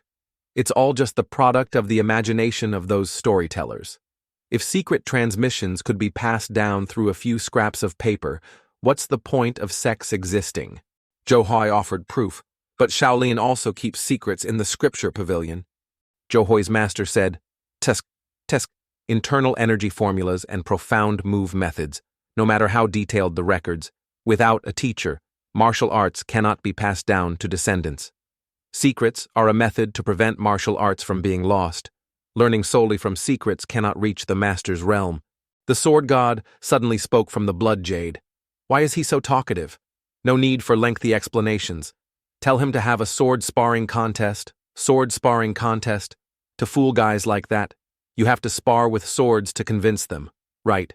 Zhou, after hearing the sword god speak, stood up and said confidently, "If master truly doesn't believe disciple, please have a sword sparring contest with disciple." Zhou's master, as if realizing something, asked, "Sparring? You know the family's sword moves." Zhou spoke clearly again. "Master doesn't know disciple's sword moves, so disciple will use 6 harmonies fist and 3 talents sword. For footwork, disciple will use 7 stars step to counter. For internal energy, each side will use 10 years worth." Everyone in the room was surprised by Zhou's determination. Zhou's master said, "Fine, I will also use those martial arts to fight you." Zhou quickly agreed. "All right." Zhou's master, with a serious expression, said loudly, "Since the elder has yielded this much, just show off your talent. Let the sword sparring begin." Zhou said, "Disciple will use 1 tham points the way, aiming at master's upper body." As he finished speaking, the simulated image in Zhou's imagination stepped forward with a horizontal slash attacking the middle section. Immediately, Zhou's master responded, "Humph." After using the retreat of 7 stars step to dodge, "I will attack your midsection with giant dragon emerges from the sea." The simulated image of Zhou's master retreated like lightning, dodging the sword's range, and threw a straight punch forward. After using the oblique step of 7 stars step to weaken master's attack, use the swift step to stab to the right, aiming for the hymen and niohu acupoints with 2 heavens 2 paths. Under the sword god's guidance, Zhou's master had to ponder his next moves seriously. Truly strange.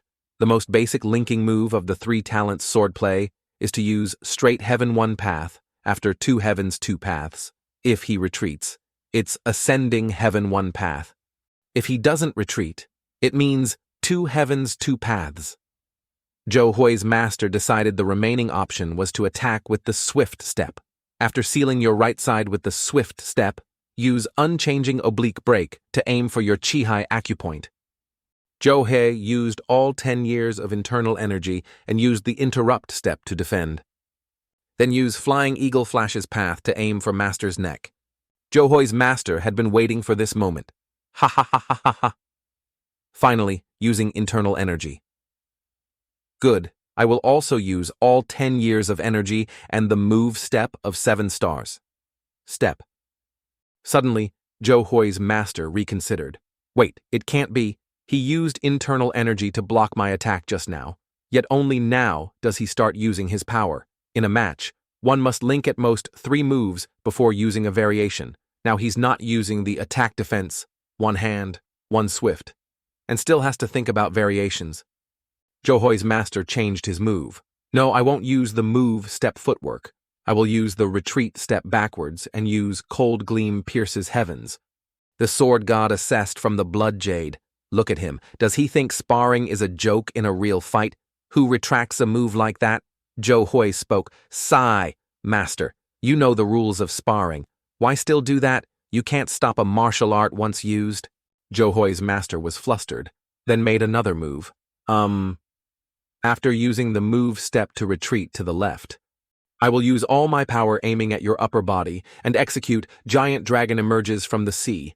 Approach you with the swift step, then use cold gleam pierces heavens to link. Johai reacted instantly. Disciple will also use full power to execute the awakening step. After taking master's lower body, use ascending heaven one path to strike master instantly. Johoi's master felt he had lost this sparring match. The old man who brought Johoi into the Namong family thought, impossible, big brother's heaven-connecting sword insight, lost after only 7 exchanges. Johoi's master was the eldest among the 3 brothers. The old man who brought Johoi was the second brother. The remaining one was the third brother, the one who had grabbed Johoi's collar, now thinking bewilderedly, this kid knows no moves moreover. He has that mind-reading attack hitting weaknesses, unhesitatingly unleashing killing blows. Johoi's master smiled brightly. Ha ha ha, you're quite good. I was distracted. My internal energy activation was slow, hence the trouble. Johoi's master wanted to salvage his reputation, so he found an excuse to fight another round. Can we fight one more round? I want to see more of your strength. Johoi said seriously, all right, but in return, please fight with all your might, master, like a real battle. Johoi's master replied bashfully, Of course I will also try my best. No more yielding.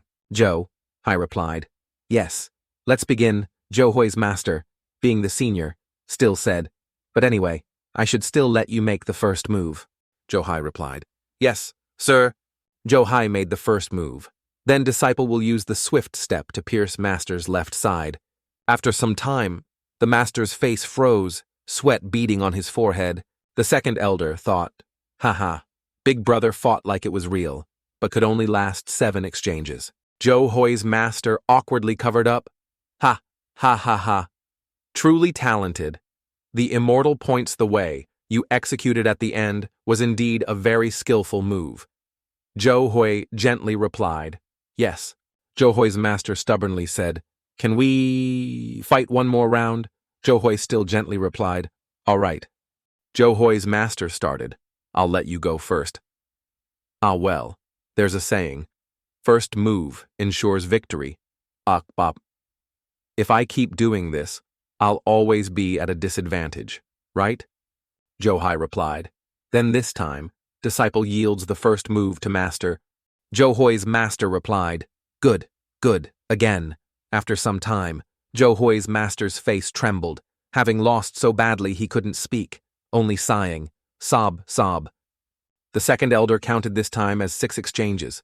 Johoi's master stubbornly pointed at Johoi and said, again, let's go again. Johoi, again, gently replied, yes. After a period of time, the sky had turned from bright morning to late night. Johoi's master had lost to the point of doubting his existence, looking lifeless, lost 13 times in a row. Am I dreaming? I must be dreaming. The second elder covered for the eldest. Maybe it's because brother isn't proficient with the 3-talent sword yet. Let's stop here. The eldest elder resentfully scolded, shut up, this kid. The second elder didn't know what else to say, just exclaiming, brother. The eldest elder covered for himself. Ahem. Well, you must have studied only the 3-talent sword very thoroughly. Right. Then you must also give me time to learn the 3-talent sword for it to be fair. Right. Johoi replied. Then what should be done? The eldest elder found an excuse to avoid further humiliation. Although 3-talent sword is the lowest level martial art, isn't about a month needed to truly understand it, right? Johoi sighed in relief and replied, phew, All right. Then after 1 month, we shall spar again. The eldest elder, as if just waiting for this, jumped up and said, Good, good. You mustn't be scared. You must come to the elder discussion pavilion. Then he immediately left before everyone else. Hui felt sympathy for the eldest elder and thought, if he knew his sparring opponent was the sword god, what kind of expression would he make? Suddenly, a hand slapped hard on Hui's shoulder. Cho Hyuk, with an unbelieving face, suspecting the person before him, said, Who exactly are you? While relaxing, suddenly older brother Cho Hyuk approached, hand slapping hard on Hui's shoulder, asking, Who are you? Anyone in this situation would feel suspicious. Cho Hyuk wasn't stupid enough not to notice Hui's dizzying changes. Cho Hyuk's face was extremely tense as he thought, the 3-talent sword that I practiced most diligently. I still remember the entire training process in my head, but is that guy a martial arts genius? It doesn't feel like I'm facing something much stronger. Moreover, he even hid his internal energy. Seeing Cho Hyuk unexpectedly doubting existence, Hui approached and said, Later. Little brother will explain everything to you. The second elder continuously stroked his beard, muttering, I just intended to have a drink with him, but this doesn't seem proper. Let's see. Hua is already married. That's right, I still have Gayong. Gayong is an extremely beautiful girl, her rosy complexion unmatched. The second elder asked, What do you think of the most beautiful flower of the Namgung family? Namgung second Miss Nithu. Currently, Hui wasn't concerned with matters of men and women, his expression unchanged. He replied, The women of the Namgung family are naturally all beautiful, but it seems no one knows anything about Brother Hui. The image of a young girl in sea blue clothes, large eyes. However, that was just the second elder's imagination. He said very proudly, That is my granddaughter. Come, let me introduce her to you. Just as the second elder finished his offer to marry his granddaughter to Hui, the third elder beside him quickly interjected, No, brother, she already has a fiancé. Hearing that, the second elder seemed displeased, asking angrily, Who dares to be engaged to my granddaughter? The second elder said, Hwasun's little dragon. Hearing this name from the third elder's own mouth, the second elder shouted, Who said I'd give my granddaughter to that beggar Taoist? The third elder didn't dare say anything more, just staying quiet to let it pass. Today's sky was beautiful, sunlight streaming through every window crack. In the inner courtyard of the Namgung family, in the guest room, Hui woke up extremely early today. He walked around the room, muttering to himself, Something is very strange. Although the elders favoring me is good, I'm forced to stay with them for half a month. I should be returning and developing the business. But now I'm stuck at the sword sect. But how long until I reach that little girl's place? Hui glanced past each zither leaning against the wall in some room. At first, Hui paid no attention, but as he passed, he felt they were incredibly marvelous. Hui approached a zither placed on a table. He wondered, Can this still be used?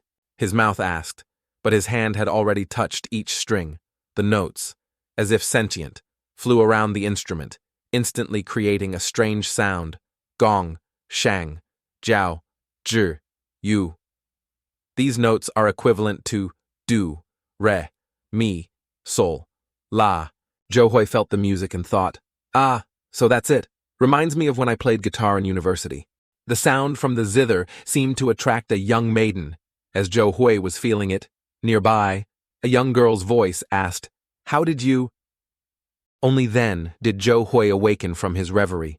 His eyes suddenly fixed on the girl as if struck by love at first sight. Isn't this the second elder's granddaughter? Seeing Hui seemingly frozen, she took the initiative to speak. How did you do that? Seeing the second elder also standing nearby, Hui quickly clasped his hands in greeting. My apologies for the discourtesy. The second elder's granddaughter persisted. How did you create that sound while waiting for Hui's answer? Her eyes focused intently on him, her cheeks slightly flushed. She thought to herself, simultaneously blocking 3 strings with overlapping sounds created that sound. When singing, one often combines sounds from different types, but She was no longer shy and proactively moved closer to Zhou Hui, her voice pleading earnestly, "Please teach me how to make that sound." It took Zhou Hui a few breaths to regain his composure. He replied, "It's not difficult. I don't know if the young lady can help me adjust the other 2 strings of pitch. The pitch I want." The second elder's granddaughter didn't hesitate anymore and approached the zither, her face full of anticipation, saying, "If it's tuning the pitch of the strings, there's no sound I can't tune. What sound do you want to tune it to?" Zhou Hui observed and said, "If Miss helps me tune one string to a sound between Zhao and Ji, and another string to a sound between Yu and Gong, that would be enough." She asked Zhou Hui again, "If it's between Jiao and Ji, do you want Zhonglu or Guxi? Guxi is the 5th note in the 12-tone scale of Eastern music, while Zhonglu is the 6th note in the 12-tone scale of Eastern music." However, Zhou Hui had never heard these 2 terms before, so he suggested, "Could Miss perhaps play them for me to hear?" The first time, the eldest elder's granddaughter played the Guxi note, but this wasn't the sound Zhou Hui needed. The second time, when the second elder's granddaughter played the Zhonglu note, Zhou Hui immediately felt this was the sound he wanted. The final sound, as this world calls it, is Linzhong. This is the 12th note in the 12-tone scale of Eastern music. Zhou Hui plucked the strings, saying, "Combining suitable sounds together is called harmony. Harmony, as understood, is the sound produced when 2 or more notes of different pitches combine in a specific sequence." This new knowledge naturally broadened the second elder's granddaughter's horizons a little. The first note Zhou Hui played made the girl beside him unable to hold back an excited "wow." But what's a C chord? This innocent question from the girl left Zhou Hui unsure how to explain. Earlier, Zhou Hui had just casually mentioned starting with a C chord, knowledge only those who learned instruments in his old world would understand. While playing, Zhou Hui thought, "How do I explain this? I don't know how to explain it either." Next was the D chord. As soon as the sound emerged, the second elder's granddaughter couldn't contain her excitement. "Ah, that's it. I heard this piece just now. This sound is so beautiful.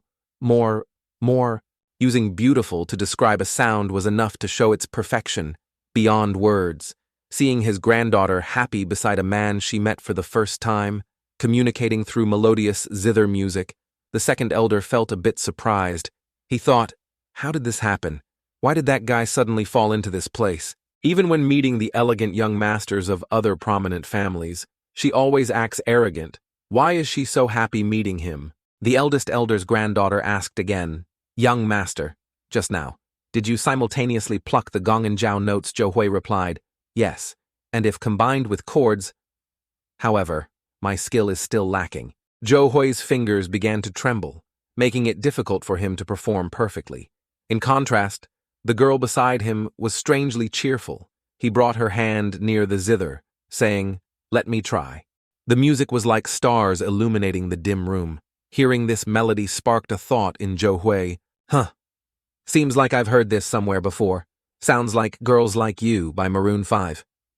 Indeed, a musical genius. Witnessing this musical talent, Zhou Hui also smiled towards the girl. "I truly showed my incompetence before an expert.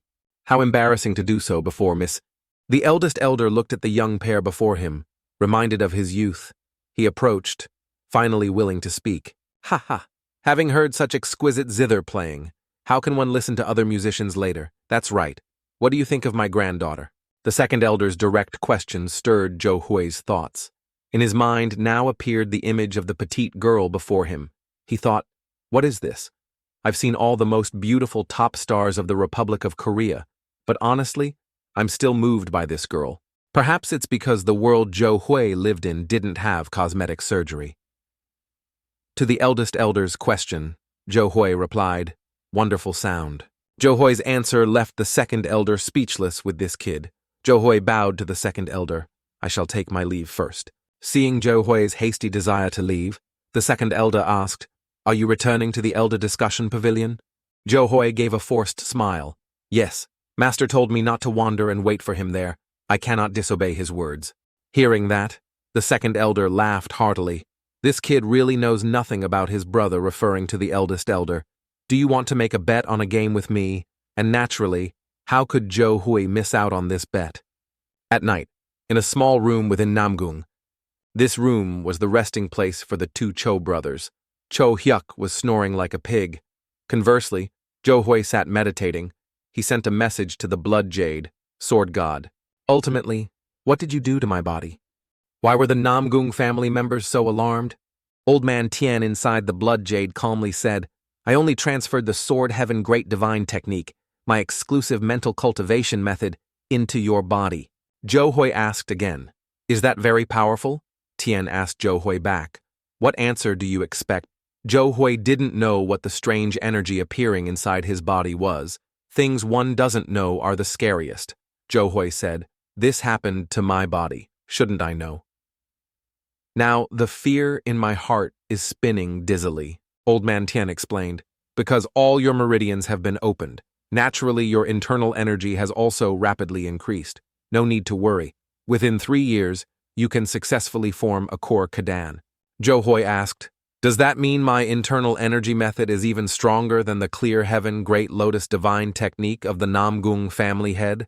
Being compared to some novices by a kid, sword god, Tian's usual calmness vanished. He angrily roared, Who do you think I am? If you want to compare with my sword heaven great divine technique, only Great Master Huineng's great dharma heavenly divine technique, San Feng's Taiji divine technique, and also the limitless primordial chaos technique are comparable. That's all.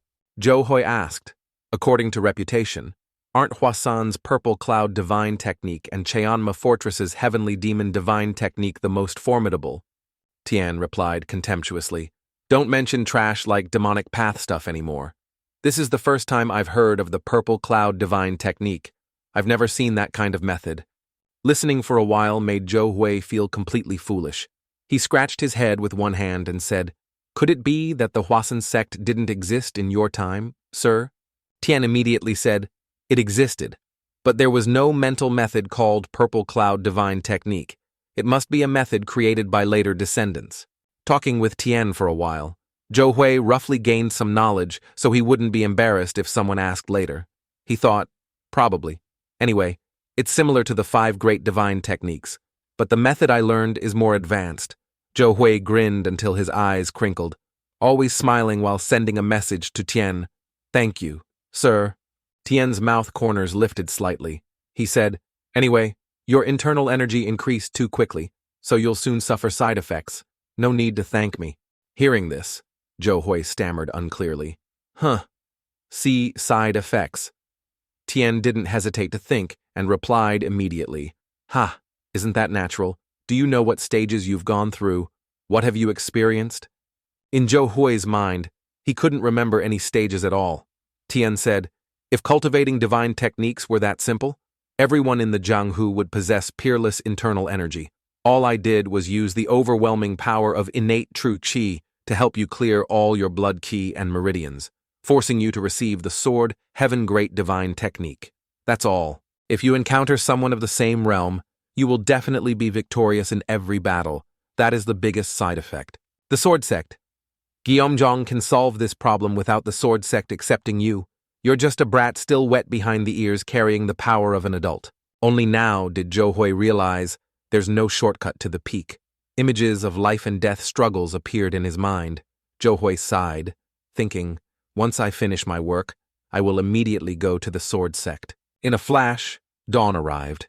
In the eldest elder's room, his son sat opposite him, looking somewhat sleepy. The eldest elder's son suddenly stood up, stammering, Father? Please let me go now. Hearing this, the eldest elder asked his aging son, Quickly tell me the next move. The eldest elder's son sighed and replied, After trapping father with the retreat step of 7 stars step, attack the upper body with giant dragon emerges from the sea. This answer made the eldest elder unable to hold back laughter. Fool, why would you choose giant dragon emerges from the sea right after the retreat step?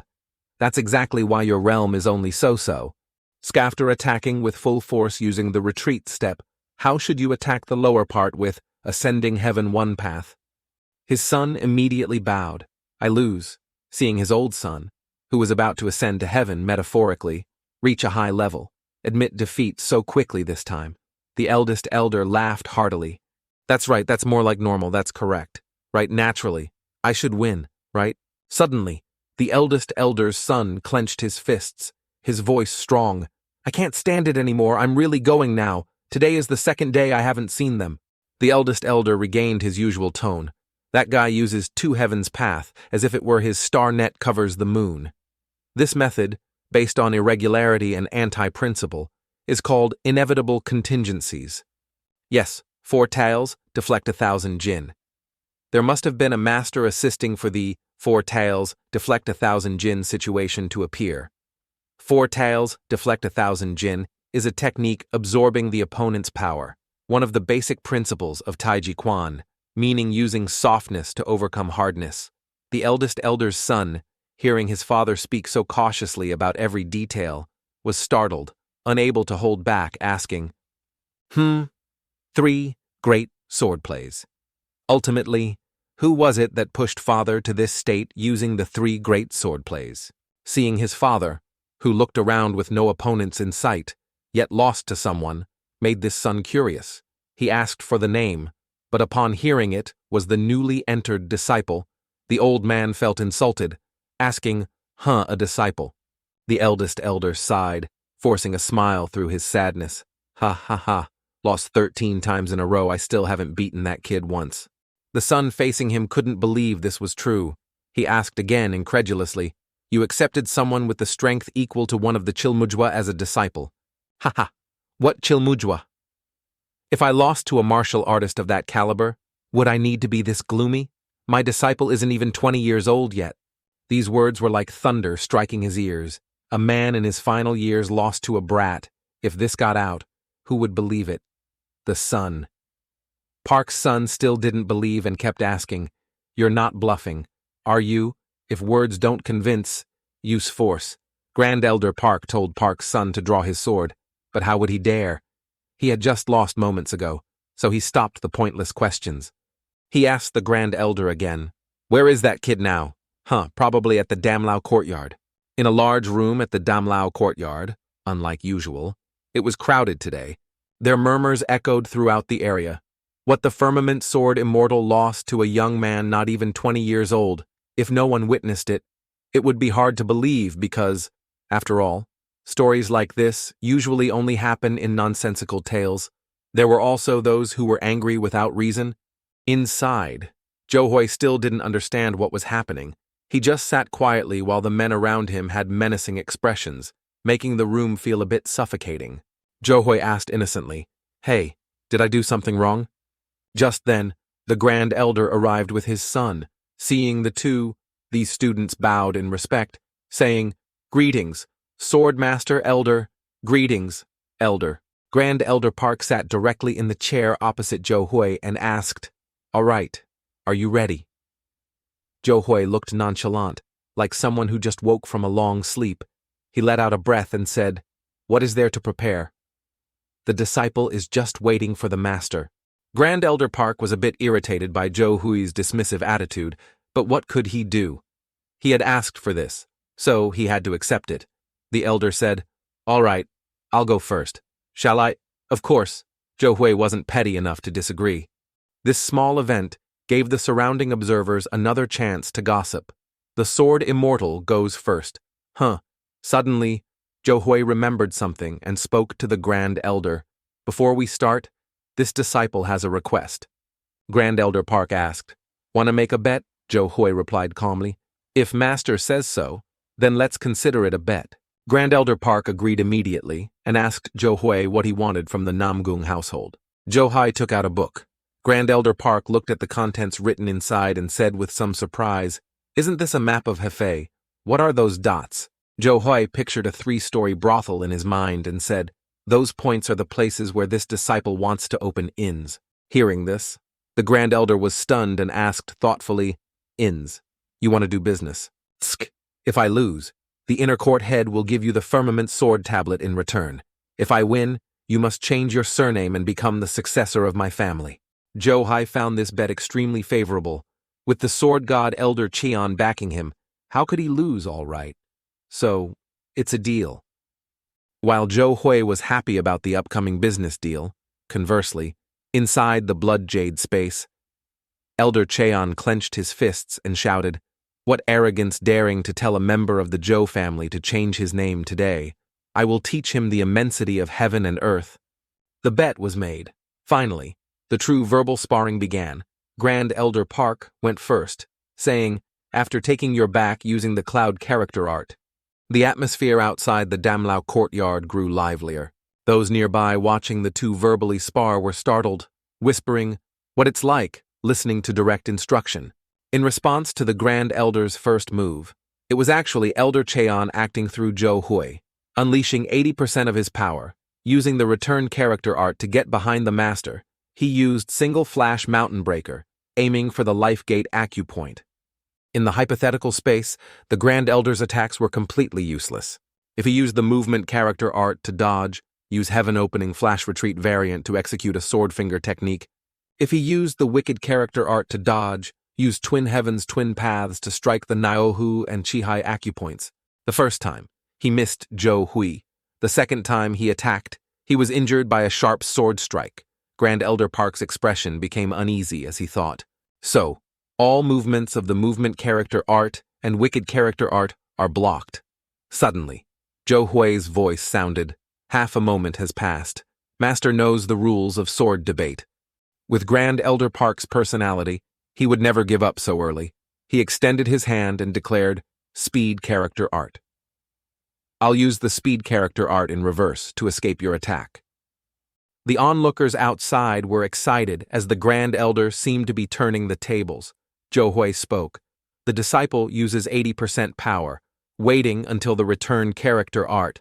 The disciple used earlier reaches half power, using linked footwork to unleash the full power of the movement character art, followed by finishing with flying eagle flash behind the master." Seeing his form being cut down instantly by a sword strike, Grand Elder Park's spirit collapsed. He had lost 14 times now. He thought, "The difference between me and him is too clear." He sighed and said, "Kid, I lost this round. Let's count this as the decider, but can we spar a few more rounds?" Zhou Hui didn't mind letting Grand Elder Park lose a few more rounds, so he agreed without hesitation. The eavesdroppers outside whispered, "It feels like he's begging to be taught." The sword debate continued. Grand Elder Park's swordsmanship had also improved compared to the beginning. Every strike he made carried a hint of the sword path. Contrary to his strained effort was Zhou Hui's calm expression. Suddenly, Grand Elder Park became alarmed, sweat soaking his face. He looked at Zhou Hui before him, who seemed immensely larger than himself. Capable of crushing him like an ant, Grand Elder Park couldn't contain his thoughts. "This is Mount Tai. Standing before Mount Tai. My sword energy is starting to dissipate." Suddenly, he snapped awake. A strange energy emanated from around him. His hands pressed close together. This was the posture of someone attaining enlightenment in the sword path. His son saw this and quickly said, "Could it be that you've achieved enlightenment, protectors? Quickly protect him." Although the sword debate had ended, the crowd coming and going from the Damlao courtyard didn't lessen at all. It even increased.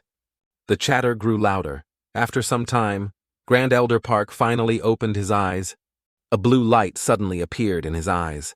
His son beside him saw him wake up and asked joyfully, "Did you just achieve a great breakthrough?" Grand Elder Park said, "I have reached the beginning part of the final 3 moves of the boundless firmament sword." Hearing this, his subordinates were overjoyed and excited. Then all eyes turned towards Zhou Hui, everyone sharing the same thought. Attaining enlightenment during a sword debate, being stared at by hundreds of eyes. This was the first time Zhou Hui felt the immense pressure of public opinion. In this deadlock, Grand Elder Park beamed at Zhou Hui, looking like he'd struck gold. "Should I call you Master Ha Ha Ha?" Zhou Hui asked. "Master hasn't forgotten the firmament sword tablet, right?" Grand Elder Park replied instantly without thinking. "From now on, you can use the Namong name for everything. I'll inform the inner court head." Zhou Hui bowed respectfully. "Thank you, Master." Seeing Zhou Hui's satisfaction about being allowed to do business, Grand Elder Park asked, "I just don't understand. In my entire life, I've never met a martial arts genius like you. Do you really just want to be a merchant?" Zhou Hui had his own intentions. Keeping a calm face, he replied, "Master, Please don't say that. If one doesn't have food to eat, how can one practice martial arts? Disciple asks for leave to see the inner court head. Grand Elder Park asked. You're preparing to leave already? Zhou Hui nodded. Yes, there's still much to do. Also, Master, could you accept my older brother as a martial instructor for the family? Regarding his aptitude, I'm not sure, but his passion for the sword and the martial world is undeniable. Zhou Hyok, standing aside, heard his younger brother suggest letting him study martial arts at the household. Zhou Hyok froze for a few seconds. Opposite him, Grand Elder Park spoke, Blue Dragon Unit leader.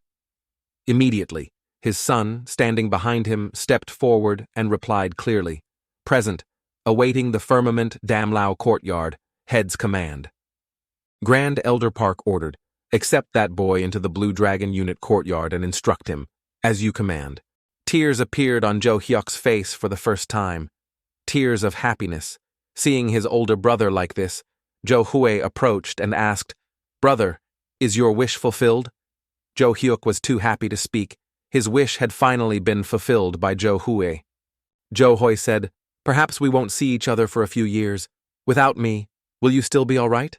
Brother Zhou Hyuk replied confidently, Of course. Zhou Hui added a reminder, Brother, don't forget to visit the forge occasionally to see Mom and Dad. Zhou Hyuk would naturally do this. But noticing Zhou Hui's unusual attitude, he asked, But where are you planning to go? As for where he was going, Zhou Hui wouldn't say anytime soon. Zhou Hui's back slowly disappeared through the doors of the Damlao courtyard. The initial jealous gazes were now replaced with admiration. Young hero, please have a sword debate with me. Please teach me a move, young hero. But their pleas were met with indifference because he had too much business. When would the sword debates ever end? Back in Anhui City, the house where Zhou Hui's family lived still stood.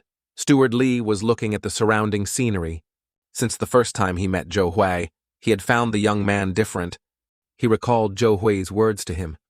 Of course, money cannot win the favor of the elders, but I will make their hearts come alive again.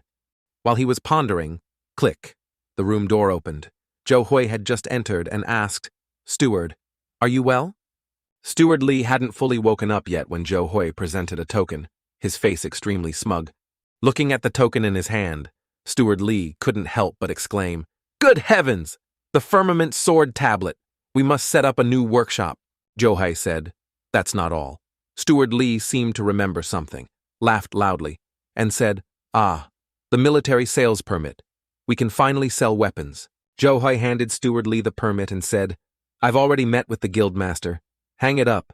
In another month, about 5 or 6 cartloads of iron ore will arrive here. The guildmasters themselves are supporting those carts.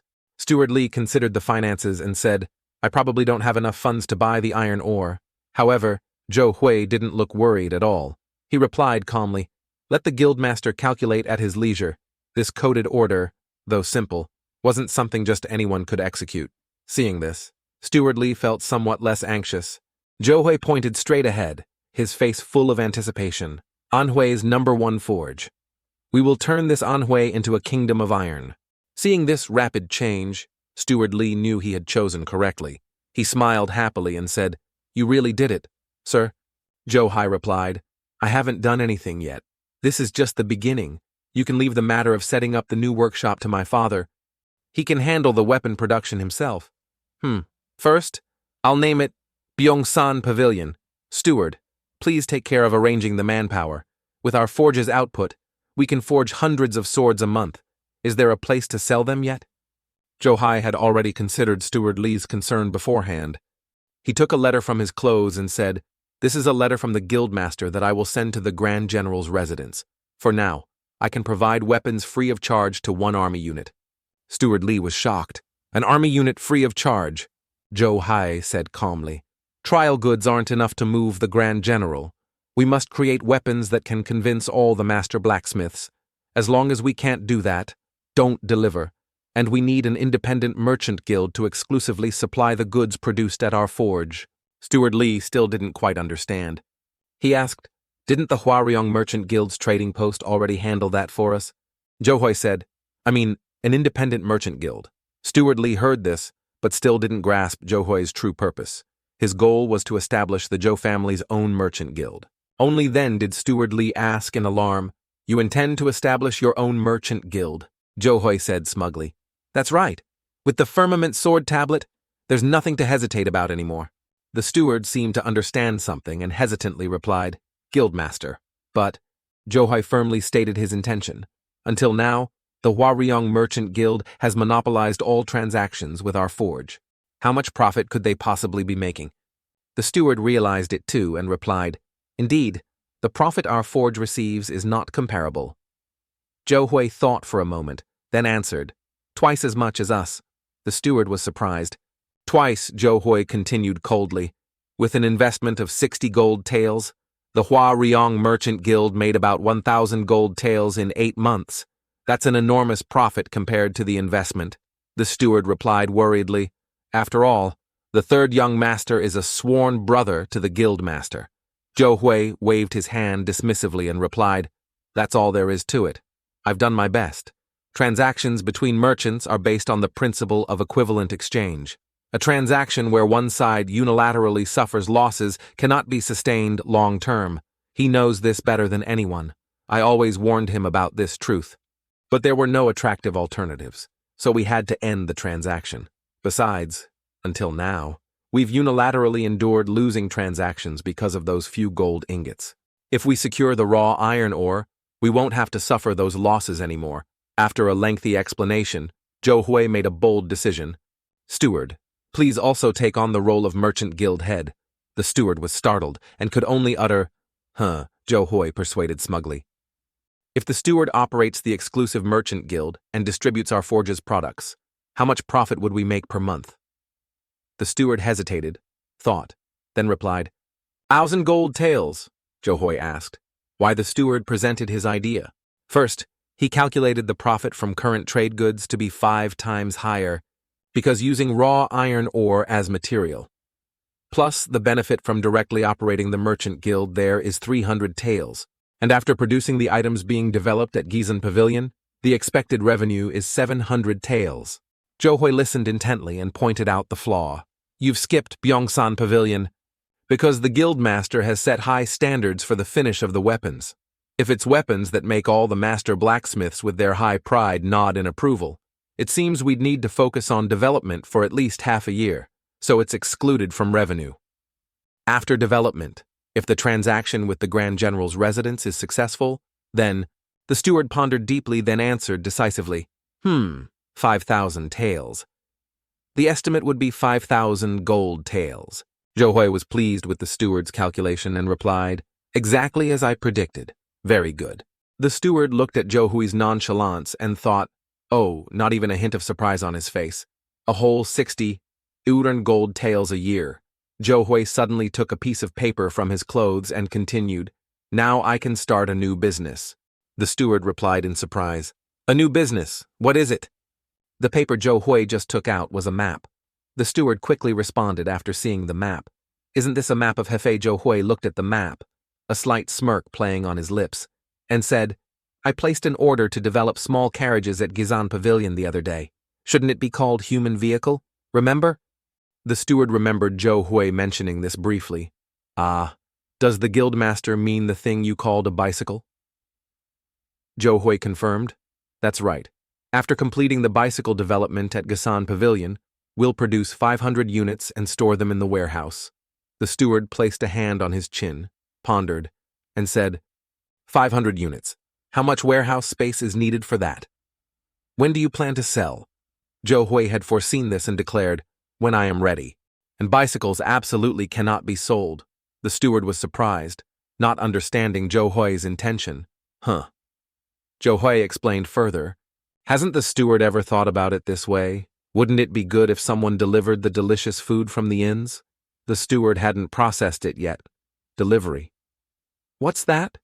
Zhou Hui explained gently. "Ah, it means someone will bring it to you." The steward realized Zhou Hui's intention and guessed, could it be...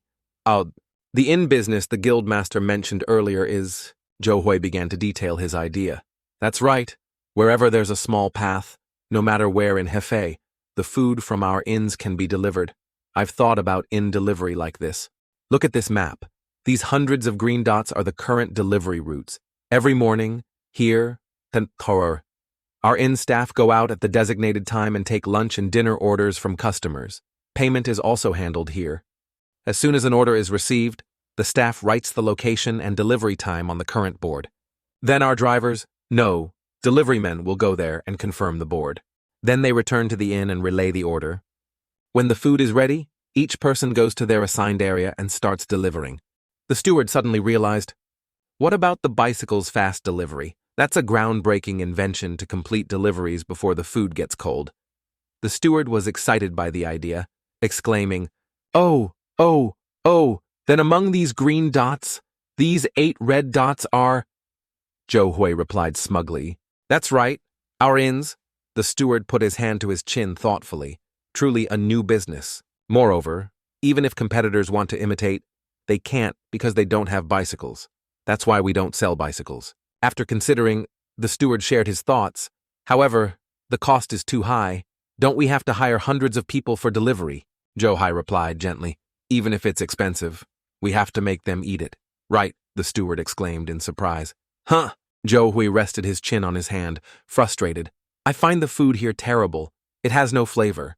Who on earth said Chinese food is the best? Because sugar and salt are expensive. The food is bland and awful. There are too few spices compared to modern times. Compared to my taste from when I was modern, it's not delicious at all. For my taste buds, and because the food market still has so much potential for growth, Zhou Hui couldn't keep eating such terrible food. He stood up and told the steward, buy large quantities of salt and sugar from Jiangnan. The steward was curious. Sugar and salt, Zhou Hui was determined. I will create new dishes. If people taste the appeal of salty and sweet, those addicted will buy it even if it's expensive. The steward thought confusedly, salty and sweet. Then he asked, will we prioritize developing the new business over the forge? Zhou Hui replied calmly, probably. The steward clasped his hands and bowed.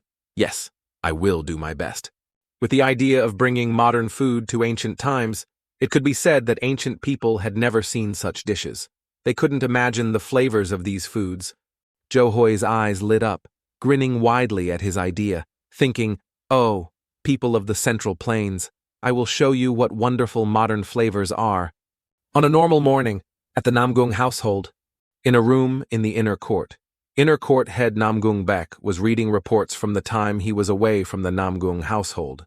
Suddenly, Namgung Baek saw something strange and exclaimed, huh, there was a name Namgung Baek had never seen before. Zhou Family Forge Client, Zhou Hui. Firmament Sword Tablet Issued Letter, Namgung Baek was curious. Zhou Hui of the Zhou Family Forge. Who is this person who, in 1 year, has requested the Firmament Sword Tablet from me 3 or 4 times? While I was on official business in Henan, I already gave one. Who on earth is this? Suddenly, Namgung Baek saw the name that approved the Firmament Sword Tablet issuance. Firmament, Damlao Courtyard approved. Namgung Baek was furious. His eyes filled with hatred. Absurd. Disregarding society, disregarding order.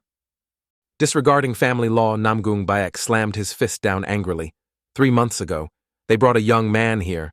I tried to prevent this sworn brotherhood giving the Firmament Sword Tablet to a nameless, unknown forge. Namgung Baek shot up and stormed outside, saying angrily. Unbearable Namgung Baek went to the alchemy workshop, looked around, and thought, but why is no one in the alchemy workshop? Namgung Baek wandered the inner court of the Namgung household but didn't see a single soul, wondering, now is the best training time. Where has the Blue Dragon unit gone? As he looked around, Namgung Baek suddenly heard bustling sounds.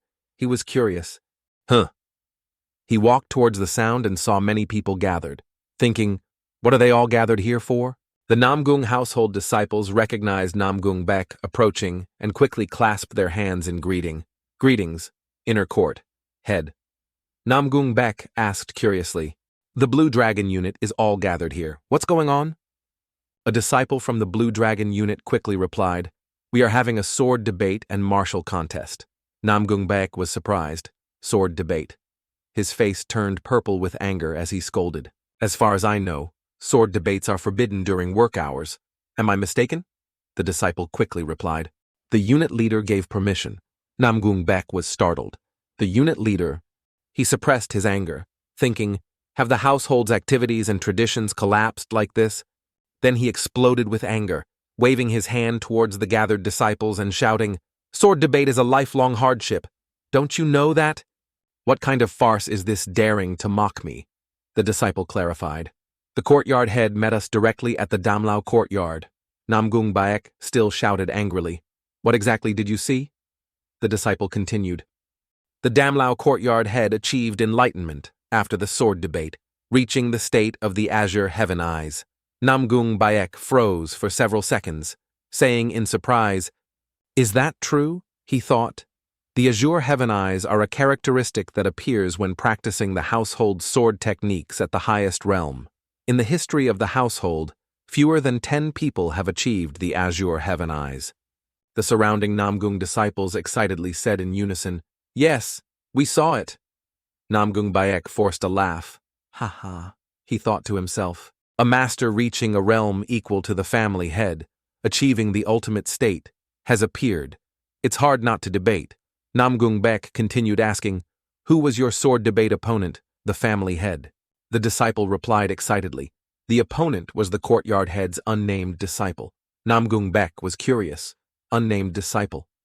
He wondered, an unnamed disciple at that age, the naming will be seriously troublesome. Then he asked further, who is this disciple? The disciple quickly replied, it's young hero Zhou Hui from the Zhou family forge. Namgung Baek went from one surprise to another. Now the name that gave him a headache while reading the reports appeared again, that Zhou Hui. Namgung Baek was very curious about who this Zhou Hui was that so many disciples knew him.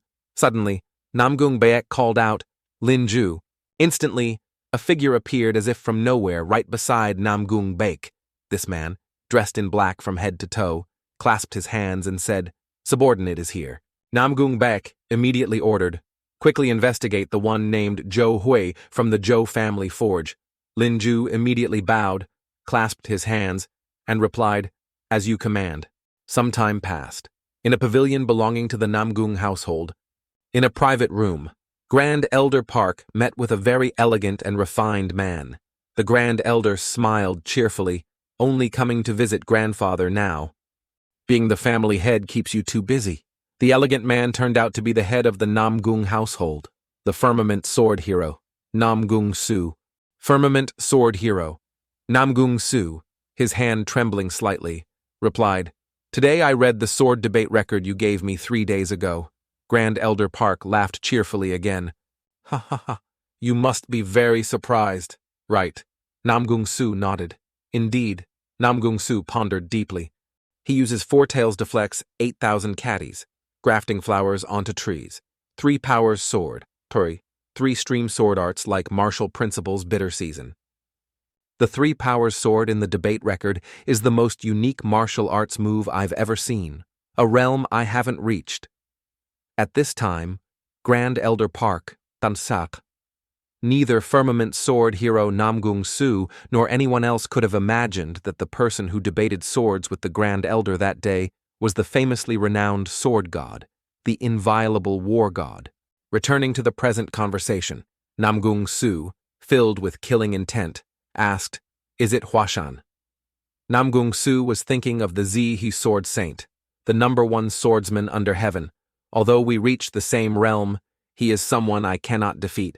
Grand Elder Park gently shook his head. Not him, Namgung Su asked, slightly tense.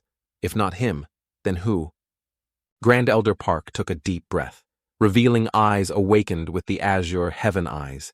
His pupils emitted a sharp blue light, like electricity flowing through them. As he said, slowly, you will know.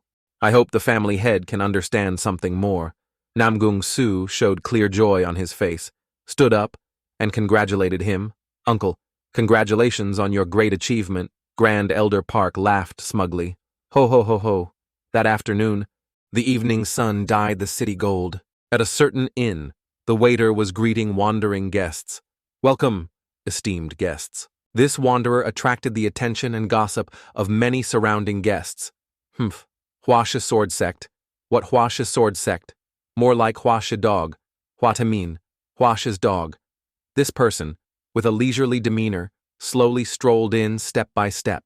Looking around as he walked, he suddenly arrived at a tea table, raised his hand in greeting. Are all the heroes of the Jigal household here? A young hero holding a fan, exuding confidence, replied gently, young Master Hua. Are you well? Brother Hua Tamin asked playfully. And this isn't it young Master Little Zhuge Jua Gu Reum? Those nearby heard this and closed their eyes in annoyance. Suddenly, the waiter's voice was heard. Welcome, esteemed guests. Someone entered the inn, catching Hua Taimin's attention. Hua Taimin said cheerfully, young sword master. It turned out to be a man and a woman dressed in Namgung household martial attire entering. These two stood apart from the others, a brilliant aura surrounding them as they slowly entered the inn. Hua Taimin blushed, stepped forward to block the girl's path, smiled, and said, young miss, you become more beautiful every day. The young Miss Hua Tamin spoke of replied reluctantly, long time no see. The Namgung household's young swordmaster spoke bluntly to Hua Taimin with an unnatural expression, still so boorish. I see. Hua Taimin laughed loudly. Ha ha ha! Brother Jang Ho, Hua Taimin continued, emboldened. The young swordmaster and little Zhuge are together. It truly is the Little Dragon Grand Banquet. Namgung Jang Ho's face darkened, showing clear annoyance as he thought. If it weren't for the family order, why would I need to talk to you, forcing me to come to Shanxi with those who tarnished father's name with their pens? The young lady of the Namgung family standing behind Namgung Jang Ho felt awkward but still obeyed after Namgung Jang Ho said, after refreshments, we will depart immediately. Just then, Zhou Hui was arguing loudly with someone who might be the innkeeper. So, what do you want? The other person replied irritably, hey kid, what do you mean? What do you want? Young Miss Namgung Soso heard the noise and paid attention. Namgung Soso was surprised to recognize the arguing person as Zhou Hui, back to Zhou Hui. The innkeeper stood with arms crossed, angrily shouting, why should I tell you my recipe? Zhou Hui pressed his lips together, embarrassed, helpless, not knowing how to retort. He thought, damn it. Even though I humbled myself so much, no one will tell me how to run an inn. My plan will fall apart. The innkeeper sneered contemptuously, thinking, don't know where this rich kid came from. Think I don't know you want to open an inn. Just then, the waiter's greeting at the inn door sounded again. A familiar figure rushed straight into the inn, heading directly towards Zhou Hui, shouting loudly, pant, pant. Younger brother. My sworn brother. Zhou Hui turned around reflexively and said instinctively, Brother Zhongjai Li. Zhongjai's face was dark, holding some paper, panting as he shouted, what on earth is this about? Zhou Hui thought in surprise. As expected, the steward works fast, Li Zhongjai, with a serious expression, shouted, drawing the attention of those around, sworn brother, do you know how long I've been looking for you? You abruptly ended our transaction without a word. Is this your true nature, sworn brother Zhou Hui, with an innocent face, said calmly, brother, things really are like this now. Li Zhongjie, still angry, crumpled the paper in his hand and shouted, like this. What does like this mean? Even rival guilds don't do this. How could you not give the guild that traded 1,500 taels with you monthly a chance to negotiate? You unilaterally end the transaction like this. Aren't we even sworn brothers? Zhou Hui didn't rush to explain, but replied calmly and proudly, I truly respect you, brother, but we must separate public and private matters. Zhongjie seemed to realize something and just uttered, sworn brother. Zhou Hui continued coldly, you make it sound like I didn't give you a chance. But how many chances did I actually give you? I told you every day, Zhongjie replied, flustered. That. Zhou Hui firmly cut him off, not allowing Zhongjie to justify himself, continuing coldly. The monthly profit you made trading with me was 120 taels. As a merchant, you know very well how large that number is. Zhongjie's angry expression changed to worry and embarrassment, like someone caught doing wrong, Zhongjie thought. He knows the profit I made through the Anhui Forge transaction? Zhou Hui asked angrily, his voice sharp. Sworn brothers? You speak nicely. Tell me, What younger brother gifts his sworn brother 120 taels a month? That's not sworn brotherhood. That's robbery. Isn't it bribery? Jongjae was cornered, stammering an excuse. It's not like that. Do you know that to provide silver for you, your sworn brother had to— Johoi slowly drew the firmament sword tablet from his clothes, the innkeeper standing nearby, and Jongjae gaped when they saw the sword tablet. Jongjae slumped, disappointment clear on his face, uttering, "Ah." This also meant the deal was over. The innkeeper recognized the sword tablet, clasped his hands, and pleaded desperately with Johoi. "Heavens, young master, this humble servant was rude to you," Johoi exclaimed in surprise. "Huh." Just then, footsteps approached Johoi. It was Namgung Jang-ho, known as the young sword master of the Namgung household. Namgung Jang-ho pressured them with his words. "Who are you? Why do you have my family's token?" Johoi, surprised by the situation, quickly bowed, clasped his hands, and introduced himself. "I am from the Zhou family, no, Johoi of the Anhui Forge." Namgung Jang-ho seemed skeptical of both Johoi and the Anhui Forge. "Anhui Forge, show me the token." Suddenly, Namgung Soso ran up, hastily saying, "Senior brother young hero Johoi is now the most prestigious person in our household. The firmament gold tablet is definitely from our family." Namgung Jang-ho asked curiously.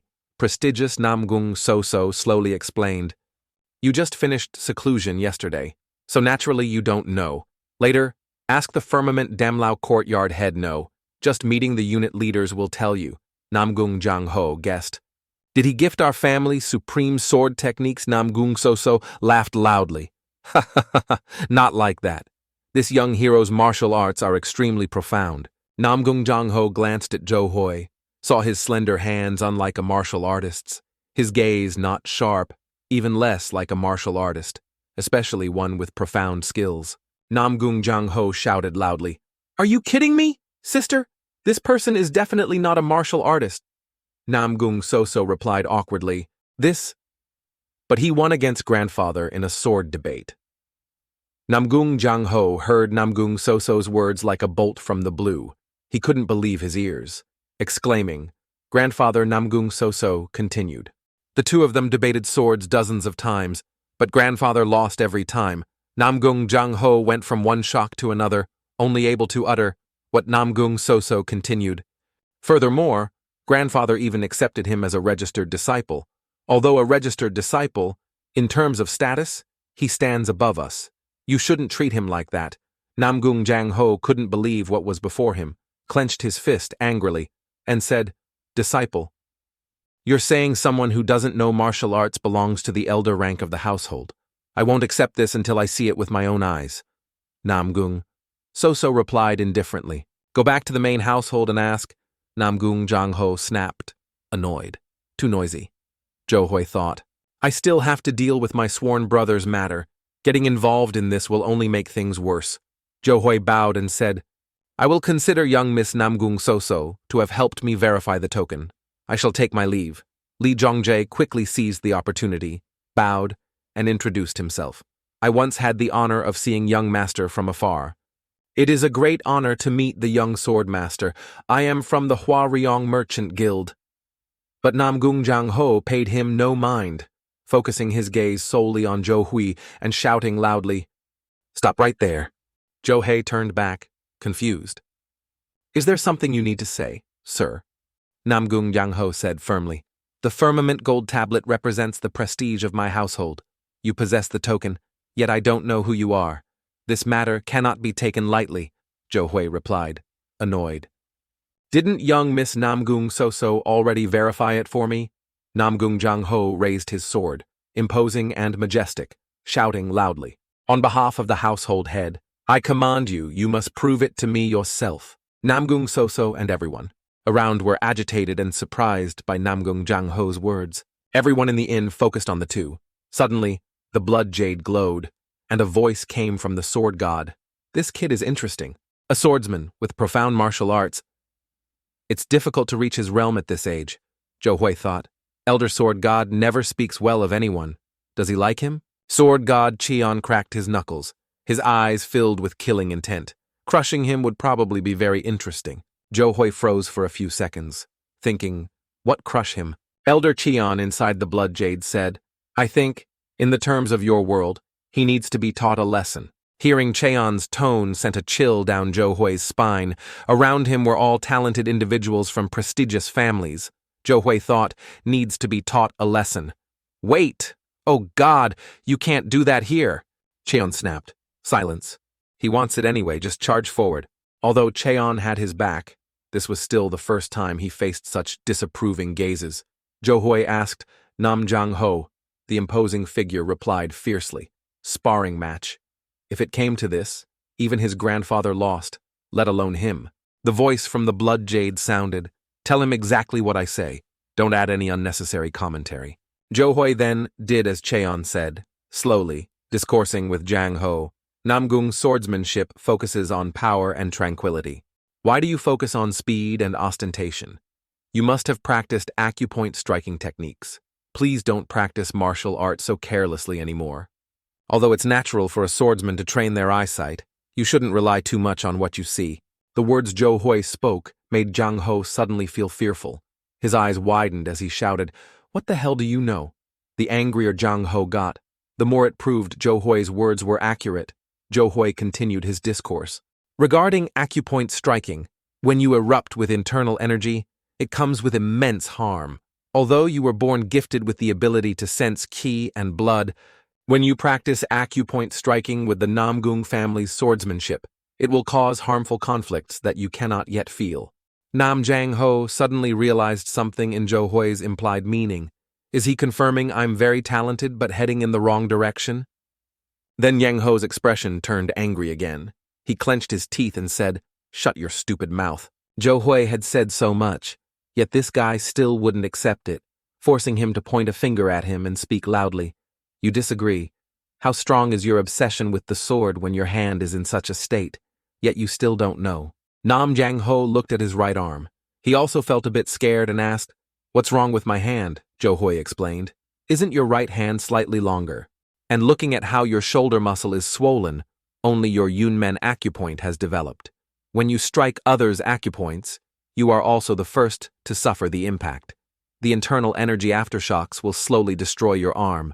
Your personality is characteristic of a swordsman heavily obsessed with winning against opponents by any means necessary.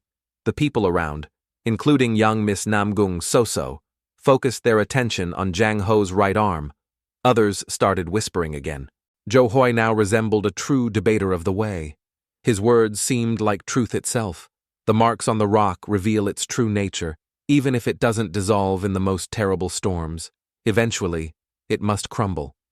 The path by which the divine dragon punishes the rotten world is as if it scorns the world, yet tolerates all beings. Flying dragon ascends to heaven. The true nature of the azure heaven tolerates demons. Though powerfully suppressive, it cannot bear to crush everything in the world. The path of a sword saint is one of ceaseless battle, with no room for error or failure. The azure heaven scorns the world with arrogant eyes, yet its heart is filled with compassion.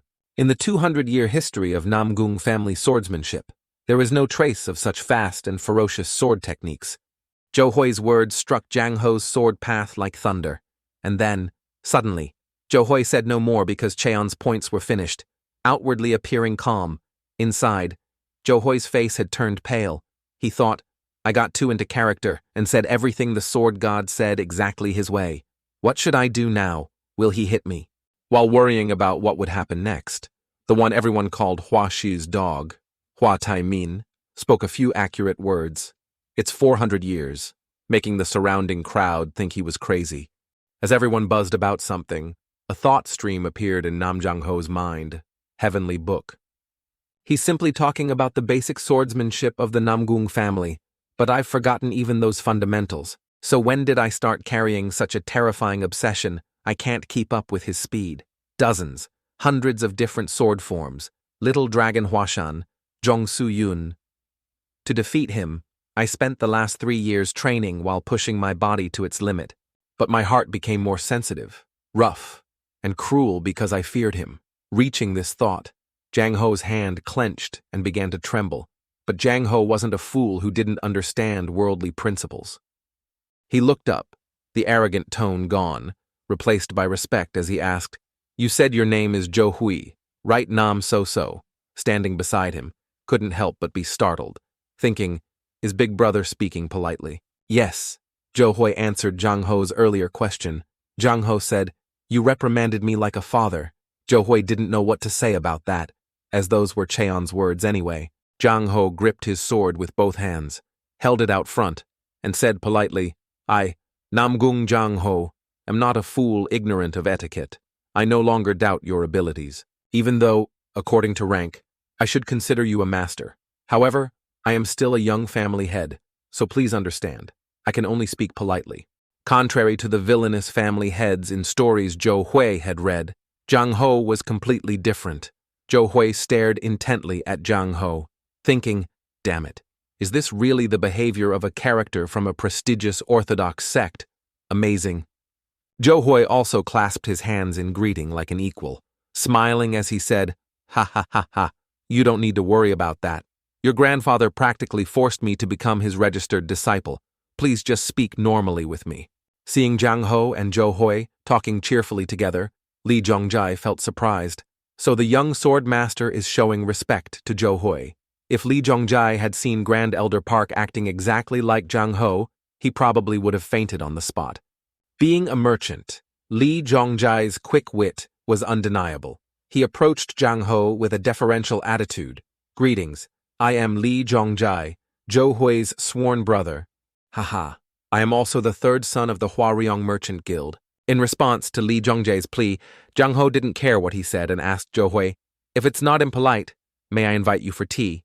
Zhou Hui replied, "It would be an honor, but let's have wine instead." "All right then." And so, the two walked off together, leaving the others behind. Li Zhongjai was terrified, thinking, I can't let my relationship with Zhou Hui end like this. Immediately, he took out a book, fearing Zhou Hui would leave and he'd lose his chance. He was extremely anxious. "Wait a moment, at least fulfill this for me, Zhou Hui." Zhou Hui looked down on Li Zhongjai and said, "Brother Zhongjai, please don't overdo it. Doesn't the treasurer of the Huariong Guild get paid?" Li Zhongjai shook his head bashfully. "Haha, no.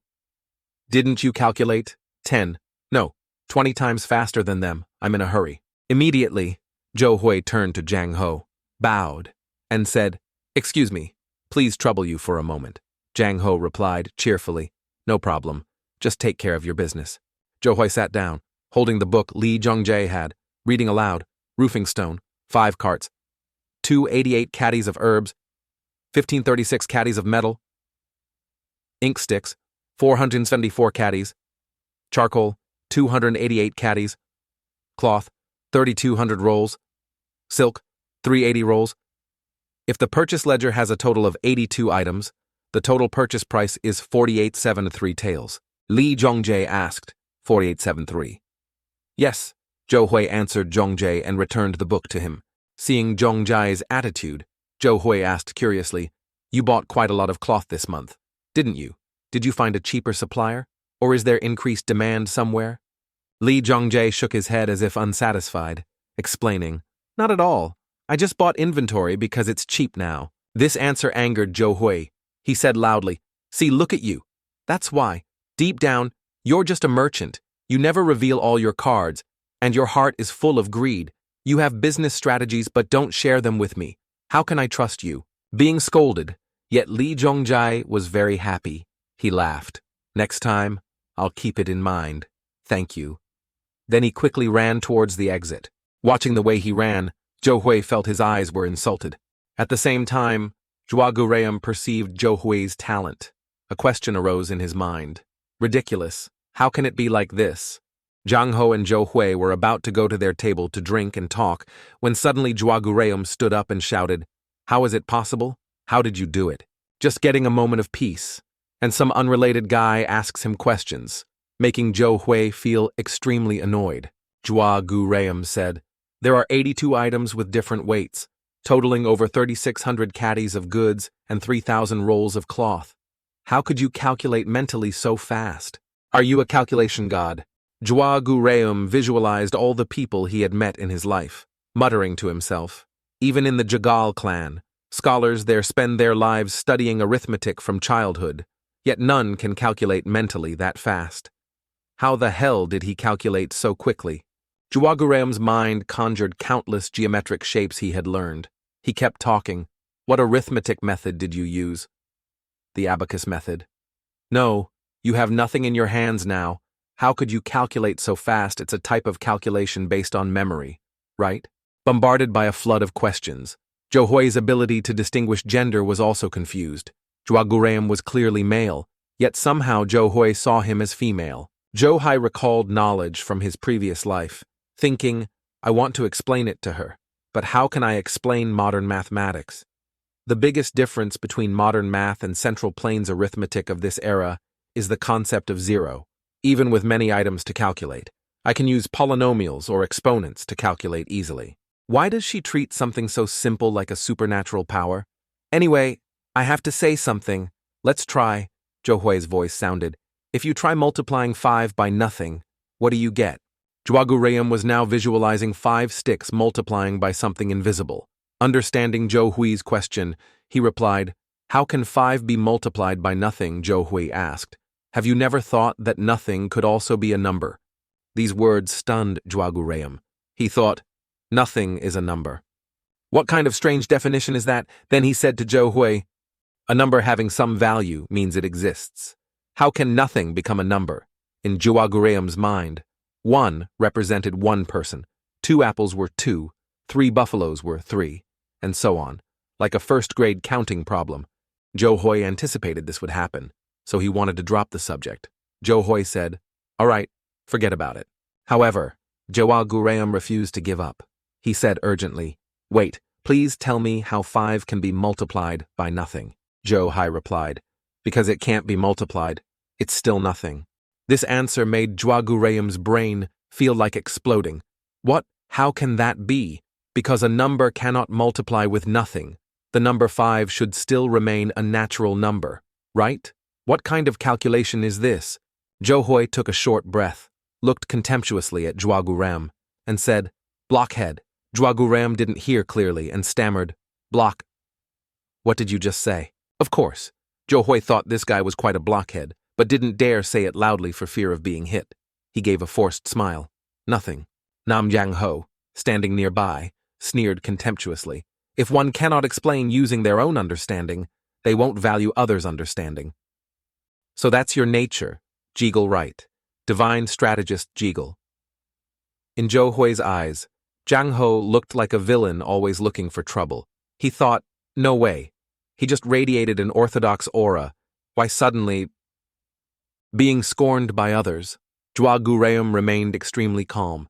He sighed, gestured dismissively, and said, I just see a bunch of fools treating new swords as everything and slandering other disciples. Smug when insulting others, but angry when insulted back.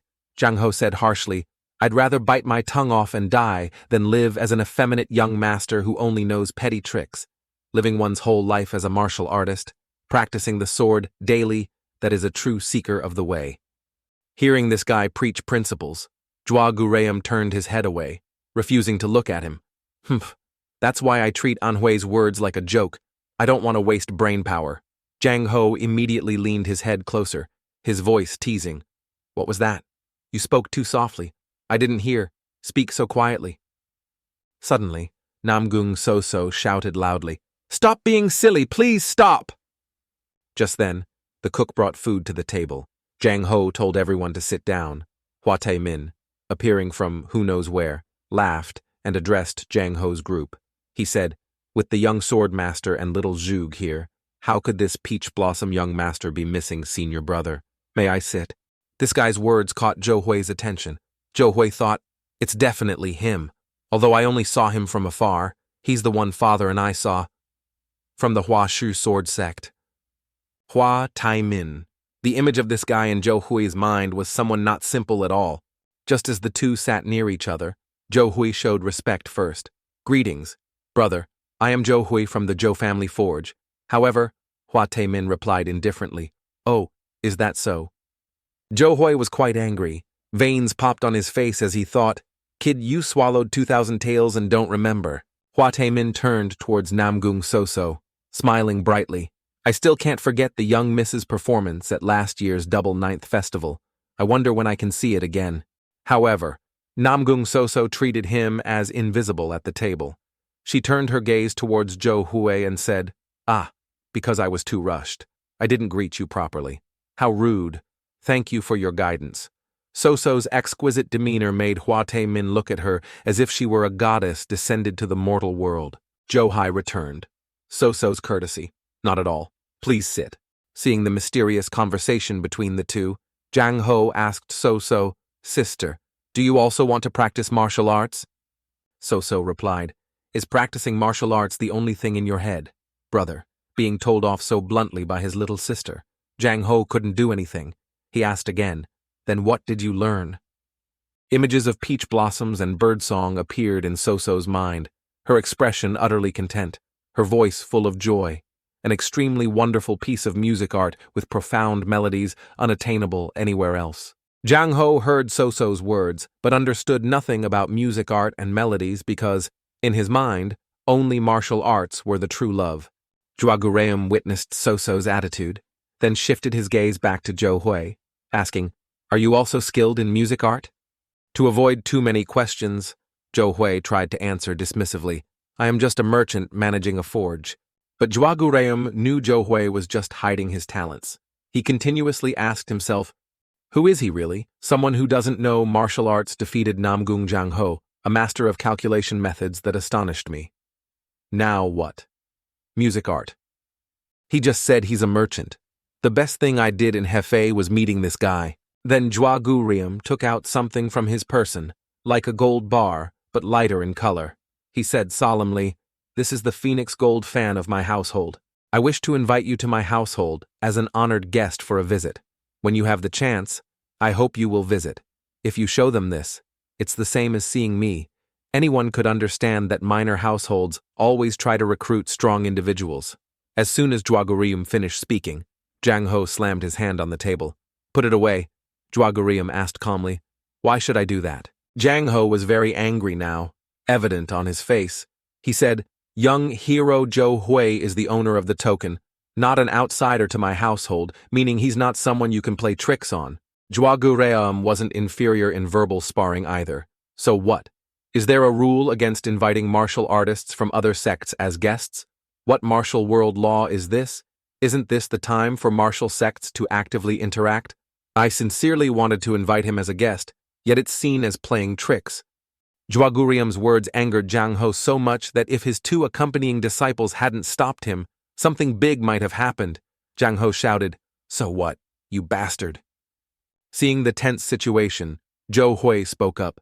Thank you for your kindness, young master, but I dare not accept. Regret showed on Juagureum's face, and in his words, completely opposite was Jang Ho's smugness. Jang Ho gestured respectfully towards Zhou Hui.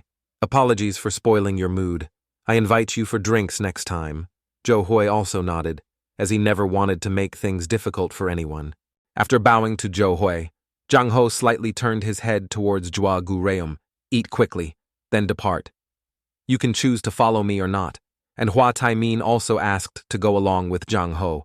Seeing these guys leaving in such a hurry, Zhou Hui asked, Do you have official business? Sir Juagureum quickly replied, We will attend the Little Dragon Grand Banquet at Huashan next month. Little Dragon Grand Banquet. These words felt familiar to Zhou Hui. He thought to himself, I seem to have heard of it.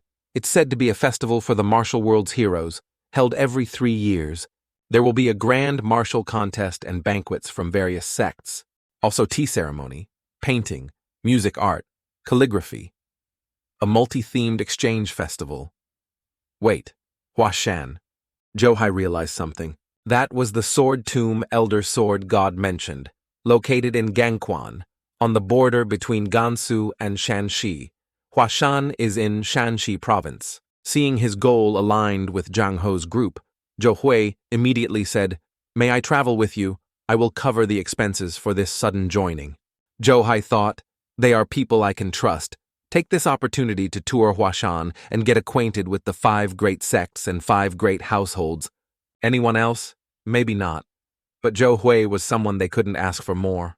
So-so, and Jua Gureum replied in unison without prior agreement. Welcome, young hero, to travel with us, ha ha ha. Don't worry about the cost. The next morning, on a mountain road, a group was traveling forward. This was Zhou Hui's group heading to Huashan. Inside the carriage, Hua Taimin said smugly, I don't want to brag, but our Hua Shi sword sect possesses a colossal fortune. You can't imagine, Ohui said. Of course, I know the famous Danhua Bank in this Hefei. Hua Taimin glanced sideways at So-So, but she was sitting meditating, so he continued his boasting. Haha, of course. It's not just Danhua Bank Kaiyang pawn shop, restaurants, and Tianshang fabric store. Besides, there are hundreds of inns. Zhou Hui wasn't very surprised and replied, How surprising. Isn't Kaiyang Escort Agency the largest escort agency in Anhui, moreover? The Bai Ni restaurant has a unique view from the top of the tower. Visitors are countless. Hearing these words from Zhou Hui, Hua Taimin laughed heartily, replying happily, You even know about that. You are indeed a person of profound knowledge, Zhou Hui said. Having one small inn is enough to satisfy me. Ha ha, you don't need to be modest. But you're right, the Honglu Inn and Wanshou Inn, for example. Hua Taimin's smugness looked foolish in Zhou Hui's eyes. He thought, I just praised him a little, and he's already bragging. Suddenly, a guard's voice came from outside. Young master, something has happened. Sir, what is it? There's a banner ahead. Zhang Ho asked the guard. Who are they? The guard replied. Daeho Stronghold, sir. Zhang Ho thought, I heard Daeho Stronghold is the weakest among the 12 strongholds of Luksam. Being the dignified young sword master, getting bullied by others right after going out who could endure such anger. Zhang Ho gripped his sword tightly, punched the carriage wall with his other hand, and shouted, They dare block my path. Zhua Gureum sighed wearily. Look there. They're not wild beasts. Is it necessary for you to step forward, can't you think? Zhang Ho was furious, but seeing his point was valid, he didn't know what else to say. Zhua Gureum said, Think about it. Daeho Stronghold aren't fools. Who would seek death like this? They saw our banner and raised their own banner high. Zhou Hui didn't understand martial world affairs well, meaning they are confident in their strength and strategy. Zhua Gureum replied, Exactly. The martial world is not a simple place. Mr. Anhui, handsome. Hearing that tone made Zhou Hui curse inwardly. This bastard keeps mentioning Anhui handsome, Zhang Ho said angrily. Anyway, things are getting complicated. Not only these scholars guessing this and that in the Wulin Alliance, but even the evil sects are stirring up trouble. They're all damn bastards. Zhua Gureum looked at the banner ahead and laughed. Wait, look at the banner. A bear only Ungzan stronghold uses a bear banner in Luke Lam. The red bear banner is the famous mark of Iron Bear Lord Luke Lam Great King. It means either the Luke Lam Great King is here, or at least his disciple or direct guards have arrived. Hearing this name, Zhou Hui felt fear, thinking, Iron Bear Lord. Not one of the 7 martial seats, but someone with prestige comparable to them. Zhua Gureum jumped off the carriage, his voice unhappy. What rotten luck is this? If I had just charged out, I'd probably have been beaten half to death. From the mountaintop, several indistinct figures suddenly flew down. According to Zhua Gureum's knowledge, this was the Red Bear Swift Wind Squad. Monsters known as a fighting organization under the Luke Lam Great King's command, and the only unit with power comparable to a sect. They all had robust bodies, fierce faces, and scars on their faces. Another common feature was the cloak tied around their necks. Zhang Ho drew his sword with one hand, causing nearby rocks to shatter. He gave the command, Great Namgung, fight. All the soldiers drew their swords. Zhang Ho leaped forward, commanding, quickly, form ranks. Instantly, as Namgung Zhang Ho ordered the Namgung household guards to prepare for battle and form a sword formation to deal with the situation ahead. Zhua Gureum also commanded the Jigal household guards just as quickly. Guardians, deploy Zhenshi Stone and Baishi Wood, Ji Chensha, set up the Taiyi Maze formation behind. The Jigal guards immediately obeyed, arranging the necessary materials for the formation, waiting only for Zhua Gureum's command to activate it. Zhua Gureum shouted, Activate formation. Instantly, mists appeared, obscuring the formation master's positions. Winds howled around the formation they established. Zhua Gureum stood at the formation's eye, shouting proudly, If you see no chance of winning, enter the formation immediately. If you enter the life gate, let me know I said I didn't want to argue. If you don't want to listen, fine. Since you lead them, you must bear responsibility for minimizing casualties. Namgung Jang Ho, upright and full of fighting spirit, knew the weight of this responsibility and replied, "All right." Zhou Hui was now standing within the defensive formation set up by Zhua Gureum. The surrounding mists would hinder anyone approaching. Witnessing this scene for the first time, Zhou Hui could only sigh inwardly. Terrifying Cao Cao suddenly spoke from the blood jade. Quite surprising, is this an upgraded formation from the four symbols maze? Even more surprising are the mages with far superior abilities combining to set up the formation. It means they all fully understand the Taiyi maze formation. Indeed, descendants of Kongming Namgung Jangho channeled internal energy into his sword. The sword emitted the signature blue light of the Namgung clan. Taking the lead, he shouted to boost the morale of the Namgung disciples. "Great Namgung, charge." The Namgung guards immediately followed Namgung Jangho's steps closely. Suddenly, a shout broke the tense atmosphere. "Wait!" Someone holding a spear leaped, did a few flips in the air to reduce momentum, and landed perfectly. Seeing this absolutely cinematic scene, Zhou Hui could only watch the situation in silent surprise. The newcomer had a fierce face, glaring eyes, pupils fixed on the target as if ready to devour them alive. He said, "Speak cheerfully now." Namgung Jangho sensed the opponent's strong aura and, not knowing who it was, stopped and asked, "Are you Iron Bear Lord?" This man was flustered and annoyed, shouting loudly, "What? What, you exaggerate. How many years' difference is there between me and that old man? Are you blind?" Hua Taemin asked, confused. "Huh? How old are you?" The fierce-faced man laughed. "I'm 17. The answer shocked everyone. Only Namgung Soso was surprised without showing it clearly.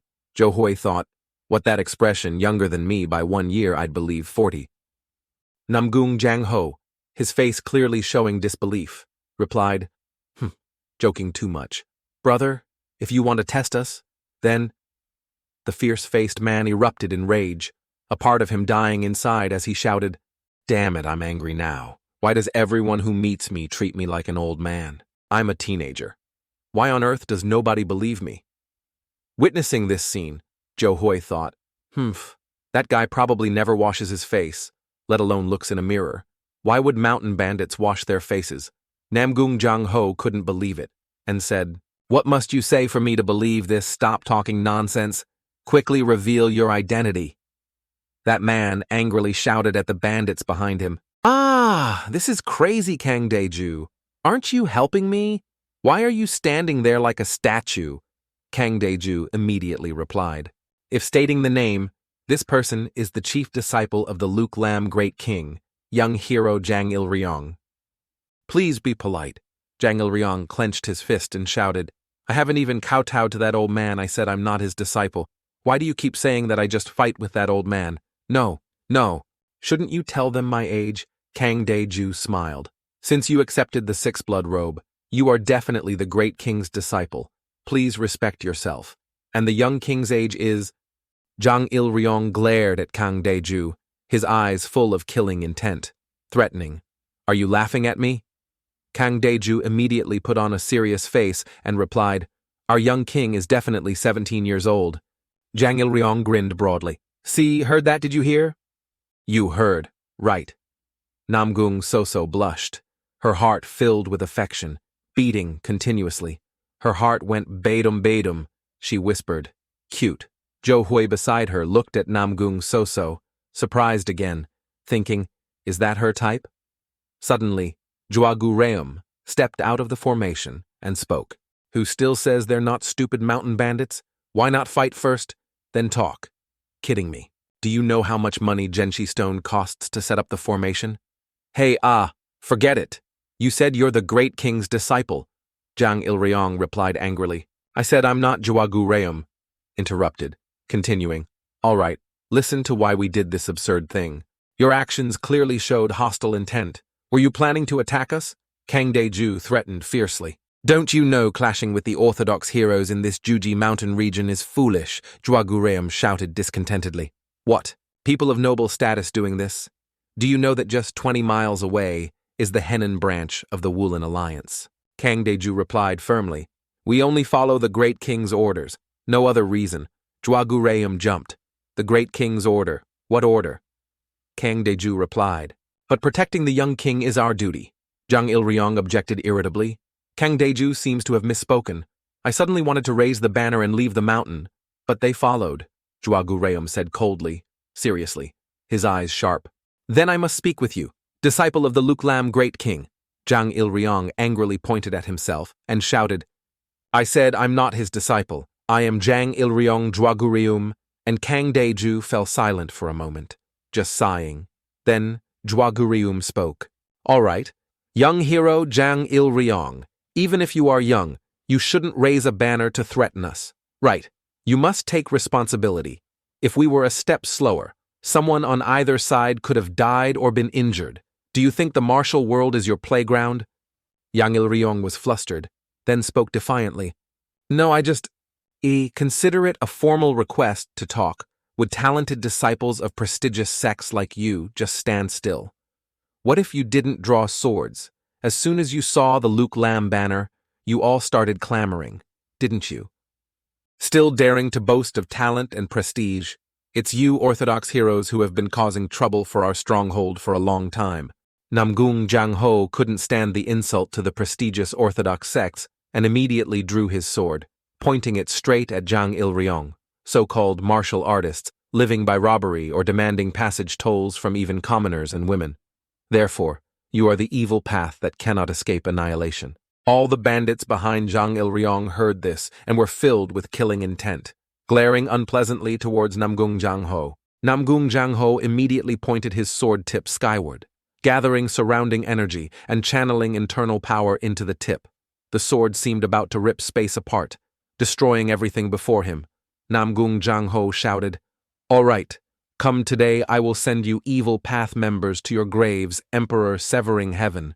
While Jwagureum watched the situation carefully and seriously, Zhou Hui thought, so childish. Zhou Hui decided to intervene. "First, let's talk. Listen to a few more words from him." Namgung Jang-ho, gathering power, replied, "I have nothing to listen to."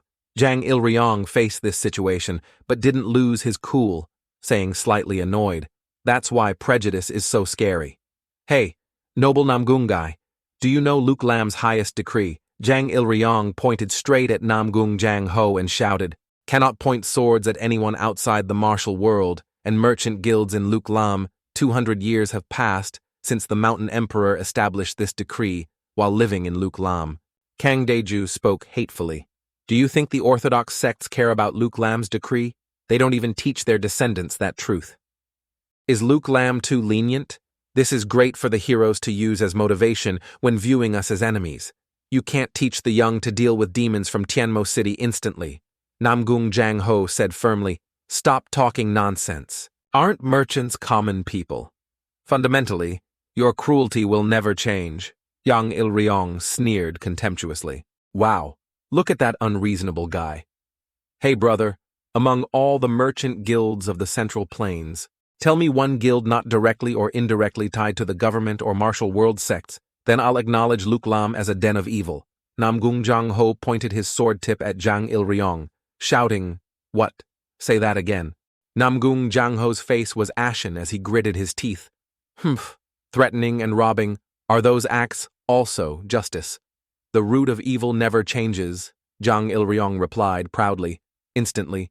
"Oh, clever, want money, plant a flag. Occupy all the places with good wood if you suffer losses. Slander us. Seems there's still an empty spot in Namgung Hefei.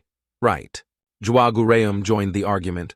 "The nature of our rightful acquisition by strength is different from you bandits," Jang Ilryong retorted sharply. "Threatening and robbing is evil. All right, then I'll ask one question.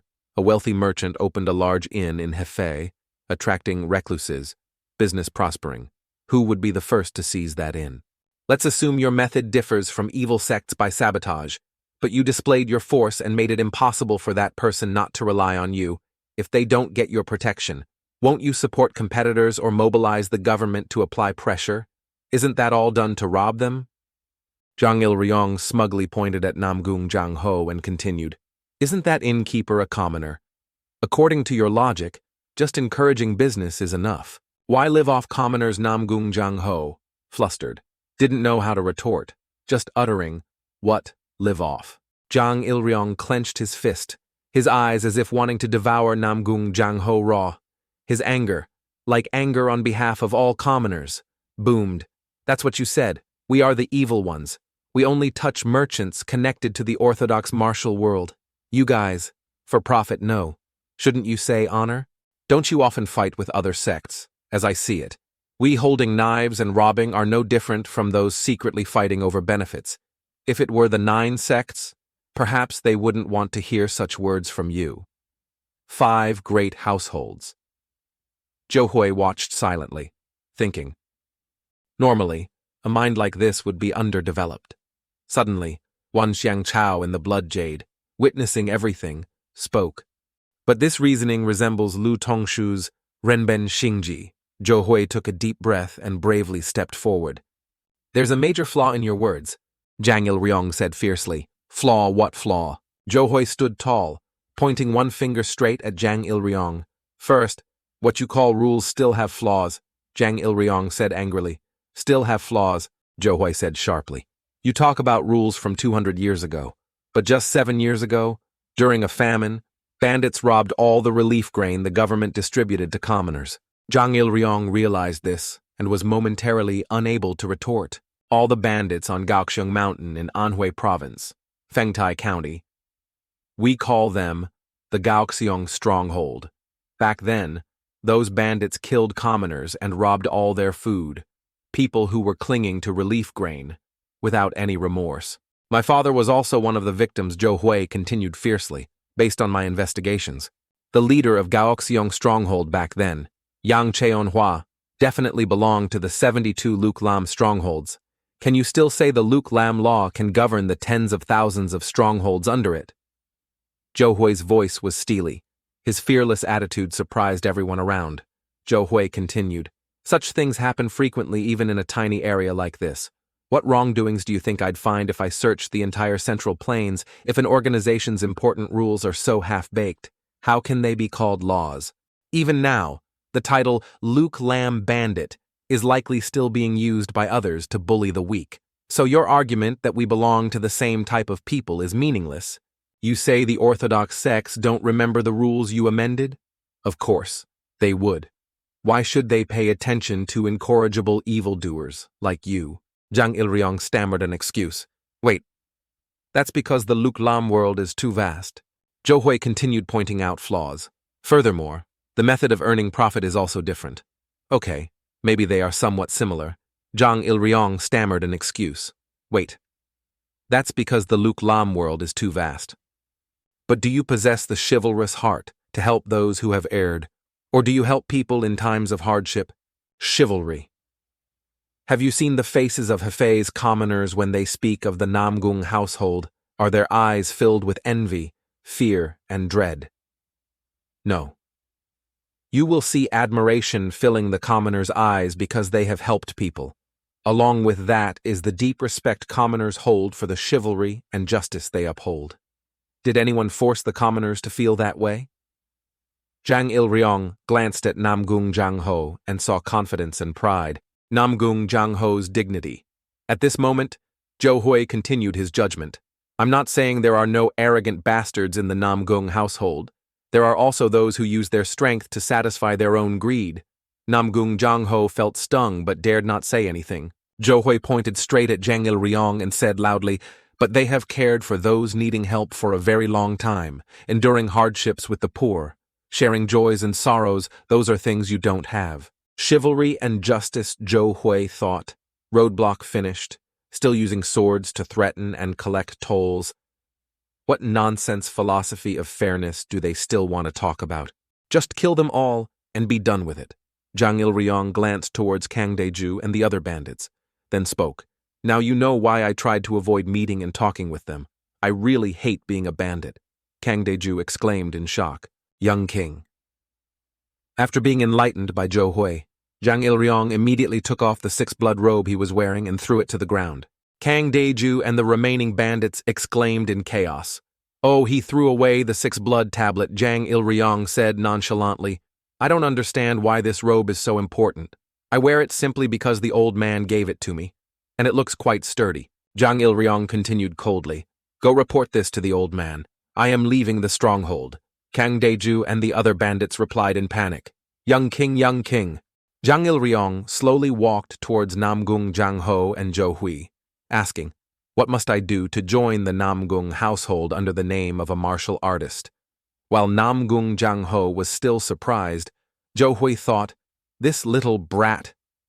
He changes his attitude really fast. Kang Daeju was confused, his face dark, thinking, I can't believe he threw away the six-blood robe, one of Luke Lam's 3 treasures, onto the ground as if it were just a worn-out old shoe. The young king, commander of 10, Deundor Luke Lam bandits, wants to withdraw from Luke Lam and join the Namgung household. Namgung Jang-ho sheathed his sword dismissively. A bandit wants to join the Namgung household. That's the stupidest thing I've ever heard. Jang Il-ryong smiled innocently. You saw it too, right? I just stopped being a bandit. Jo Hui thought, with those muscles and build, you're clearly a bandit. Hard to change. Namgung Jang-ho ignored Jang Il-ryong's request, turned, and said, if there's nothing else here, let's go our separate ways. Jang Il-ryong, standing behind Namgung Jang-ho, repeated, I want to join the Namgung household. Jang Il-ryong, standing behind Namgung Jang-ho, repeated, I want to join the Namgung household. I, Jang Il-ryong, wish to formally declare my aspiration to join your family under the name of a martial artist. Namgung Jang-ho sighed, then said stiffly, Luke Lam is part of the lawless, and my family has no place for the lawless. Jang Il-ryong waved his hand defensively, but I've already left the stronghold. Namgung Jang-ho continued firmly, the master-disciple relationship isn't easily broken like that. It's not something you can just discard when you want. Jang Il-ryong gritted his teeth angrily. Damn it, are you deaf? Don't the righteous factions always say turning back is salvation? I've never even performed the disciple bowing ceremony. Namgung Jang-ho smiled sinisterly.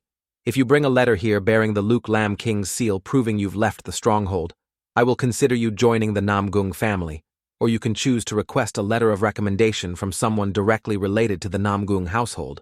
Suddenly, when no one expected it, Namgung Soso, her heart blooming like 1,000 flowers, quickly raised her hand shyly. I will write the letter of recommendation for you.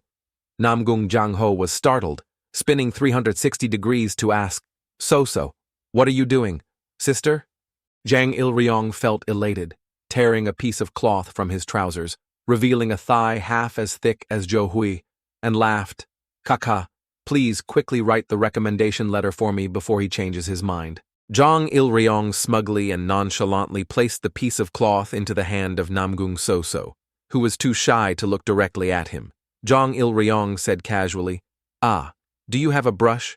Well, I guess we could cut your hand and use your blood to write too. Jo Hui gently took a brush from his clothes for Namgung Soso. Ignoring Namgung Jang-ho's annoyance, Jo Hui thought, this damn reckless bandit? Look at his attitude. He looks ready to bite off the young lady's hand. Namgung Soso wrote the recommendation letter while laughing and talking happily with Jang Il-ryong. Jang Il-ryong was excited, thinking he could also be chivalrous. Righteous, like Jo Hui had said earlier. Witnessing this scene, Namgung Jang-ho could only sigh. Then he said angrily, I guarantee you'll hold the lowest-ranking soldier position for life. Jang Il-ryong replied smugly and nonchalantly, no problem, as long as I'm not a bandit anymore. It's fine. Then Namgung Jang-ho gathered everyone again, reorganized the ranks, and said, quickly, let's depart. The great Namgung disciples replied in unison, yes, sir, in the sparkling sunlight illuminating the mountain pass. Kang Daeju and the bandits silently watched the carriage procession slowly leave the mountain. The old bandit beside Kang Daeju asked confusedly, Captain, are we really letting them go like this? Other bandits also spoke up. If we just let the young king leave like this, we'll die when we go back. He ordered us to come protect the young king, and now he's left the stronghold. What should we do now? Kang Daeju said solemnly. Well, if it's like this, should we have fought a world-shaking battle with those people? but if they light signal flares or something, we'll have to fight the Tianlong battle squad of the Wulin Alliance's Henan territory. That's not good, the old bandit beside Kang Daiju said, trembling fearfully.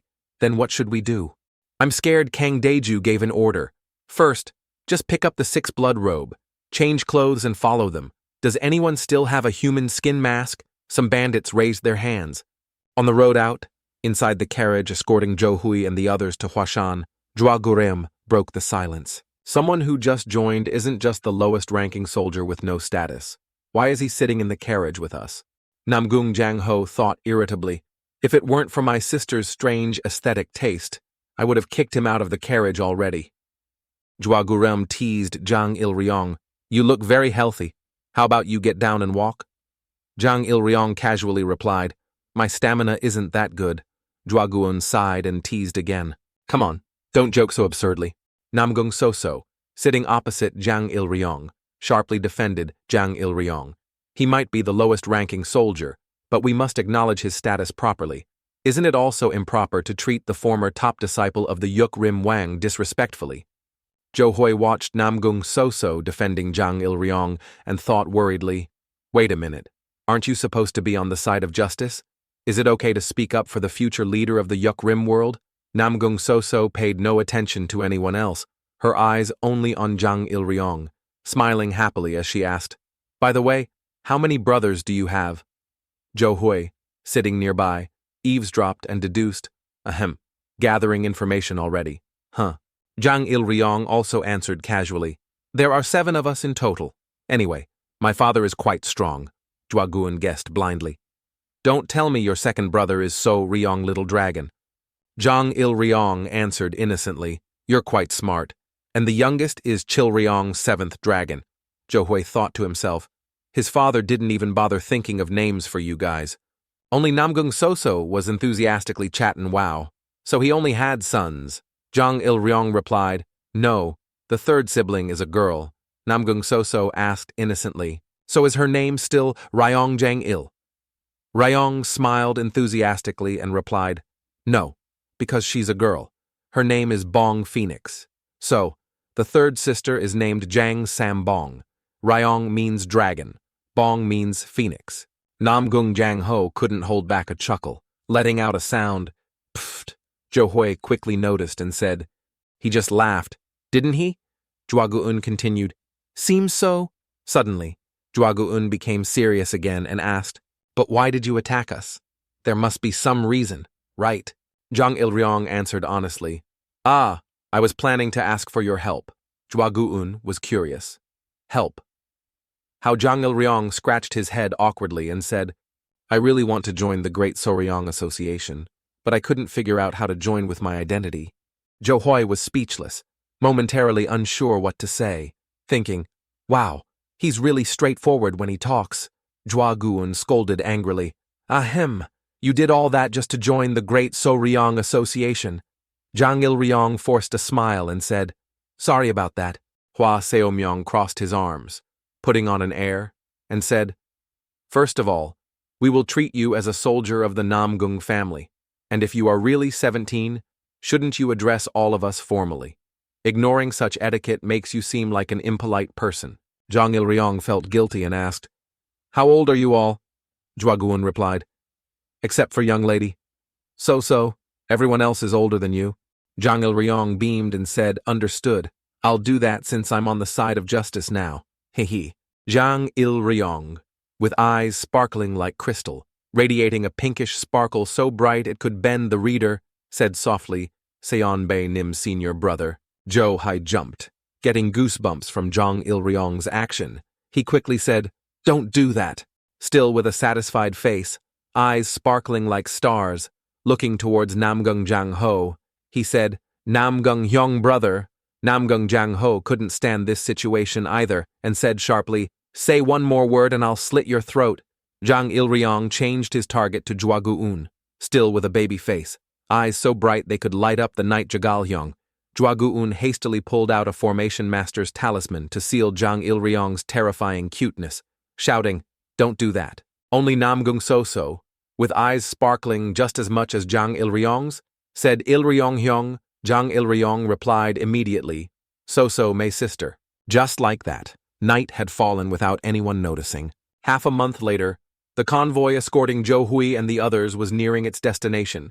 Inside the carriage, having sat in the carriage for a long time, Namgung So stretched, puffed out her chest, and sighed, I really want to take a proper bath. Zhuaguun said seriously again, We're almost there. We'll reach the first gathering point soon. Zhou Hui was curious. The first gathering point, Zhuaguun explained. Although Hua Mountain is vast, it would be difficult for them to cater to so many martial artists arriving suddenly. The 5 great families will gather at the inn beforehand. We'll soon see the banners of other families on this road. Suddenly, Hua Seomyong opened the carriage door and said, I think we see them already. Zhuaguun looked out and saw a yellow flag with a black tortoise symbol, then said, The yellow flag of the black tortoise. Namgung Jangho looked disgusted and said, Ugh, I can't believe I have to stay with those brainless idiots. Zhang Ilryong looked over and asked curiously, Wow, who are they? Even in the Yuk Rim Mountain stronghold, it's hard to see people with muscles like that. Before Zhang Ilryong's eyes were many strongly built men with firm muscles, waiting outside. The young master of the Peng family from Hebei, the Shin Do Wang, Peng Guok. His physique could be called outstanding compared to all his peers, his clothes designed like fish scales.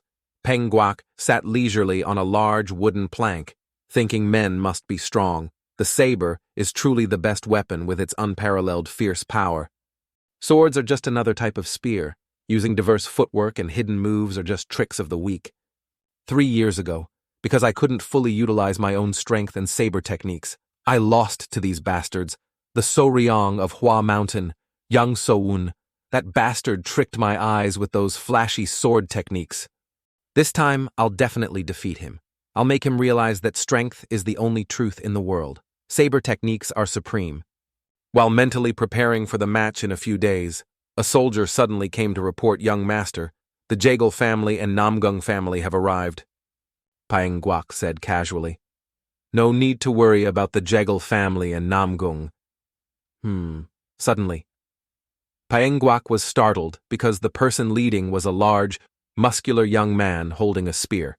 He didn't know this guy had the lowest status here but was allowed to lead, while the young swordmaster had to follow behind as background. Paeng Guok thought, the Namgung family. Do they have someone who looks like such a manly, heroic figure in their family? Upon meeting Paeng Guok, Zhang Ilryong seemed very interested in him. Without any greeting, he laughed and said, Haha, your physique is good. Arm wrestle with me. Paeng Guok asked, Arm wrestle without using internal energy. Paeng Guok's eyes radiated boundless fighting spirit because someone dared to compete in strength with him. Zhang Ilryong smirked, his voice confident as he replied, If I used internal energy, I'd break your arm instantly. Nonsense saying that. Paeng used his saber to chop down a nearby tree to serve as a table. Paeng Guok proactively placed his hand first, saying smugly, Bring it on, kid. These two exchanged just a few taunts and immediately started competing. Their agreement was for 3 rounds. The soldiers of the families stood in a circle watching them compete.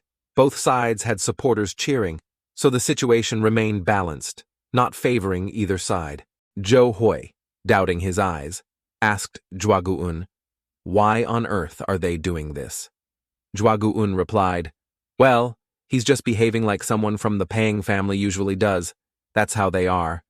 Contrary to the feeling of being fed up, Sister So seemed to think it was very cool. Her expression of utmost admiration left Zhang Ho unsure what to do. He probably hated being born into this world at that moment. The arm wrestling continued. The veins on Zhang Ilryong's hand bulged like jungle vines. His face flushed red from exertion. Opposite him, Paeng Guok wasn't much better off. Sweat drenched his face. His eyes could barely open to look at his opponent. Suddenly, the fish scales on Paeng Guok's attire glowed, and instantly he defeated Zhang Ilryong with that single move. The Paeng family soldiers immediately shouted loudly, That's our young master Shin Do Wang Shin Do Wang. Zhang Ilryong shouted angrily, Damn it! You used internal energy. I didn't think you'd cheat like that. Accused of cheating by his opponent, Paeng Guok's face went blank, knowing any explanation wouldn't work. Those around Payanguak immediately asked, "Really, did you really do that? Young master, oh, so disappointing. Truly." Payanguak, embarrassed, stammered, Can we have another round?" Though a man, Zhang Ilryong immediately sulked, refusing to look at the other guy, replying, "No way." Zhou thought, "I can't believe he beat the Shindu Wang. Is he even real?" After being silent for a while, Gyumshin Cheon suddenly spoke up, "Thinking about it, that guy must be a descendant of Doje Ro Mang. The righteous factions in the martial world rarely value external skills over internal skills. They are one of the few." Zhou asked, "Why would external skills be more important than internal skills?" Gyumshin explained, "Train the body before cultivating internal energy to achieve extraordinary physical strength, or cultivate internal energy to clear all meridians before strengthening the body." There's no single correct answer to these questions, but that debate has existed since the dawn of martial arts. What's important is maintaining balance, not which one comes first. Being too attached to one side will narrow one's mind and make it rigid. That's why they can't surpass Shaolin, because although Shaolin's external skills are top tier in the martial world, they don't neglect internal cultivation. However, their biggest problem is feeling that wielding a sword is inferior, so they've developed an unusual obsession with the saber. With such a flawed mindset, it's difficult to completely master any type of martial art. Hearing the series of things Gyumshin Cheon said, Zhou Hui's face showed some helplessness as he thought, does this mean 100 days to learn the spear, 1,000 days for the saber, and 10,000 days for the sword is just nonsense? Old Cheon said, "You think learning the spear only takes 100 days? Zhang Bi lived his whole life facing all hardships and trials. With his serpent spear, even if Zhang Bi used a sword, do you think his enemies could have crossed the Changban Bridge? It's shallow to think only the sword can become the king of all weapons."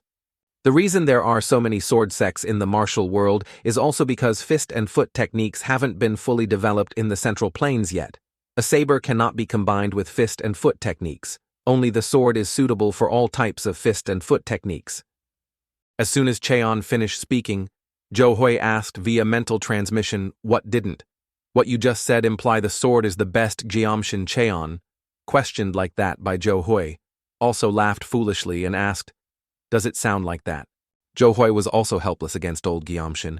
Well, it's not surprising. It would be strange if Gyumshin didn't believe the sword is the best. He said, "In the blood, Jade." Gyumshin Cheon shook his head and said, "It's not just because in the early days of martial arts, there were many fist and foot techniques because people imitated animal movements. Without the development of those techniques, we would still all be using bows and arrows now. After all, the bow was the most powerful fighting method when fist and foot techniques first appeared." Why do you think Zhang Sampong, the founder of the Wudang sect, transformed the Tai Chi Chuan he created into sword techniques, the Tai Chi Gai Myong sword art? It's because he couldn't do it with a Tai Chi Gai Myong saber art, using a saber. There's no way to combine it with Tai Chi Chuan. Although it's not just the sword that can become the king of weapons, that title is naturally given to it due to the cultural history of Central Plains martial arts. Although Zhou Hui hadn't explicitly said the sword was the king of weapons, a sensitive guy like Peng Guok imagined it himself. He gritted his teeth, his eyes wide with anger, and said, "You must also believe those weak swords are the best, huh?" Being peacefully targeted by someone aggressive made Zhou Hui a bit scared. After all, one punch from him might break his teeth. Not knowing what to say, luckily Zhang Ho approached and said, "Please ignore what he says." Peng Guok was so angry his eyes seemed to shoot lightning, his muscles bulged, and his voice was aggressive. "What reason is there to wait until Hua Mountain to compete? Let's settle the undecided battle from 3 years ago right here." Zhang Ho calmly asked, "How dare someone who just lost to a newly joined soldier of our Namong family challenge me?" These words were like rubbing salt in Peng Guok's wounds, leaving him stunned. Dragu-un appeared from nowhere, patted Peng Guok's shoulder, and said, "Life has its ups and downs, often quite uncertain. Cheer up." Peng Guok pushed Dragu-un's hand away, his voice filled with resentment. "Get lost, Demon Jagal. Last year I lost to your illusion techniques. Got stuck in your 9 halls illusion demon formation for 3 whole days. which made me suffer so much discomfort. Just thinking about it now makes me want to break your neck. Juaguan turned his head back and asked Pengguak, "Come on, why isn't the Tang family here with you?" Pengguak said, "They already left. They said they'd stay at a different inn. The Sama family also said they wouldn't attend this time, so everyone must be gathered here now, right? Let's depart." Okay. And so, Zhou Hui's group set off towards Hua Mountain. They marched on an extremely narrow path, so small it was only wide enough for 2 people abreast. Zhou Hui's face was sweating, feeling extremely uncomfortable. He thought, wow, how can they live in a place like this? Don't they care about trade or keeping in touch with others? Zhang Ilryong turned to look down at Pengguak, saw him panting like a dying dog, and asked with a provocative expression, "You look exhausted. Want me to carry you?" Immediately, Pengguak beat his chest and shouted loudly, "I'm not tired at all. I'll carry you instead." Elsewhere, not as tireless as the iron buffalo Zhang Ilryong, young lady So-So was feeling tired. She panted as she spoke, "Huff, huff. I hope the 5 great families can host the next So-Ryong Grand Assembly." Hua Xiaomyong, being extremely opportunistic, heard So-So and understood her intentions. He immediately turned around, his face full of confidence, and said, "Young lady, So-So, let me carry you." But his request was flatly refused by So-So. Before he could feel happy, trouble came again. Juaguan jumped onto his back, making him feel extremely annoyed. Truly, 2 immature guys. Watching the noisy group, Zhang Ho felt they were incredibly weak. Without saying more, he pushed off with his feet. With one leap, he jumped dozens of feet high and shot straight forward. Pengguak refused to be outdone, shouting loudly, "All right, want to compete in movement techniques with me?" Immediately, Yang Ilryong put him in his place by dashing ahead. After a while, a large structure appeared before them, but before reaching it, they had to climb hundreds of steps. This made Zhou Hui, Juaguan, and the people below feel not happy at all. An old man stood before the newcomers and said, "Welcome. Everyone must be from the 5 great families. Thank you for traveling such a long distance to be here." The first to greet the old man respectfully was Juaguan. This humble one is Juaguan, paying respects to the elder of the Hua Mountain sect. The old man smiled and said, "You look familiar. As someone who attended the So-Ryong Grand Assembly 3 years ago, how could I not recognize young Master Jagal? Come in quickly. Hua Mountain is a good place for everyone to relieve the fatigue from the journey here." "Yes, elder." Then the whole group proceeded forward. Young masters from other prominent families had also arrived from various places, exchanging polite greetings whenever they met. Meanwhile, Zhou Hui snuck off elsewhere, arriving at a place where cherry blossoms were falling. Looking at the surrounding scenery, Zhou Hui thought. Jiamshin Cheon also looked at the falling blossoms and said, "Cherry blossoms endured a harsh, cold winter. So, when they start blooming, it's also the signal heralding spring's arrival. The fragrance of cherry blossoms this year is the same." While enjoying the serene scene, the rude Zhang Ilryong suddenly appeared. He let out a whoa and said, "Look at this scenery. It would be wonderful to bring a gourd of wine, climb to the mountaintop, and get lost in the poetic landscape." Zhou Hui looked at his provoking expression and asked, "You're already addicted to alcohol at 17, Zhang Ilryong grinned, showing his teeth, and said, "Aren't people supposed to drink strong liquor and laugh at the age of 17? His words made Zhou Hui think this guy was truly hopeless as a mountain bandit. Zhang Ilryong asked Zhou Hui, "But who are you? The people from the Namgung family said they were protecting you, so I thought you were part of the Namgung family. But you don't look like them." Zhou Hai replied, "I'm just a merchant." Hearing this, Zhang Ilryong was a bit surprised, his face looking like a large child's as he said, "A merchant? You mean a trader. What do you sell? Does that mean you have a lot of money?" "Ugh, climbing the mountain all day made me so hungry. It'll probably be a while before they serve food." "Huh. Why is cooking in the martial world so complicated? First grilling, then stir-frying, and even deep-frying," Zhou Hui explained. "Well, they can't just serve any carelessly prepared food to the esteemed guests from the 5 great families." Zhang Ilryong's saliva dripped. Wiping his mouth with one hand, he said, "Tch, back in the old days, food should just be a piece of meat still on the bone, grilled over fire, and eaten directly. I don't understand why they have to complicate matters." Zhou sighed in relief, hearing his words, thinking to himself, he really is a casual mountain bandit. Then a thought suddenly popped into Zhou mind. Wait, why didn't I think of this? Thanks to the conversation with Zhang Ilryong, Zhou became lost in thought again and realized something important that would later become a stepping stone for the strong development of the merchant guild run by Zhou. Speechless. Really. What's the breakthrough of modern food technology? It's fast food, providing quite tasty food at reasonable prices without a long wait. And McDonald's is the king of such companies. Zhou sighed. Sigh, thinking I can't believe I forgot I'm a modern person. Even though I've memorized the best recipes, I only focused on improving the abysmal cooking of the Central Plains. Okay, let's think. I need flour and salt to make buns. Yeast nuruk will do. I can get tons of it from the brewery. Ground meat, very easy to get. Lettuce, ketchup, tomato sauce. Although there are no tomatoes, many other sauces can substitute. I think sugar is readily available.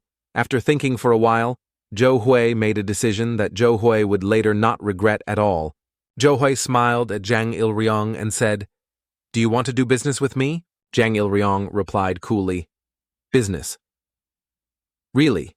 Zhou persuaded. "Well, it's nothing too grand. I'll tell you the details later. You definitely won't regret it." Zhang Ilryong grinned smugly and contentedly replied, "Well, okay, I'm on the side of justice now too. Now I don't need to rob people to make money anymore." Ha ha ha ha ha ha! Zhou eyes glinted red as if he had caught his prey, thinking sinisterly, naive bastard. It would be great if the world were full of simple-minded people like him. Zhou took out a piece of paper from his clothes and said, "Here, this is called a trade contract." Zhang Ilryong exclaimed curiously.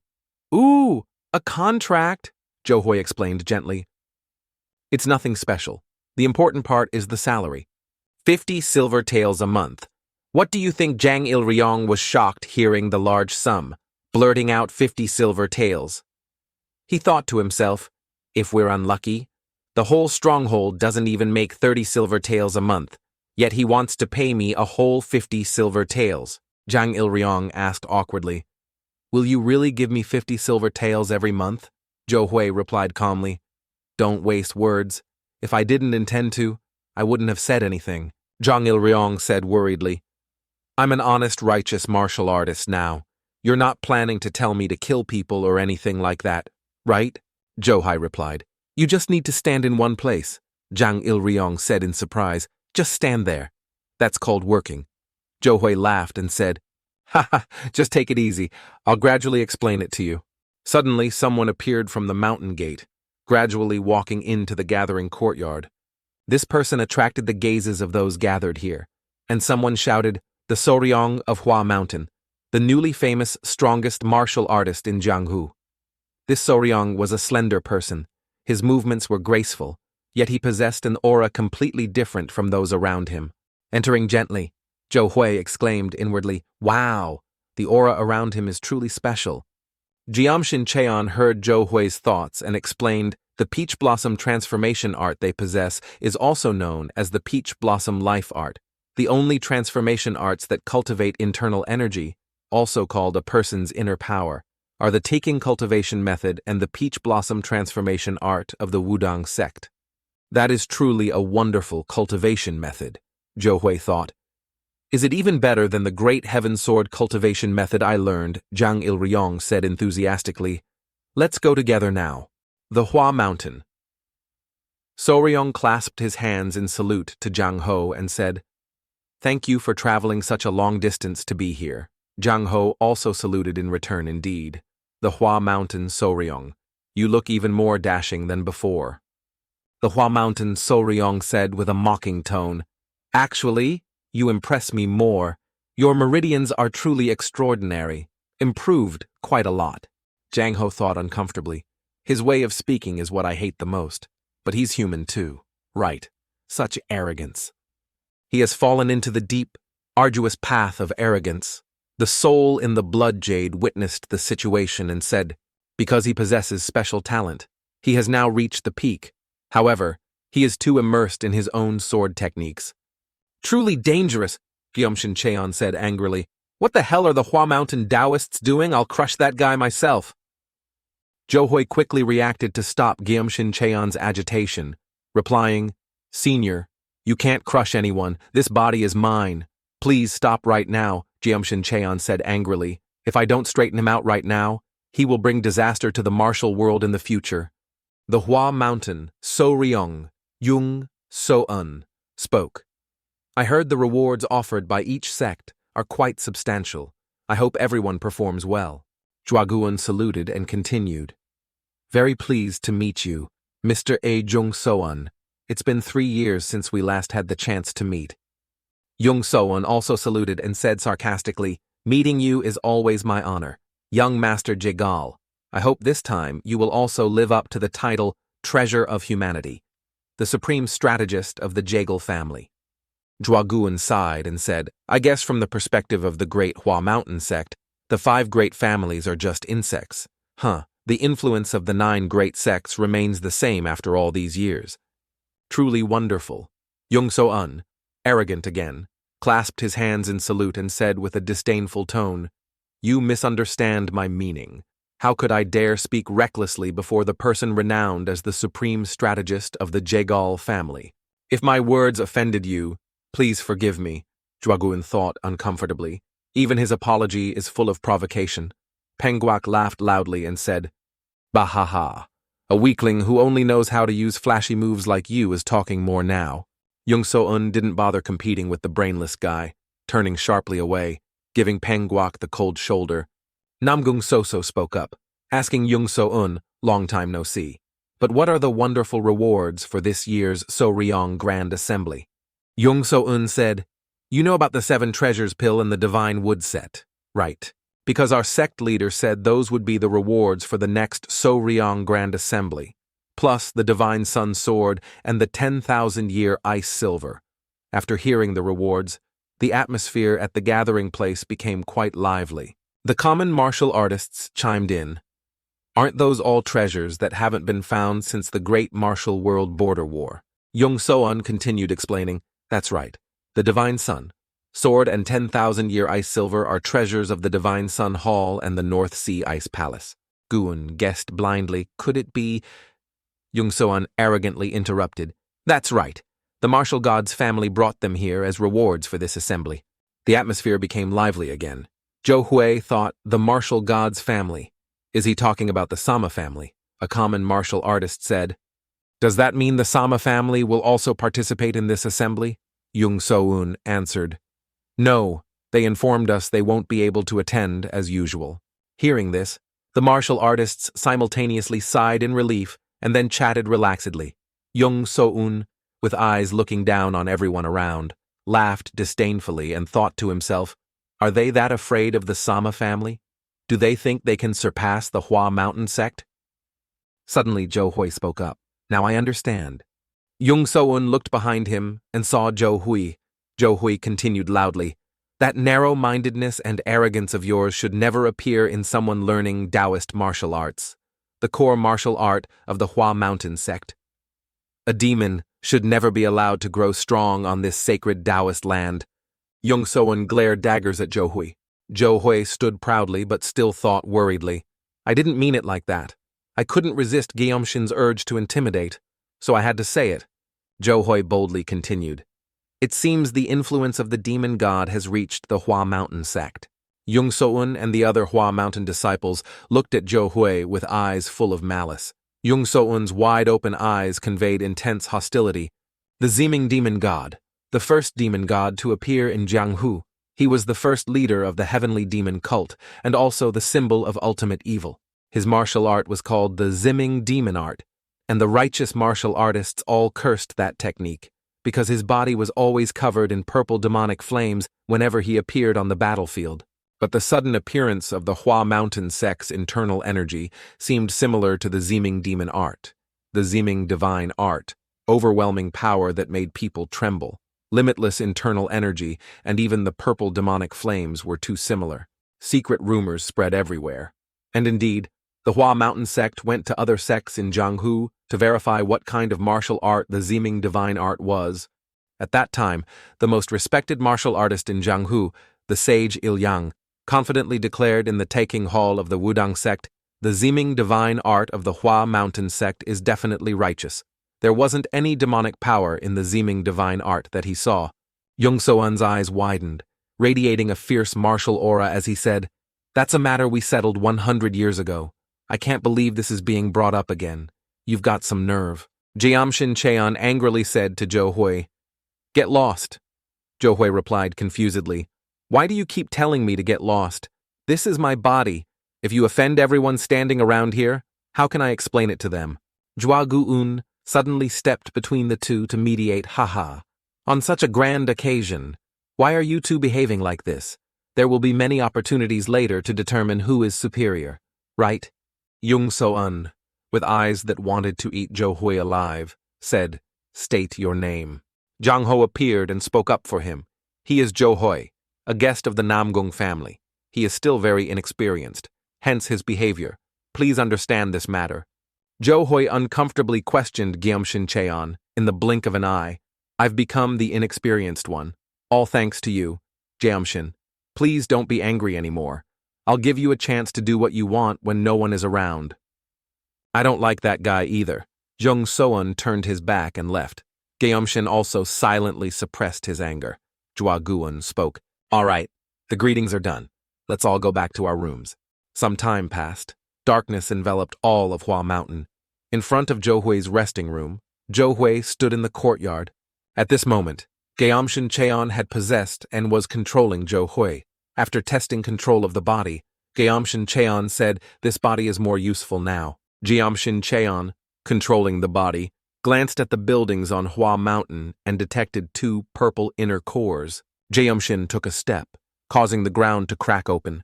Zhou Hui's body immediately flew into the air, looking like he was gliding through the air amidst the quiet night. The full moon illuminated an area of Hua Mountain. Zhou Hui's figure gently flew to the courtyard of a villa. Jeomshin Cheon landed in the middle of the courtyard and released surging internal energy to attract Jung So-un.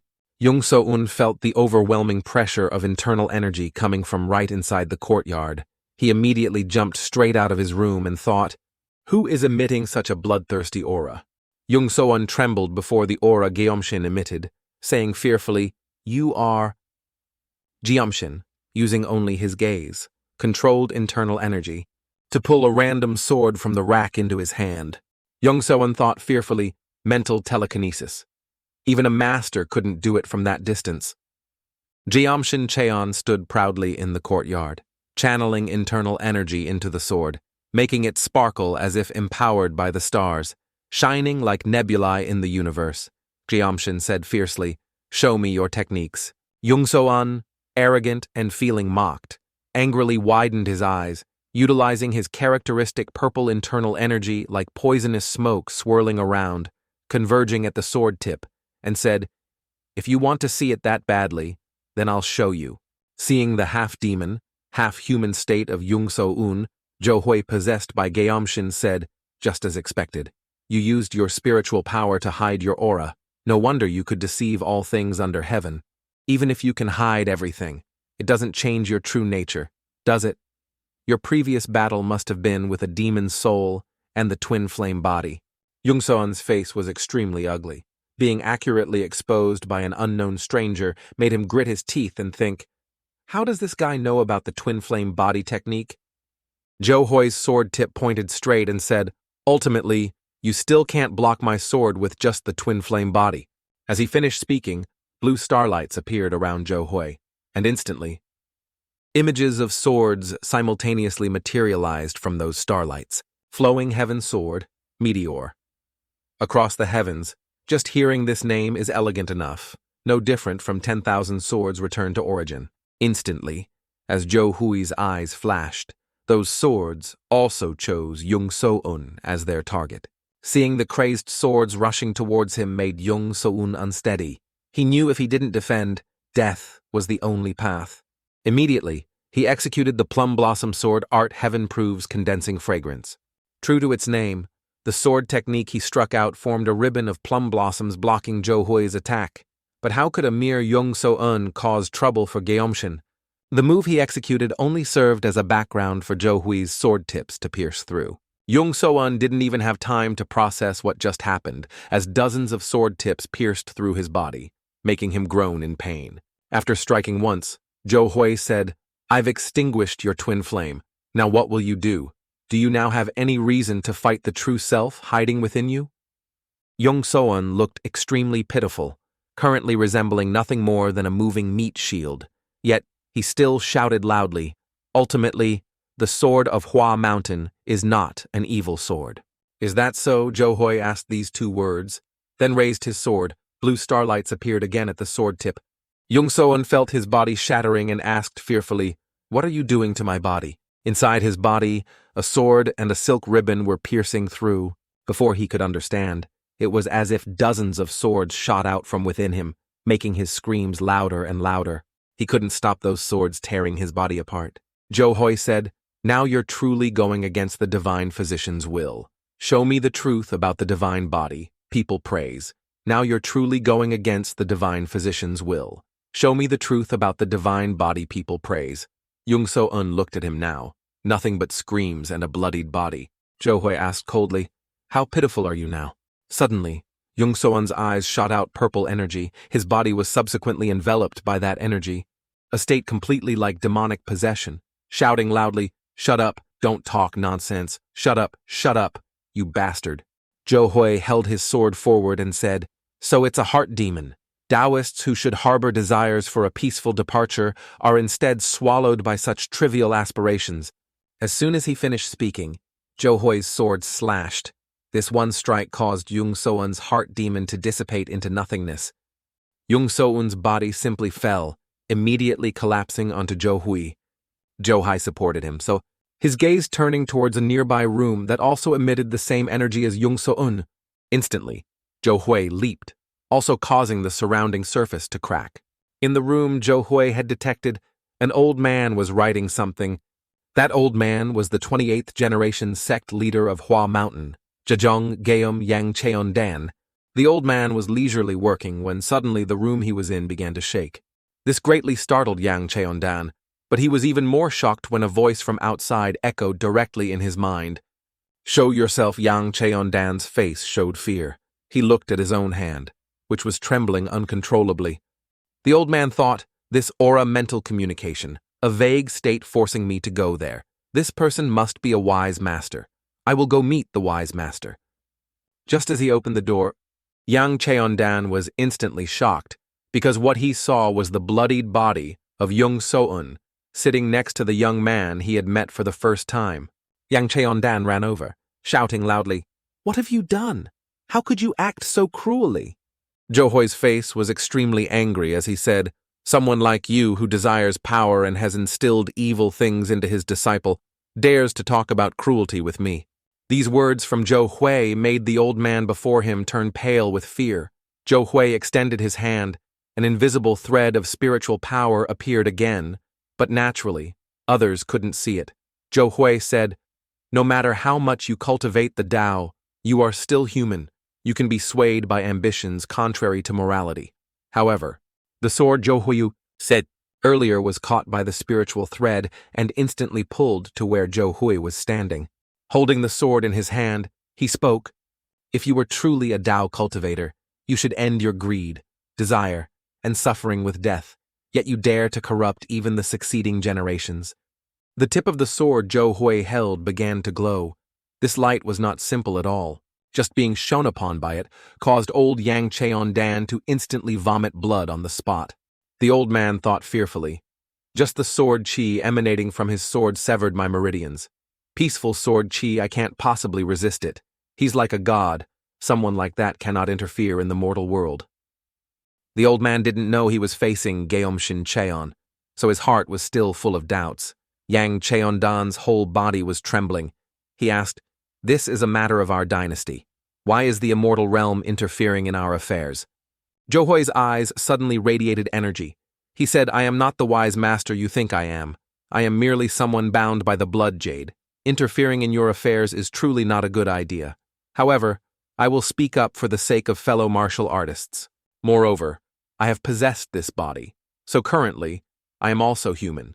In the name of a predecessor, I ask my junior again, Can you abandon your ambition and heart demon? Hearing this, Yang Cheondan immediately shouted, "Who are you to dare?" Before finishing the sentence, a wave of Zhou Hui's hand suddenly caused the surrounding matter to turn into nothingness. The house, even the land of Hua Mountain, was destroyed with just one wave of his hand. As everything dissolved into nothingness, old Yang Cheondan also awakened in fear. His eyes widened, and his legs gave way as he couldn't stand firm. Zhou Hui approached and said, "If you dare continue pretending to be someone preaching morality for the Hua Mountain sect, do you think you can survive the wrath from my sword?" A thought jumped into Yang Cheondan's mind. In the history of the martial world, there is only one swordsman who possesses such immense power. The Heaven Swordsman. The perfect sword in the world with no weakness, Gyomshin. The old man's speculation was correct, but now he was facing an interrogation. Zhou Hui approached with the sword, his voice carrying immense weight. "Although I warned you, your obsession with the demonic path is too great, and it's almost impossible to return to the righteous path. The dark fragrance plum blossom still smolders within your body. Show remorse just once. There is still a chance for you and the Hua Mountain sect." Instantly, Yang Cheondan's dantian suddenly revealed a golden light. The space around the old man suddenly filled with firefly-like lights falling onto the treetops, then enveloping all of Hua Mountain. At this moment, the old man was sensing his surroundings, sensing his own Tao, and then his aura suddenly spread out powerfully. Gyomshin Cheon inside Zhou Hui's body smiled and said, "Finally, the dark fragrance plum blossom has bloomed." Suddenly, Cheondan's tears flowed as if it was the first time the old man could cry. His voice choked with emotion. "This could it be? Could I possibly? Seeing the old man like this, Zhou Hui said, "This is like a new beginning for you, welcomed by creation itself. It congratulates you, sect leader." Old Cheondan looked up, his heart saying, "Immortal." The legend of Hua Mountain passed down for 300 years. The dark fragrance, plum blossom has bloomed. The old man looked at the young man before him, smiling at him, and thought, "Now I finally see clearly. He has transcended the mortal realm and become an immortal." Yang Cheondan's eyes had 2 layers of golden qi dispersing. He asked, "Really, are you truly Gyomshin?" Zhou Hui didn't answer, but that silent attitude was enough for Yang Cheondan to find the answer in his heart. Immediately, the old man respectfully clasped his hands in salute and said, "I offer my deepest gratitude for your guidance and salvation." As soon as Yang Cheondan finished speaking, when the old man looked up, Zhou Hui had vanished from his sight. Only then did the old man's gaze fall upon the unconscious Yung Soun sitting in the courtyard. The old man slowly approached, reached out, and hugged Yung Soun. Behind the old man, light suddenly shone on the master and disciple embracing each other. The old man said, "I hope you can forgive me." Hua Mountain remained quiet. No one knew what Zhou Hui had done that night. Just returned to his room, after Gyomshin Cheon returned his body. The previous memories made Zhou Hui feel scared. He thought to himself, "God." Just one word carries immense weight. The one who defeated Hua Mountain in just one blow. Moreover, that Gyomshin defeated both Yung So-un and the Hua Mountain sect leader, the strongest of this era, with just sword Chi-Kan soldiers. And does the emperor have enough strength to confront the Gyomshin who has the power to level a sect with a single blow? I must persuade Gyomshin so he cannot interfere in the affairs of the mortal world anymore. If a demon named Ziha exists in Hua Mountain, it can only be the demon who signed a contract with Zhou Hui. The next morning at Hua Mountain, the elder met upon first entering stood in the center of the viewing platform. Raising his hand to the sky, he shouted loudly, "The tournament begins." The people below probably waited 3 years to participate, so everyone had passion in their hearts, each thinking they were the main character. Among the crowd, Zhang Ho glanced left and right, thinking, "This time I will definitely." But where is Jung So-un? At this time, Zhang Il-ryong approached and greeted Zhang Hoga older brother figure. "Did you sleep well?" Just a greeting made Zhang Ho angry. He said harshly, "I warned you." But thinking again about his junior sister being infatuated with this guy, he thought, "Don't call me Degas with that face. It's so annoying. From behind, Zhou Hui and Zhua Guan were chatting. Zhou Hui asked, I want to hear more about the 10,000-year ice crystal. Zhua Guan was happy to be asked, but Zhang Ho interrupted, wanting to explain to Zhou Hui, Don't you realize you're interrupting us? Zhua Guan immediately glared at Zhang Ho. However, Zhang Ho was too thick-skinned, ignoring Zhua Guan's words and facing Zhou Hui, saying, The 10,000-year ice crystal is a treasure from the North Sea region. For those who cultivate ice techniques, it's like a heaven-sent treasure. It's also a very good medicine for women with incurable diseases. It can be said it's truly a priceless treasure. Zhou Hui asked. What does it look like? Zhang Ho replied, I've never seen it myself, but I heard it's shaped like an ice coffin, a very ideal place to cultivate ice techniques. Hearing this truth made Zhou Hui unable to contain his emotions, saying, So it's like an endless source of ice essence. Zhua Guan told Zhou Hui more. There's information that it appeared after the war. According to legend, this North Sea ice crystal has existed for 1,000 years already. The number 1,000 years was enough to startle Zhou Hui.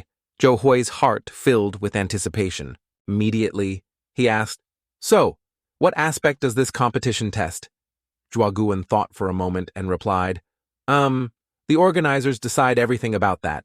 I don't have any clues either. Zhang Ho, seeing the two asking back and forth without getting any useful information, stepped forward and said, You're just treading water like that because you only know how to think, but not act. Don't you know how to turn thoughts into actions? Zhang Ho asked a nearby Hua Mountain participant, fellow Taoist. I am from the Namong family. Could you explain the rewards for this competition to me? This young man was a bit surprised at first, then smiled cheerfully, clasped his hands in salute, and said, I've heard a lot about you. Fortunate meeting, fortunate meeting. The reward for the overall winner is the treasure of Mok Gong Wood Duke Artisan. The Blue Heaven Sun Sword will be awarded to the family that wins the group battle. Zhou Hui felt very lucky because he already had a sword, so he didn't need the Blue Heaven Sun Sword. Zhou Hui asked, What about the 10,000-year ice crystal? That young man replied, It will be awarded to the winner of the academic section. Zhou Hui was stunned because he had never heard of this before. Zhua Guan stood behind, his expression showing great understanding as he said, That's a debate competition on calligraphy or painting appreciation. Without real literary talent, one cannot win. In other words, it's the Achilles heel of martial artists and Taoists. As soon as Zhua Guan finished speaking, Zhou Hui's attitude suddenly changed 180 degrees. He abruptly said, How can I participate? When does it start? Zhua Guan said, Academics isn't like the other competition sections. Whenever the judges start debating, the academic competition begins.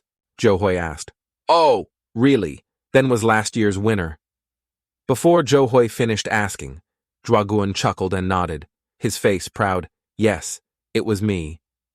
Zhou Hui thought of Mansang Zhou in the blood jade and immediately put on a strange expression, thinking, ignoring my mediocre painting and writing skills, if I want to utilize Elder Zhou San's knowledge, I must aim for an ideological debate.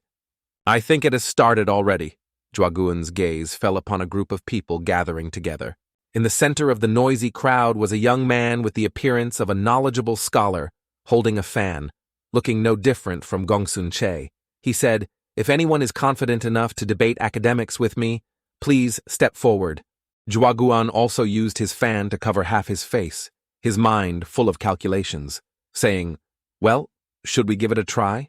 Just then, young lady So-So approached the young man and said, I wish to challenge. Seeing a young lady dare to debate academic arts surprised the young scholar artist at first. He said, Please choose the topic for the challenge. Young lady So-So said loudly, I choose the 5 Vermin of Han Bija. The 5 Vermin is the book about the 5 state-destroying pests by Han Bija. As soon as So-So finished speaking, the young scholar artist flared up in anger and asked, You dare defend that corrupt school of thought? So-So calmly replied, I just want to criticize the doctrines of Gongja Confucius. What better topic is there? These words from So-So made the scholar grit his teeth and ask, What did you say? So-So continued, I'm sure everyone here knows well that the utopianism of Confucianism has led to countless ruins. Among the people Zhou Hui stood near, Zhua Guan was considered the most prominent. He now also spoke on So-So's topic, the Qin dynasty, formed on the basis of legalism, collapsed in just 20 years. Change the topic. Young lady, you cannot win. At this moment, Johui suddenly took a breath, his feet slowly stepping closer to the center of the debate. Johui seemed to radiate an aura like famous scholars from ancient times. The reason the legalist school collapsed during the Qin dynasty was that the legal sanctions focused only on controlling and suppressing the people. If the legal system had been implemented fairly and uprightly, the Qin dynasty would not have collapsed so easily. Every word Johui spoke caused Zhuaguan to react strongly. He asked, unwavering before wealth and status. Treating everyone fairly is the ideal of legalism. What do you mean? Who doesn't know that the problem here is that pursuing it is impossible? The Qin dynasty forbade adultery. If a man was caught having an illicit relationship with a married woman, he could be executed on the spot. But ironically, who knows how many ladies the emperor himself dallied with? The young scholar seemed to disagree with that view, saying loudly, "How can an emperor who holds the fate of the entire nation in his hands be punished like a commoner?" Johui sighed, his voice contemptuous. Another hero of justice. That scholar didn't know that Johui's words alluded to those who were foolish, yet liked to put on airs. Johui said, "What is the fundamental doctrine of Confucianism? Whether in heaven above or the world below, all people are equal. Whether the emperor of a nation or a farmer tilling the fields, there is an immutable truth that they are all human."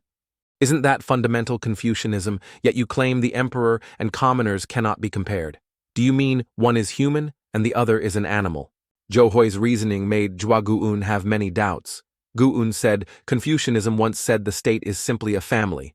The emperor is the father responsible for caring for and protecting everyone, and the subjects are the emperor's children. Returning to Johui, he pointed a finger to the sky, his voice firm and asserting, "That is precisely why Confucianism deserves criticism. Swapping doctrinal concepts for one's own benefit is merely a form of offering privileges to the emperor. At least legalism is honest."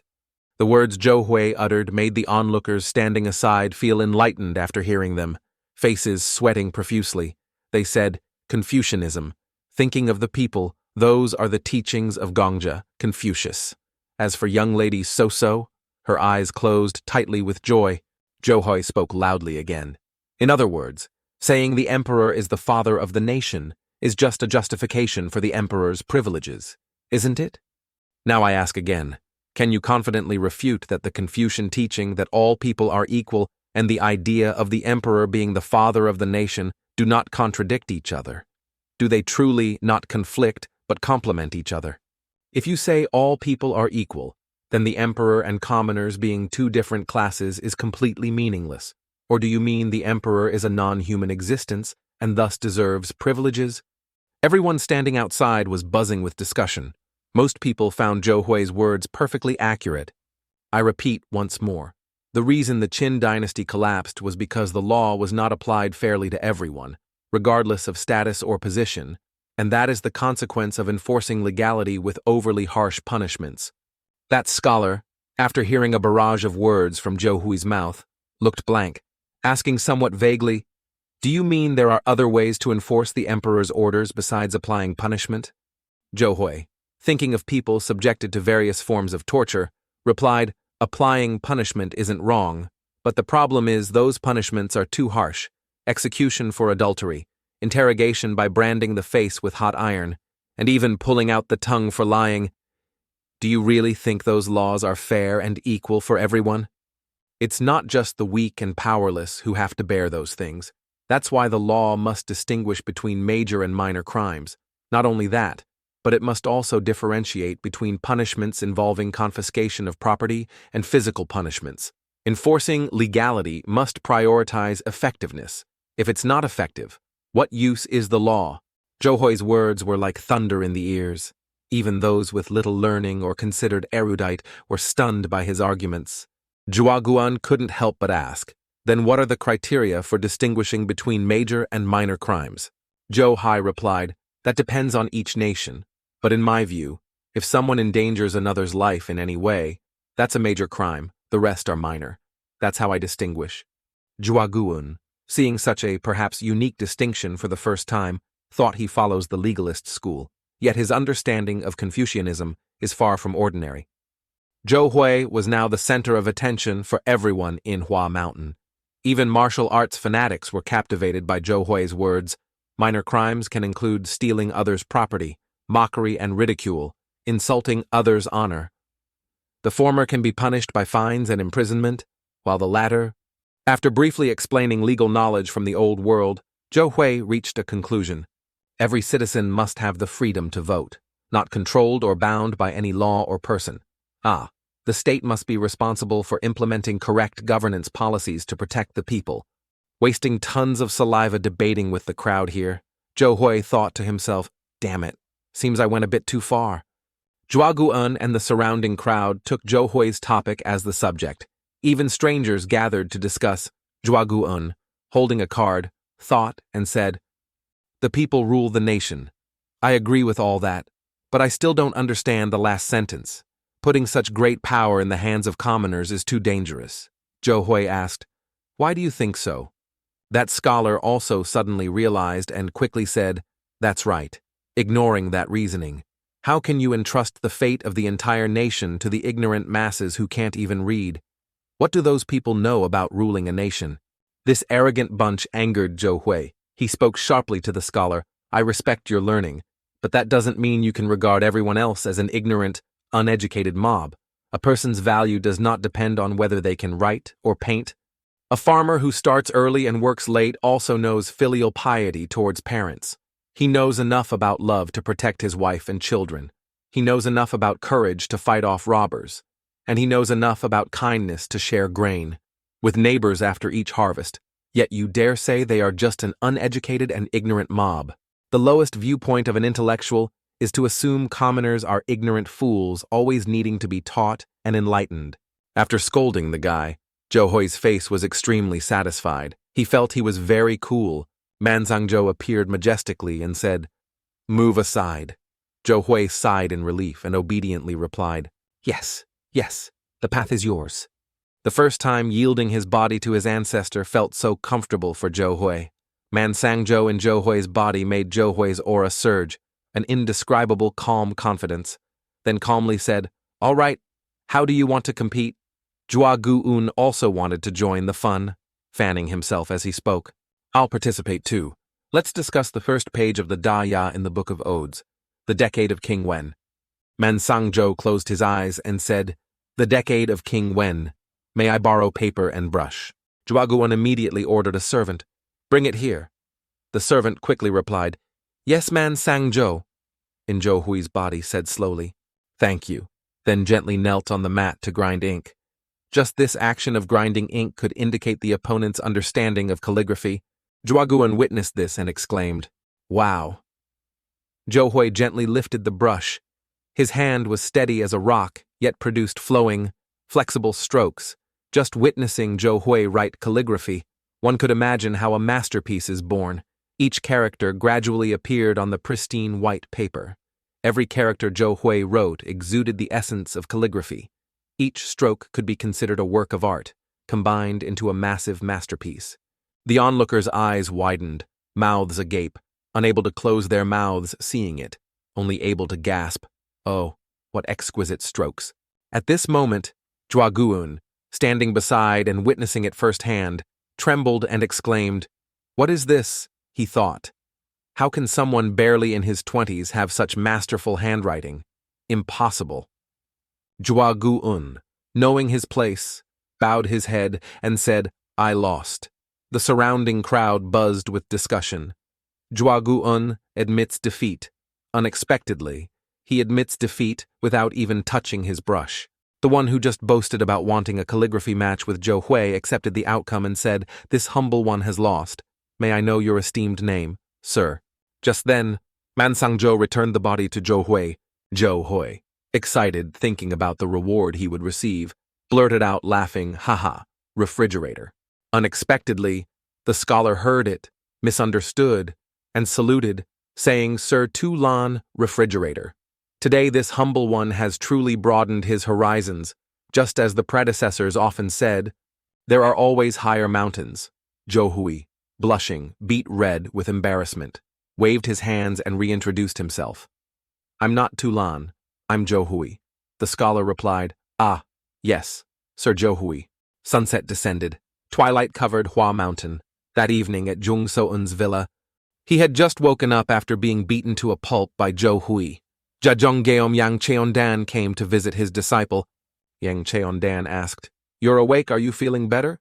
Jung So-eun replied wearily, Master? Yes. Suddenly tears streamed down Jung So-eun's face. Jung So-eun was surprised. Yang Cheondan comforted. No need to hold back. Jung So-eun grasped his master's hand. Bowing his head, trembling and crying like a child, Hoo-hoo, Master Yang Cheondan hugged Jung So-eun, comforting him sympathetically. The feeling of a martial artist losing all internal energy. How could I not understand? I will help you recover as before. Jung So-eun, crying bitterly and resentfully, said that wasn't the sword technique of the Namong clan. Yang Cheondan compassionately told his disciple, It's best you don't pursue the details anymore and let go of the hatred in your heart. I know this isn't easy, but you must learn to forget. Jung So-eun's heart filled with burning anger. Hatred clouded his eyes, pupils wide as he said, I will train with all my might, no matter the cost. Yang Cheondan utilized his internal energy, revealing the two characteristic golden pupils of the Hua Mountain sect. From the void appeared a golden sword, its body adorned with brilliant peach blossoms. Jung So-eun asked in surprise, This is Master. Have you reached the realm of cultivating the heart sword? Yang Cheondan replied, That's right.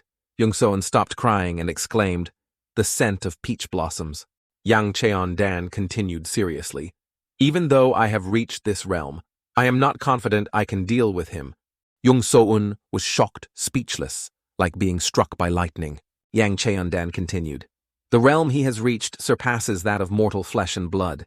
It's best you don't harbor malicious intent in your heart. The next morning, as sunlight brightly illuminated everything on Hua Mountain, at a tea room in Hua Mountain, Zhang Ho slammed his hand hard on the table, saying uncomfortably, Giving up. Guaguan said calmly, Yes. That Hua Mountain So-ryong Zhang Ho was boiling with anger, saying he dares to tuck his tail and run like that. Zhou Hui, seeing Zhang Ho's anger awkwardly, thought Gemshin playing hardball like that. It would be strange if he wasn't shocked. Suddenly, Jung So-eun walked in from outside towards the tea room. Zhou Hui recognized him and thought, Oh, he recovered pretty quickly. Jung So-eun walked straight towards Zhang Ho and Guaguan, speaking, I must withdraw from the battle for personal reasons. I hope you understand. Zhang Ho stood up angrily and said loudly, Why must you give up the So-ryong High Assembly? Jung So-eun obediently pointed to himself and humbly admitted, My martial arts encountered a problem. Zhang Ho replied in surprise, You mean channeling internal energy? Jung So-eun looked listless, like someone who lost his soul, saying lethargically, Not that bad, Zhang Ho exclaimed. Good, Jung So-eun explained. You don't know how long I've waited for this day. I am not avoiding you. Please calm down. Next time we meet, I certainly won't refuse a match with you. Farewell. Before finishing the sentence, a gentle hand rested on Jung So-eun's shoulder. It was Zhou Hui. Zhou Hui spoke, Anything can happen in this world. Huh. You must have prepared everything. Jung So-eun, still psychologically affected after the beating, like a father hitting a child. Jung So-eun fearfully and hastily pushed Zhou Hui's hand away and said, Stay away from me.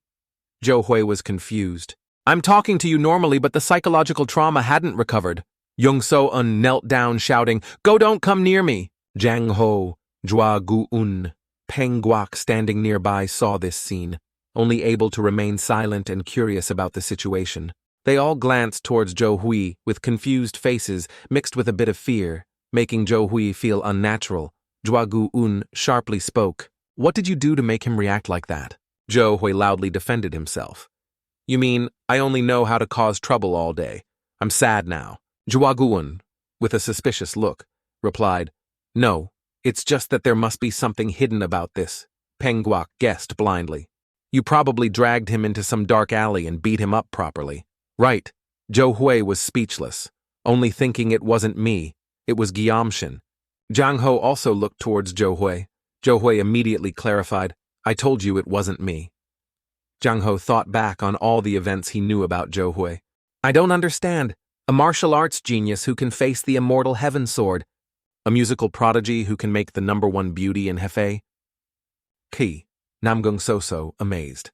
A mathematical genius who can counter the great strategist of the Jegal clan. A thinker who can change the worldview of martial artists, and also a prodigy who can put emotion into every character. Who is he really?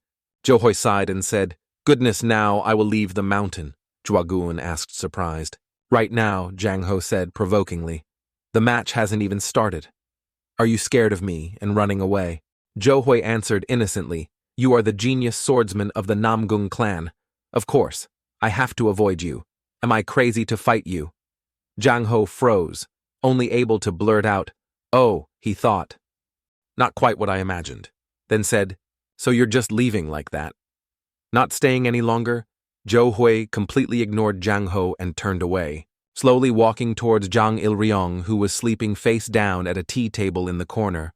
Zhou Hui spoke, Young hero Zhang.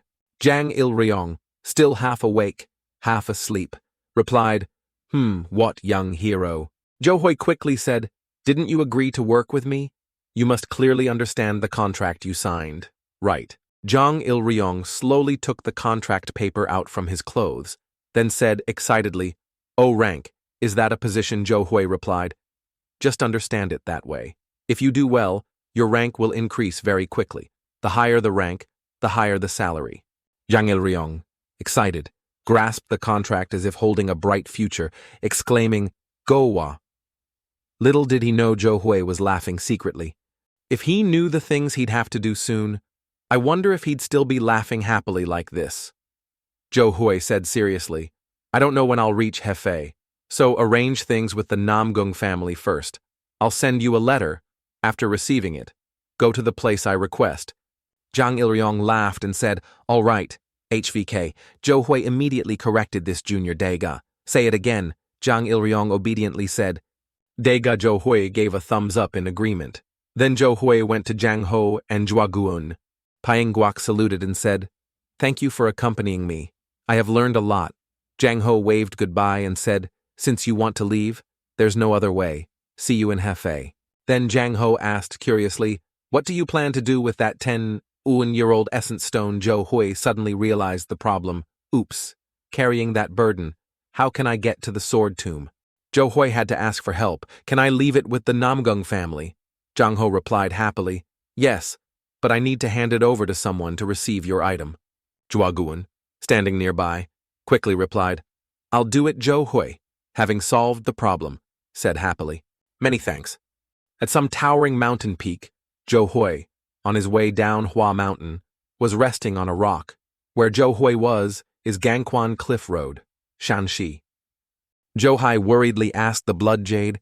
Jiamshin Zhou Hai received no answer, put it back inside, and thought he hasn't said anything for 3 days. How do I know where the sword tomb is? Damn it. Suddenly a sound echoed. Someone intentionally stomped hard on the ground to get Zhou Hui's attention. Strangers with bloodshot eyes radiating malice looked at Zhou Hui and said, Who do we have here? Zhou Hui startled, looked around, and thought, These guys are the Crimson Rainbow Bandits, a group of mountain bandits. Surprised that Zhou Hui could recognize them, even though they were wearing masks, the bandits shouted in unison. How do you know? Zhou Hui sighed. Your chest muscles are all showing. At least you should know to cover them up. Right. The old bandit shouted loudly, signaling the others. This insolent brat charge and capture him. Zhou Hui held out his hand to stop them, saying, Wait. The rough old bandit swung a heavy fist towards Zhou Hui while saying, Make him shut up first. If he says anything, we'll be the ones at a disadvantage. Zhou Hui was surprised and a bit scared. Why is everyone I meet so abrupt like this? The old bandit swung his powerful fist closer to Zhou Hui and cursed, Shut your mouth, dog. Zhou Hui instinctively retreated and swung his fist towards the old bandit. The two fists collided, compressing the surrounding air. The pressure seemed capable of pushing away those nearby.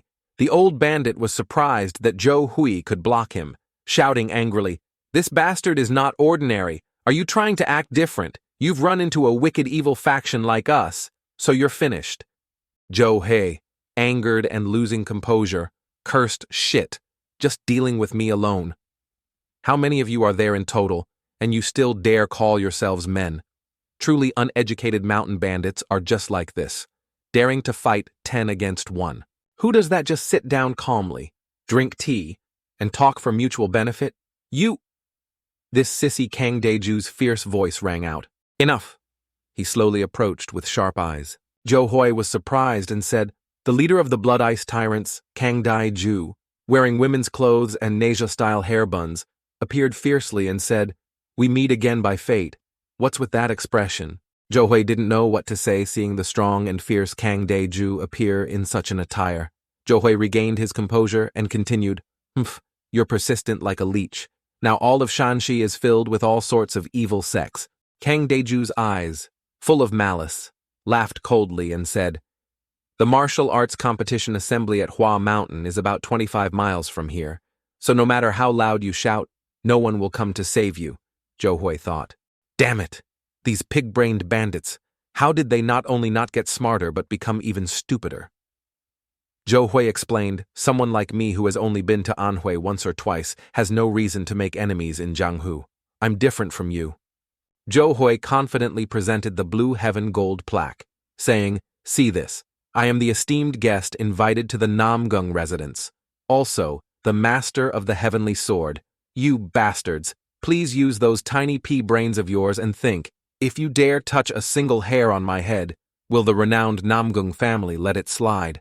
Kang Daeju's eyes widened, radiating killing intent as he said, if I tear you apart and scatter your limbs throughout the mountains and forests, the mountain beasts will surely have a hearty meal. Jo Hoi thought worriedly, ugh, these wicked dark path bastards. How can they talk about tearing people apart so lightly? Jo Hoi shouted loudly, so you think killing me will get you guys what you want? Kang Daeju was momentarily speechless. Jo Hoi seized the opportunity to continue talking. Think a little, and you'll understand. You're acting like this thanks to some ice master who offended the Namong family. Right. But using such primitive and barbaric methods will definitely not solve the problem. The old bandit next to Kang Daeju interrupted boss. Are you just going to let him spout nonsense like this? If we get led by the nose by his smooth talk? Jo Hoi intentionally threw out a silver coin. The coin rolled close to the old bandit beside Kang Daeju. The old bandit immediately saw it, bent down, and picked it up in an instant. Jo Hoi laughed sinisterly, thinking there, the most effective bait for short-brained mobs like these is the sound of money. Another bandit drew his knife and said, damn bastard. What do you want? Jo Hoi immediately threw another silver coin near him, and he instantly reacted by throwing his knife away and catching the coin.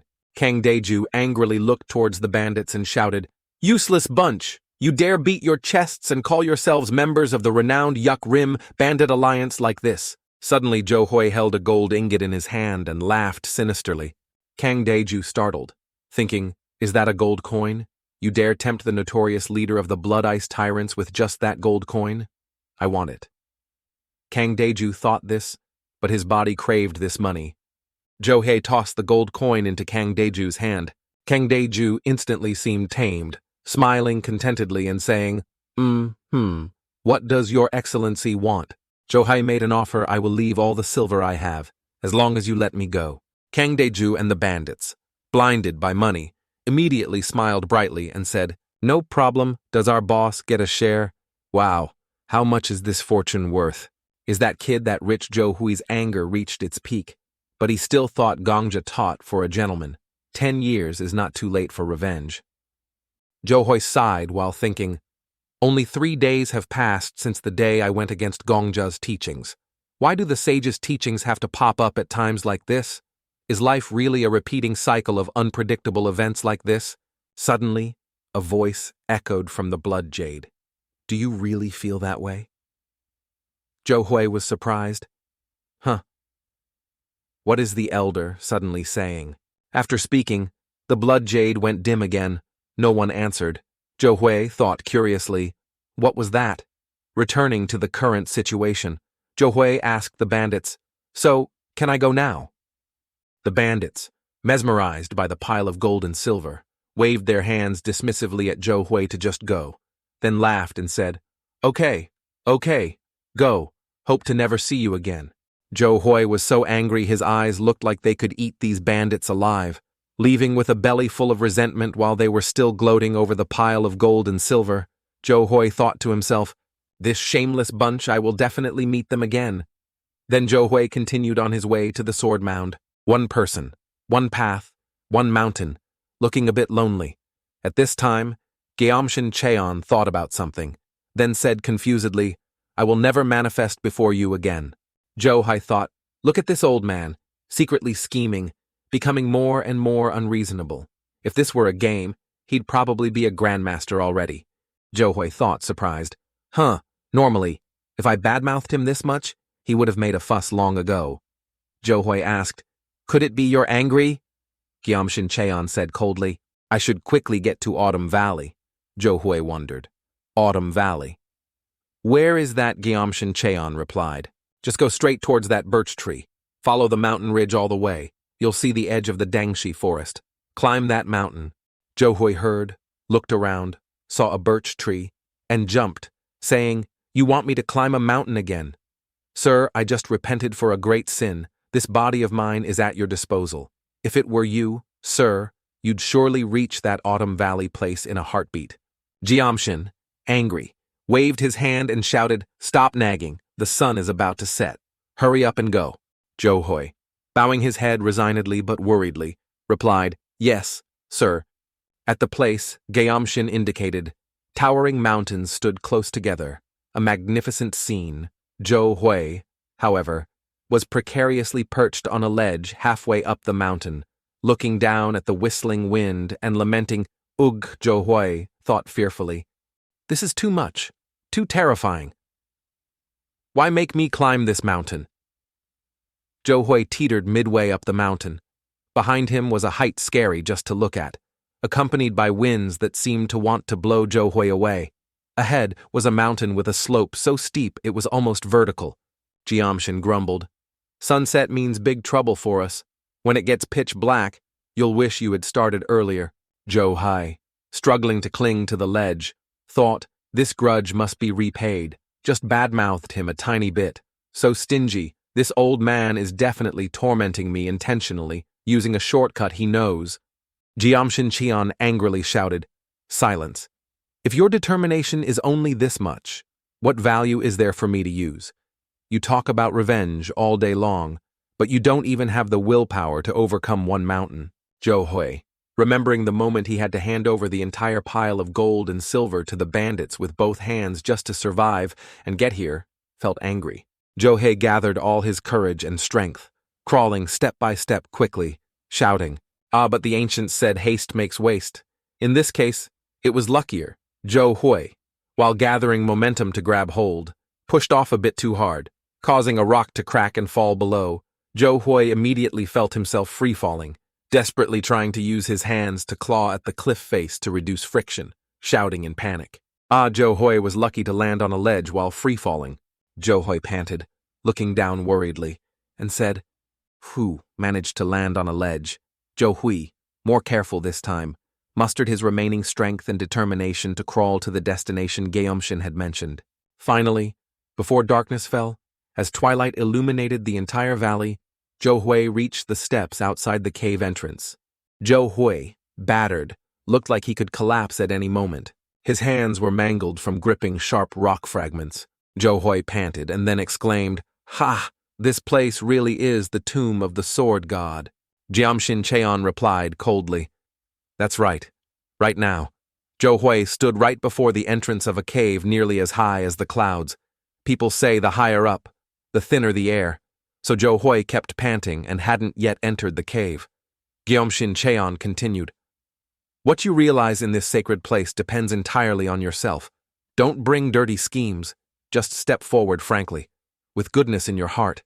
Zhou Hui wondered, "Are you telling me there's someone else in here?" Gyamshin Cheon replied, "There are still traces left behind." Zhou Hui took out the torch from the bundle he carried and replied, "Traces," Gyamshin Cheon explained. "What I discovered in the sword statue tomb were saber imprints. Those very saber imprints hold the core value of this tomb." Zhou Hui, with a strained face, lit the torch and said, "Wait a minute, Elder, I don't even know the most basic martial arts. You want an ordinary person like me to become a supreme master just from those saber imprints? Jeomshin Cheon shouted angrily. Insolence. Even though I don't know which senior created the imprints, you are not allowed to regard them as a mere mortal. Johei, tiptoeing into the cave, asked curiously, not a mere mortal, then are they a god or something? Jeomshin Cheon replied, exactly, and the saber imprints are the traces left behind by a true god. Although the Sword King is also considered a god, I never dared think of defeating them. In the martial world, the concept of perfection doesn't exist. That's what I was taught. However, their sword art was truly perfect. How could the son of a mortal reach such a perfect state?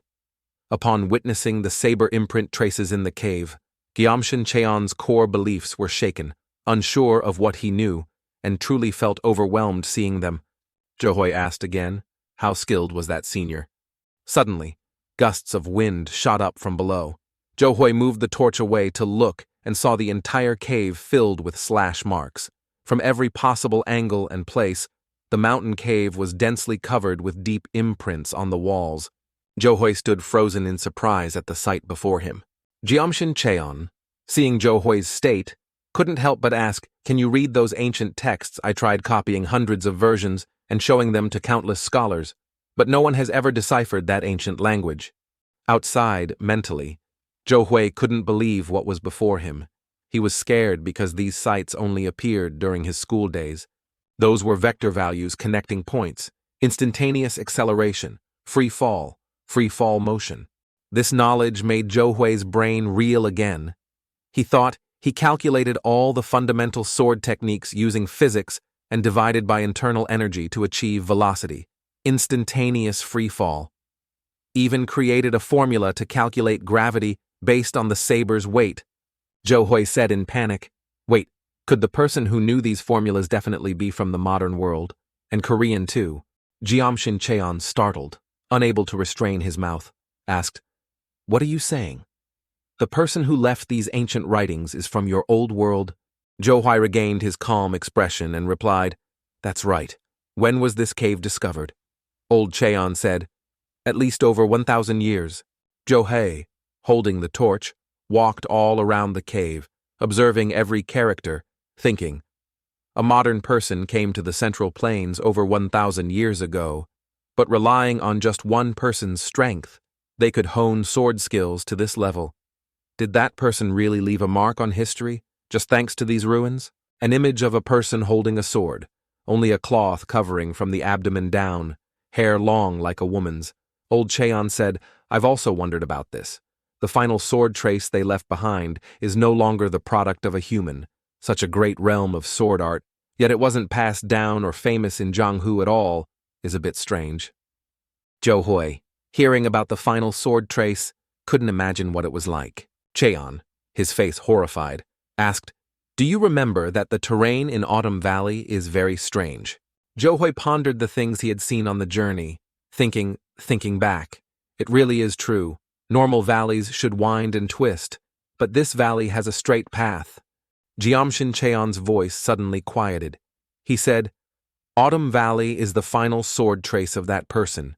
In Johei's imagination, the image of a mountain split in two, deep like a natural valley.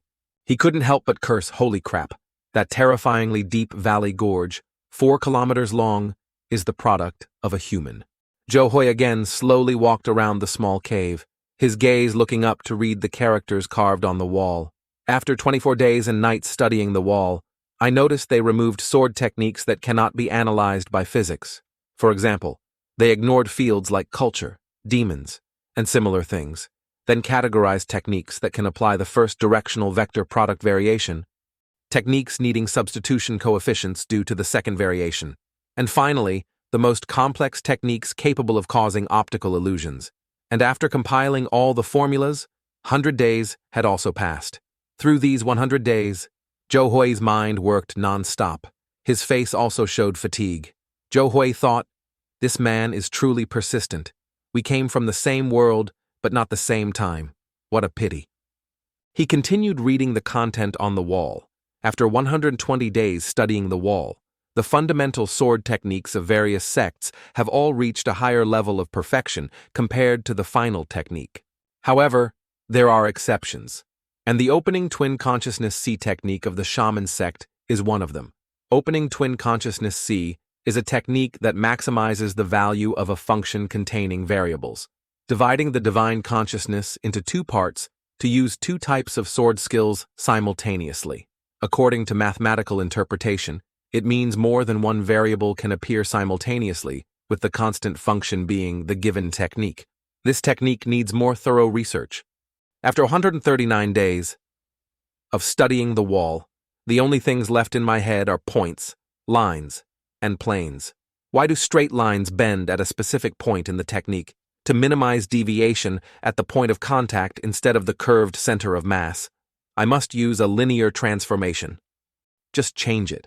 I tried, but my body couldn't withstand it. The method of using qi is also gradually reaching a dead end. Am I that ignorant? I just realized the reason it bends is because of the limit of movement representable by the human body. After 180 days of studying the wall, according to physics theory, it can be represented at the speed of light, but the problem is that a mortal body cannot regenerate during the execution of the formula, no matter how perfect the formula created. If the body cannot withstand it, everything will be in vain. Why didn't I realize this simple truth in the end? I still have to train the body first, forge a body capable of surviving and regenerating after undergoing that formula. After 487 days of studying the wall, I once again realized how fragile the human body is. I set an arbitrary point of motion around the wall and tried to see how many sword thrusts it would take to hit that exact point. It took a total of 726 and 42 out 20 attempts. It took me 2 years to replicate a simple motion vector connecting 2 points A and B. So, are those formulas feasible for an imperfect mortal body? This isn't something that can be achieved just by diligent physical training. I need another method. Johoi was truly impressed by this man from the same hometown. Simply practicing one sword strike over 700 million times made Johoi wonder if he was really human anymore. There was still a lot of content, so Johoi diligently read every word. After 4,685 days of studying the wall, I realized that trying to compensate for factors that cannot be eliminated by physics is foolish. It's not by chance that Taoism and Buddhism exist. It's because if one diligently cultivates the body but not the mind, one cannot completely master the body. Ironically, the only way to refine the body to the level of gods is through cultivating the mind and nurturing one's nature. Using the self-imagined hellish mortal world, I was able to smoothly observe my entire sea of consciousness. From deep within my mind, I could truly separate myself into tiny atoms or transform myself into an entity larger than the universe. And finally, in my imagination, all the movements of points, lines, and planes recreated themselves into a complete whole. Unbeknownst when, the boundary between the imaginary world, Senting, and my real world blurred, because even when I didn't eat, drink, or even breathe, I didn't die. After 1,632 days of studying the wall, my body now has the ability to perfectly replicate and demonstrate all the formulas. Still, that wasn't enough. I could see through the essence of all phenomena. Like Neo in the movie The Matrix, the laws of Mother Nature have all been fully integrated into my abilities. Can I still be considered human? I can feel the gazes of the Supreme Saints watching me. Suddenly reading these words, Johoi's body reacted strangely. His body flared with aura. In his eyes, he saw a man in red clothes, white hair, unleashing cold sword lights. This one sword strike could split mountains and rivers. Severing the long river was no exaggeration. Sword god Jocheon couldn't help but exclaim, "Impressive, truly impressive. It took me 7 years to see the stars with my own eyes, yet you have already seen that starlight." Johoi's body was hazy, his voice murmuring, "Heaven and earth, meteor sword." Sword god Jocheon immediately replied, "Correct." In his mind now, he thought with astonishment and shock.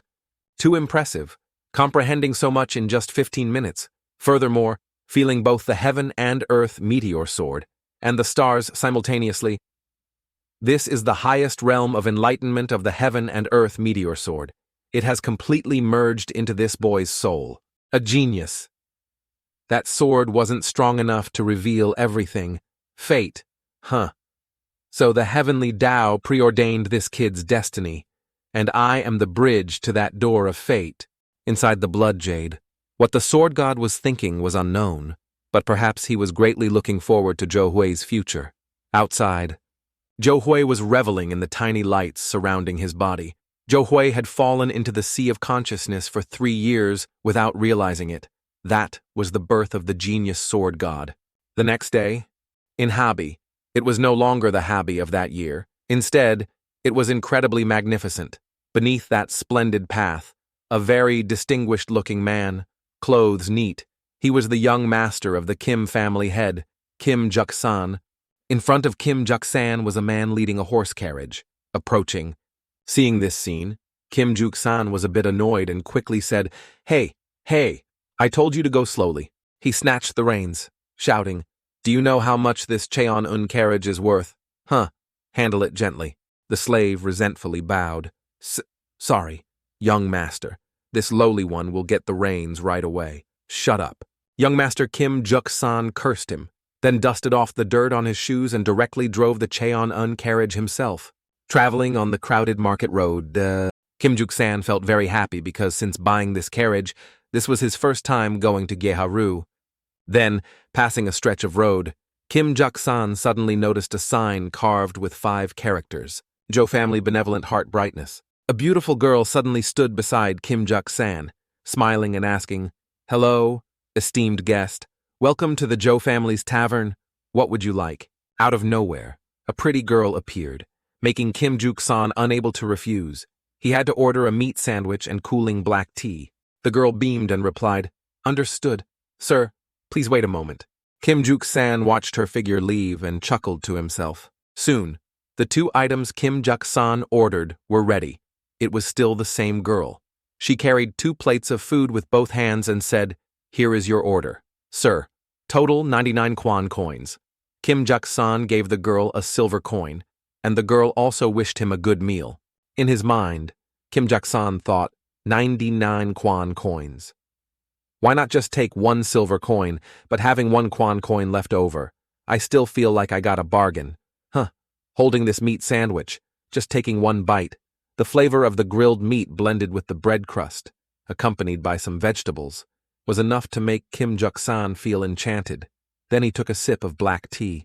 Cooling down, he immediately felt his whole body as if immersed in the sea, unable to hold back from exclaiming, "Truly wonderful, so delicious and not even 1 silver coin, too cheap, truly flawless, eating and drinking with great enjoyment."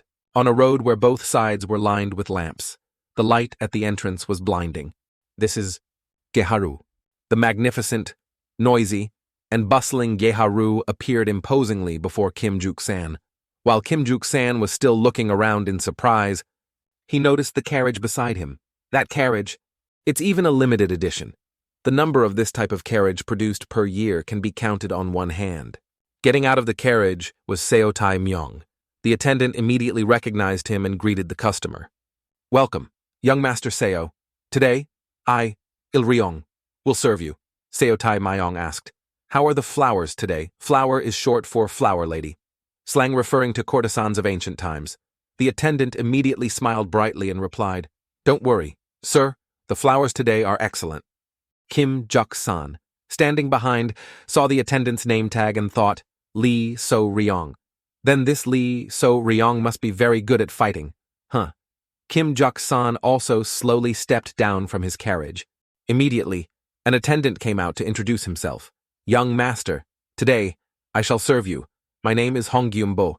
Have you chosen your own Nguyet Lao matchmaker yet?" Kim Juk-san innocently replied, "Which Nguyet Lao?" Hong Gyum-bo smiled with knowing eyes and said, "This must be your first time here. Sir Nguyet Lao is the one who arranges fate, tasked with pairing you with a beauty." Kim Juk-san hadn't said anything, but his face clearly showed eager anticipation. Hong Gyum-bo quickly continued, "If that's the case, sir, just trust me. Please follow me." Hong Gyum-bo showed off to the horsekeeper, speaking loudly. "This is the young master's carriage. Watch it carefully," the horsekeeper replied. "Yes." Suddenly, the sound of a noisy argument arose. Why can that silk pants guy get in, but I can't? In front of a building, guards stood watch. In the dense queue, one person was angry with the guard. Kim Juk-san thought to himself, "Oh, so this is the rumored mysterious forbidden place of Gyeharu. There must be a commotion because Tujia Chow of the Peng family from Hapi isn't allowed in." The guard gently said, "No entry. Please forgive me. Sir, please come back later." The guest who had just scolded the guard, looking drunk, continued speaking. "Hey, you punk! Do you even know who I am?" The guard's eyes sharpened as he spoke. "Sir, you're making things a bit difficult for me." Then the guard cracked his knuckles, his gaze fierce and intimidating. "If you're drunk, you should go home before you cause trouble. Otherwise, I'll break your back right here." The drunken guest replied, "What?" Suddenly, Jang Il-ryong arrived with his naturally fierce face and said, "Is something wrong, Jonggu?" The guard named Jonggu replied, "It's nothing. Sorry to trouble you. Manager Jang?" "Ah no, it should be Tower Master Jang now." "Right." The drunken guest saw Jang Il-ryong, turned pale with fear, his mouth agape. Kim Juk-san watched from afar, impressed. Jang Il-ryong's eyes glared as he spoke. "I just got promoted yesterday, so, while I'm still in a good mood, you better get your ass home." The drunken guest saw Jang Il-ryong's appearance and trembled as he replied, "Huh, yes." Then he ran away quickly. Jang Il-ryong calmly watched him leave, then said loudly, "Everyone, attention, it's past the hour of the dog, 7:09 p.m. No more free entry for guests." The workers here quickly replied, "Understood." Kim Juk-san curiously asked Hong Gumbo, "Free. So arriving before the hour of the dog means it's free?" Hong Gumbo raised his hand and said, "Ah, this rule doesn't apply to male guests." "Young master?" Kim Juk-san asked. "Only for women," Hong Gumbo explained. "Yes, sir. All female customers who arrive before the hour of the dog will receive 3 jars of wine and snacks for free." Jang Il-ryong glanced at Kim Juk-san and Hong Gumbo, then sighed and called out, "Gumbo," and gestured with his hand for Gumbo to come over. Gumbo quickly responded, "Yes." Jang Il-ryong indifferently asked quietly, "Aren't you being a bit too welcoming?" Hong Gumbo's eyes, like a capitalist about to fleece a fat sheep, said, "He arrived by carriage, sir." After hearing this, Jang Il-ryong froze and immediately changed his attitude, happily, shouting loudly, "Someone prepare to welcome a distinguished guest." The space inside was overwhelming. Lights of all 7 rainbow colors sparkled. People were dancing and swaying on the first floor in the central courtyard. Standing guests were on the balconies of the second and third floors. The lively and noisy atmosphere was no different from a bar. To be precise, this was an ancient-style bar created by Zhou Hui.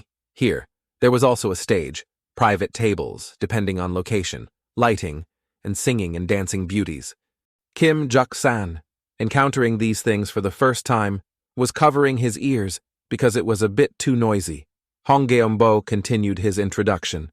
"Sir, would you like me to take you to a private room? If you want beauties to serve you to your heart's content, you need to use a private room, sir." Kim Juk-san replied, "No, just choose a table for me." Hong Gumbo quickly replied, "The price depends on the location of each table, sir." Kim Juk-san, hearing this for the first time, was surprised. "Really?"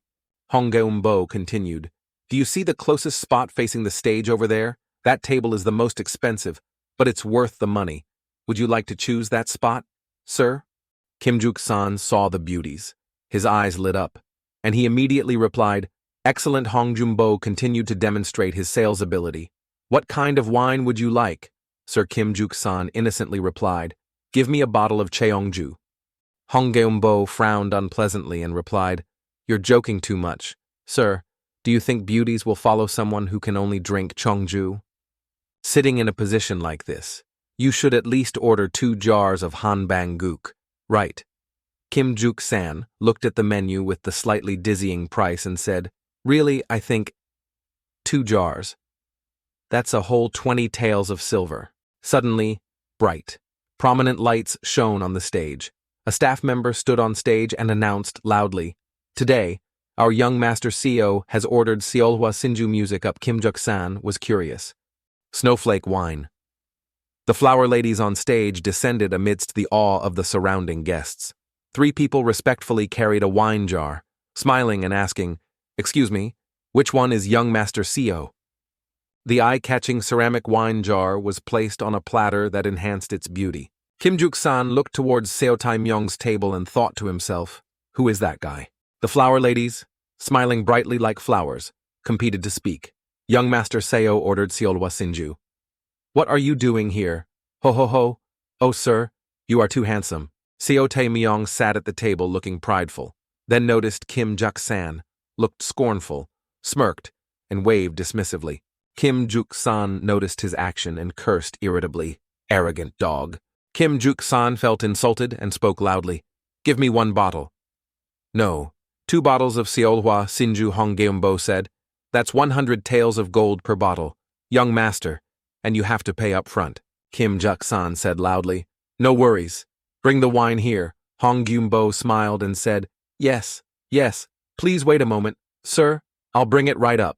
Jang Il-ryong saw the conflict just now. He called over a female staff member who seemed to also be a flower lady. This person paid attention to Jang Il-ryong and said, What is it? Tower Master, I'm busy. Jang Il-ryong sharply said, Do you see that person over there? Serve that person attentively. This flower lady looked and then said, What's the payment? Jang Il-ryong replied, 200 taels per bottle. This flower lady smiled and said, Ho ho ho, deal closed. And after that, this flower lady went to Kim Juk-san's table and served him enthusiastically and attentively. Thus, Kim Juk-san from the Kim family, less than a month after arriving here, was left penniless. And one evening at the Zhou family business headquarters, the general manager said, The key figure has arrived. Zhou Hai slowly walked into the room and said, Everyone sit down. No need for excessive formalities. At the long table in the meeting room were all Zhou Hui's trusted subordinates. Zhou Hui sternly said, What is the progress on rebuilding the ice houses? The person in charge of the ice houses replied, About that, I think it's failed. Zhou Hui said seriously, Failed, how much did we invest in it? Explain. That person replied, It seems that the larger the area of the ice house, the lower the efficiency. We tried to create ice in one of the renovated ice houses, and the efficiency didn't increase much compared to the original. Zhou Hui asked further, You mean it needs more time to freeze? This person sighed and replied, That's right. Before, it only took half a day. Now it takes a whole day. It seems at this rate, we can only make about 750 jin approx. 375 kilos of ice. Zhou Hui covered his face with his hand, blaming himself and thinking, Damn it, the first law of thermodynamics. The total energy in a system remains constant. Although it can be converted from one form to another, a modern person could actually forget this. The mass of ice we are using is increasing. Damn it. Zhou Hui sighed and asked further, So, what about Coca-Cola? The head chef in charge flinched, then tremblingly presented a trial product bottle. This, sir. Zhou Hui calmly took a sip, then angrily slammed the table. What is this? It's even worse than last time. You went through all the hot springs just to collect this pathetic carbonated water. The head chef bowed his head, apologizing continuously. Yes, I know my mistake. Zhou Hui sternly said, Go write 20 self-criticism reports. The head chef cried inwardly, a few tears welling up, sighing. Zhou Hui continued the meeting. So what about Geharu? Jang Il-ryong happily replied, Our profits have doubled. Big brother. Zhou Hui exclaimed, Whoa, thinking to himself. Initially, I only intended to use this guy as a doorman. But it turns out, he's a business genius who learns 10 things when taught 1. He has the real ability to attract customers day after day like this. He deserves his current position. Zhou Hui pondered again, but making Coca-Cola is certainly not easy, right? Jang Il-ryong said, Big brother, I have something to say. Zhou Hui replied, Speak. Jang Il-ryong continued, The 10,000-year ice crystal is the treasure of the Bukai Bingung. And this thing is extremely useful for creating ice and benefits martial artists practicing ice techniques. Zhou Hui didn't understand, so Jang Il-ryong continued. Therefore, Big Brother can invite any expert who is already a master in this field. It doesn't necessarily have to be someone from the Bukai Bingung. I don't understand why you have such an obsession with the ice houses. Zhou Hui's jaw dropped, momentarily speechless. Jang Il-ryong presented further. There's no need to pour money monthly into these useless things. Instead, If you obtain the 10,000-year ice crystal, they will automatically flock to work for you. Besides, aren't all martial artists the same? Make a deal with them, they practice their skills, and in return, they must create ice for us. Isn't that better? Zhou Hui, as if realizing a new horizon, thought to himself, truly a genius. Zhou Hui felt ashamed of himself and thought, what have I been doing all this time with the 1,000-year freezers of the Bukai? So ashamed of myself, I can't believe I bullied him by saying he has no brain. Having reached this point, I can no longer deny the rumor that he is a genius. Zhou Hui stood up and ordered, does anyone want to go to the Bukai? The surrounding atmosphere fell silent. It quieted down because everyone found it difficult upon hearing Bukai. Bukai, a very, very distant place in the north. From here, the round trip takes a full year. This place once belonged only to the indigenous people throughout the medieval period and the First World War. After that, the Talma family brutally swept through the Bukai Bingung. They captured and escorted the Bukai king out for public humiliation before the masses, tied him up, and starved him to death.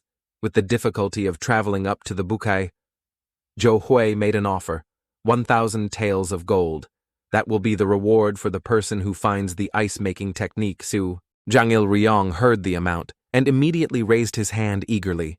Big brother, let me go. Zhou Hui shook his head and replied, not you, thinking, I need him to stabilize the twin halls first. Then, who can it be? Suddenly, Zhou Hui turned to ask the general manager, what are those bastards doing now? The general manager was surprised. Bastards, who are you talking about? Sir, Zhou Hui replied, those muscular guys with red bear tattoos all over them. The general manager remembered, aha, you said they must be locked up to eliminate harm to the people, so we imprisoned them in the jail of this house. Zhou Hui asked further, how long has it been? Have they recovered yet? The general manager replied, it's been half a year already. Zhou Hui ordered, that long, bring them here. The general manager stood up, clasped his hands, nodded, and replied, understood. After a short period, the general manager reported, subordinate has brought them. Sir, they are waiting in the outer room. Zhou Hui ordered, only let the leader in here. The general manager replied, yes, step by step. Kang Daeju entered. The tall, muscular, six-pack man from before was no longer there. Instead, it was a gaunt, frail figure, his hollow face showing he hadn't eaten properly for a long time. Zhang Il-ryong saw him and was so surprised he couldn't speak. Then Zhang Il-ryong stood up, still with a surprised expression, and said loudly, Brother Kang, is that you? Brother Kang. Kang Daeju knelt down, trembling, crying, and stammering, ho ho ho. Sir. Zhang Il-ryong worriedly ran over and asked, what is this, Brother Kang?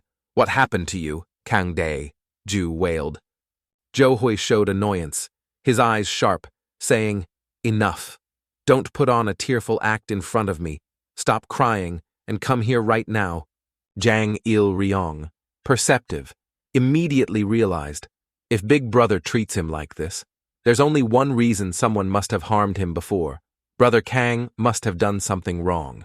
Kang Daeju struggled step by step to stand up. His tall figure from back then was now just like a candle in the wind. Zhou Hui sternly said, I order you to go to the Bukai. Kang Daeju fearfully replied, but the Bukai is... Zhou Hui put his hand to his chin, looking thoughtful, and said, it seems you still want to eat prison-steamed buns. Huh, Kang Daeju immediately grimaced upon hearing Zhou Hui's words like a thunderclap. He recalled the situation of being imprisoned with his mountain bandit brothers. Why do they feed us steamed buns every day? Kang Daeju said, if we complete this mission, will you grant us freedom? Zhou Hui calmly replied, of course. Kang Daeju used his remaining strength to reply, all right then, we accept. Zhou Hui smiled coldly, his eyes emitting threatening killing intent. If you dare to run away halfway, you know the consequences for yourselves. Kang Daeju clenched his fists, trembling with anger, thinking, if we could have escaped, we would have escaped long ago. You deceitful bastard, vicious, inhuman monster, he replied angrily. That won't happen. Time passed just like that. In the inner court of the Namgung family, Namgung Baek was reading a report while having a headache, thinking about something, saying, again, Namgung Baek got angry thinking about Zhou Hui. 3 years ago, When I had the chance, I should have destroyed that 1,000-year ice platform. Whenever that kid is involved, nothing good ever happens. The merchant who sold that cold-brewed stomachache tea to us, and even that delivery guy can arbitrarily bring them into our manor. Because of their fame, even local officials and powerful figures lost business and came here to complain. It didn't stop there. The guests receiving food gave something back to the delivery person. Then the delivery person delivered it to the recipient, causing their influence to spread even wider. Because of that, even the escort agency suffered losses. That's not all.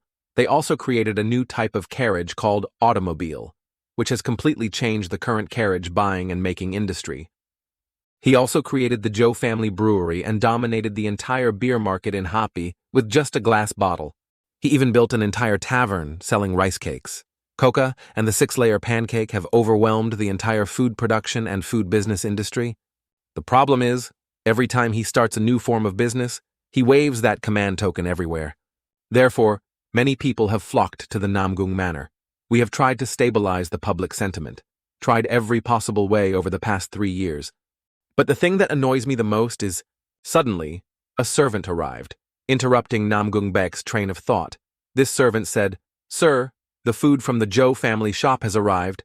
Would you like to eat it now while it's hot?" Namgung Baek immediately replied, "Yes, bring it here."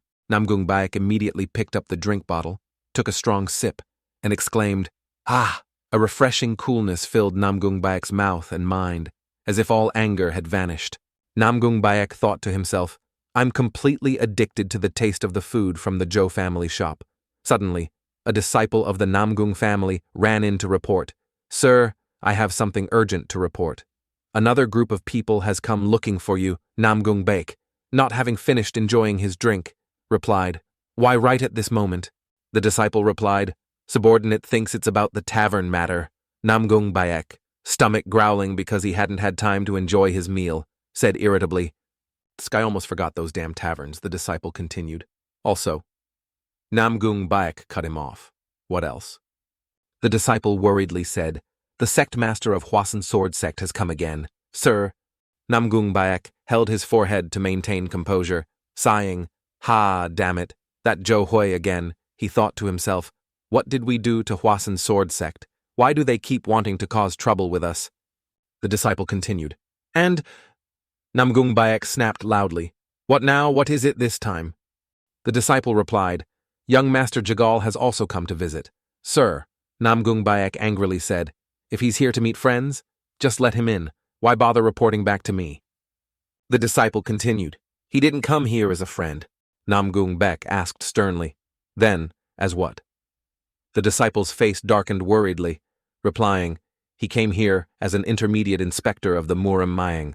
Namgung Baek jolted up and said, "What, I'll go meet him right now." The disciple bowed and said, "Understood. Subordinate will have someone bring him here immediately."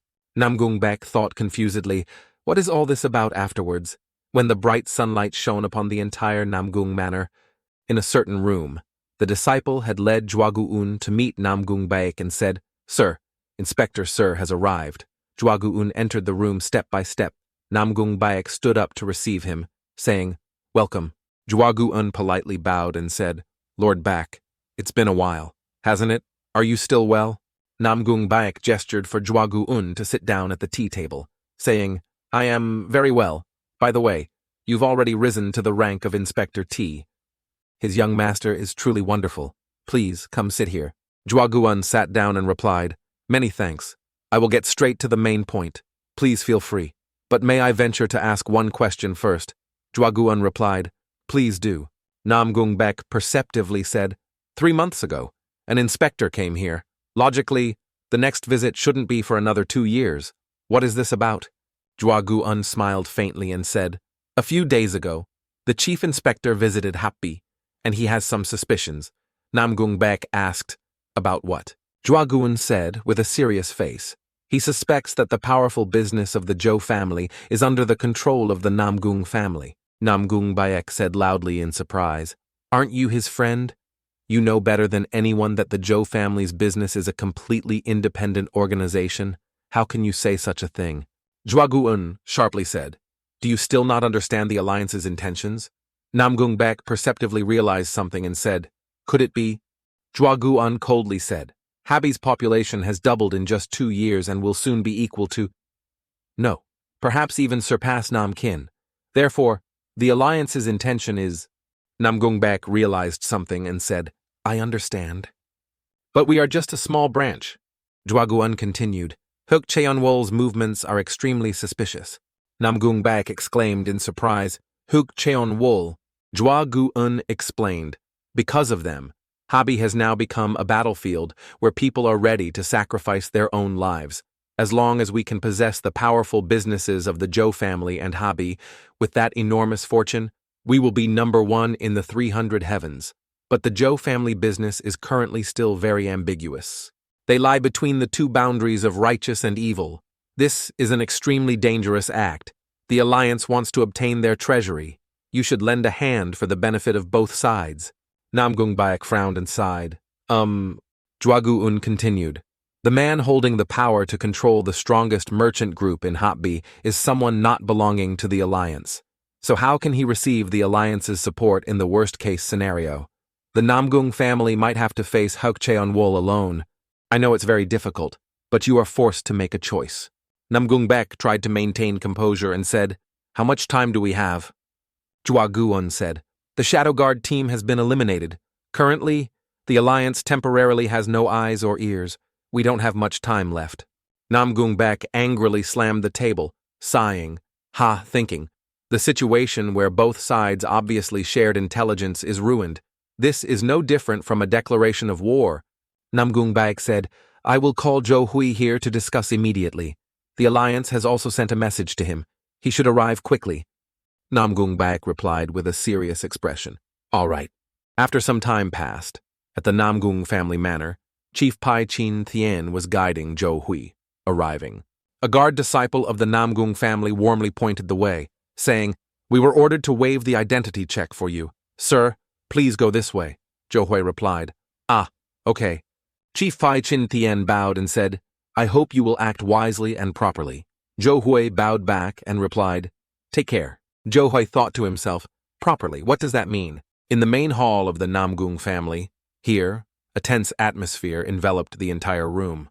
As soon as Zhou Hui stepped into the room, he saw all familiar faces and thought, looks like everyone has gathered here. Namgung family head, Namgung Su, young master Zhang Ho, Namgung Seong Jun, inner court head, Namgung Bek, Namgung Mu, Jigab Un. As soon as Zhou Hui sat down, Zhuagu Un took out a report, opened it, and read, Representative of Merchant Zhou, the alliance has a few words they wish to convey to you first. That is all. Zhou Hui thought with a serious expression, It sounds very complicated, but actually, what they want is very simple. What they want is just to place the merchant house under the authority of the Namgung family. They want me to accept the supervision and control of the Murimang. Naturally, our monthly income will also be whatever number they desire. Otherwise, there would be no reason for the alliance to protect us. This Murimang, which considers itself righteous, is no different from a street corner gang. Zhou Hui, with bloodshot, sharp eyes, growled, It seems the alliance elders are misunderstanding something. Zhuaguan said in surprise, What do you mean misunderstanding? Zhou Hui replied indignantly, Are you judging us based on the current situation in the Jianghu? Do you think I cannot turn Nam Shuang into Hatbi Zhuagu? Un was stunned by Zhou Hui's attitude, saying, What? Zhou Hui tapped his fingers on his thigh while explaining further, I am a merchant. Accepting risks in exchange for profit is common sense. However, there are too many who want to peel off the little wealth I built with sweat and blood. In this situation, any merchant would think just like me. Which side will yield more profit? Namgung Bak lost his composure and said loudly, What are you talking about? Are you perhaps willing to become the money-making dog at Huk Cheonwol's feet? Zhou Hui coldly replied, Then what else can I do when everyone wants to profit from me? Human greed is bottomless. Sir, have I done anything to affect the Namgung family's business? Namgung Bak angrily said, What are you joking with me? If you had ever seen one of our businesses? Zhou Hui sharply interrupted, No. From 3 years ago, Hapi's population was around 86,000 people. Currently, it has risen to 170,000. I will ask you again, Have I done anything to affect the Namgung family's business? Namgung Baek was speechless, only uttering, "You," Johoi continued. "If the elders in the family have spoken, wanting to concede, I am very willing. Even if I have a different surname, I am truly still a member of the Namgung family, not of the alliance. Go back and tell your alliance leader that I have no intention of leaning entirely towards one righteous or evil faction," Namgung Su added, standing neutral. Throughout the history of Jianghu, the number of people who could do that can be counted on one hand. Those figures all had a few common points. Johai explained further, "You are right. An acquaintance also told me the same." Johoi quoted the words of sword god Jo Cheon. "Those who fall into the mud of compromise will always be the ones standing on the edge of weakness. Risking one's life to protect one's own values and those beside oneself is the only way to become stronger." Johoi's eyes turned silver, entering a completely different state. His aura oppressed everyone around. Clenching his fist and slamming it hard on his thigh, he said, "I will follow that path to become the strongest." Johui's aura made the mountain where the Namgung family was located tremble. From afar, the mountain could be seen shuddering before Johui's martial power. And right in the room, pressure weighed heavily on those around. The room was filled with bewilderment. Tension only allowed them to gasp. "This is," Johoi thought. "The entire world I see is equivalent to a diagram. This has deeply ingrained itself into my brain. Although I wasn't used to this at first. Entranced. The period immersed in the pleasure of enlightenment. It felt as if it had only happened in an instant. But when I woke up, my clothes were all old and tattered, and the sword god told me that 3 years had passed. He was extremely happy for me, calling my transformed body the omnipotent body of the Sword King, although initially I had some problems with my ghostly white eyes." Namgung Su exclaimed. "That!" Under the pressure emanating from Johoi, Johoi's eyes shone as if seeing through everything. Namgung Su thought, "But that is precisely the state when the soul and vital energy completely merge into the martial artist's eyes, except for special martial techniques like the peach blossom eyes. This phenomenon is proof of having reached the supreme level. How could such a young man reach that state so early?" Namgung Seongjeon thought to himself, "Ho ho ho, he calls himself that person's disciple, even if he is the direct disciple of Wu Jin Yang. This is truly insane." Namgung Seongjeon said, "Inspector sir, can you feel it?" Jwagun, confused by the situation before him, awkwardly replied, Feel what?" Namgung Seongjeon explained. "That person is at the supreme level." Jwaguan was surprised. Supreme level? Even among the 9 great sects, only 4 people have reached this level. Namgung Seongjeon calmly continued, "You must try to persuade the alliance leader or vice leader to change their minds." Jwaguan turned his head and left. "I will return to the alliance." After Jwaguan stepped out of the room, Namgung Su gently asked, "In your heart, what is Namgung?" Johoi stopped his entranced state, returned to normal, and replied, "Like my uncles." Johoi thought, "An uncle who would willingly protect me when I caused trouble, for whom I am extremely grateful. An idiot. I mean, someone who will give me everything I want if I'm facing a deadlock." Namgung Su said with satisfaction, "Like family. What do you think about adding this kid to our family tree?" Namgung Baek frowned, thought, then replied, "If you want to add someone not belonging to the direct lineage into the family tree, one condition must be met first, family head." Namgung Su asked, "What condition?" Namgung Baek answered, "It's marriage. This will be approved if this kid agrees to marry a daughter of our family." Namgung Su glanced at Jang Ho, then replied, Jang Ho understood his father's intention, then shook his head and replied, "Impossible, father." So is already completely caught in the net of love with Jang Il-ryong, to the point where she cooks for him every day. Namgung Su stroked his beard, pondering deeply, saying, We still have Seo Mi, right?" Jang Ho awkwardly started, family head. That kid over there just turned 19 springs old." Johoi heard this, startled, quickly raised his hand to refuse. "What the? These old men, are you trying to pair me up with someone I don't want to become a doormat?" Literal translation likely means taken advantage of or similar low status. Namgung Su didn't understand the confusing modern language and asked again. Doormat Jo Hui, embarrassed, firmly said, "Anyway." Jo Hui, embarrassed, firmly said, "Anyway." Namgung Seongjun said angrily, "If you don't want to accept the position we offer you, then it's best you return the Sword God command token." Jo Hui replied in surprise, "Are you kidding me?" Jo Hui thought, "It sounds very nice, but you old men just want to tie me down beside you, right?" Namgung Seongjun retorted, "Didn't you just say you consider the Namgung family as your own flesh and blood?" Jo Hui sighed. "Huh?" Namgung Seongjun continued to persuade. "You can still continue to run that huge merchant house of yours. Our family will not interfere even a little bit. Therefore, living and dying together like this, if not family, then what is Jo Hui accepted reality?" Sighed and replied, "Yes, yes. This family is truly great. How great." Thinking, "Can't escape now." Jo Hui conceded, "Fine, I agree, but I do not accept the matter of marriage." Namgung Su pondered, then ordered, "Gather all the elders and other members of the family here, urgent meeting." Namgung Mu wondered, "Why and what for?" Namgung Su calmly said, "To change the family rules." "What else?" Namgung Baek exclaimed in surprise. "Ah." Jo Hui smiled while standing up and said, "Can I leave now?" Jo Hui gently glided near the door. Namgung Baek immediately moved forward, grabbed Jo Hui's shoulder, and said angrily, "Not so fast." Jo Hui replied awkwardly, "What is it this time?" Namgung Baek said loudly, "Don't you see we have distinguished guests?" Jo Hui replied confusedly, "Because I came here in a hurry. I didn't pay attention to them." "Is there a problem?" Namgung Baek angrily said loudly. "All the influential people in Anhui province have gathered here. It's all because of your tavern." Jo Hui wondered, "What? What's wrong with my tavern?" Namgung Baek lost his composure and continued loudly, "Extremely problematic.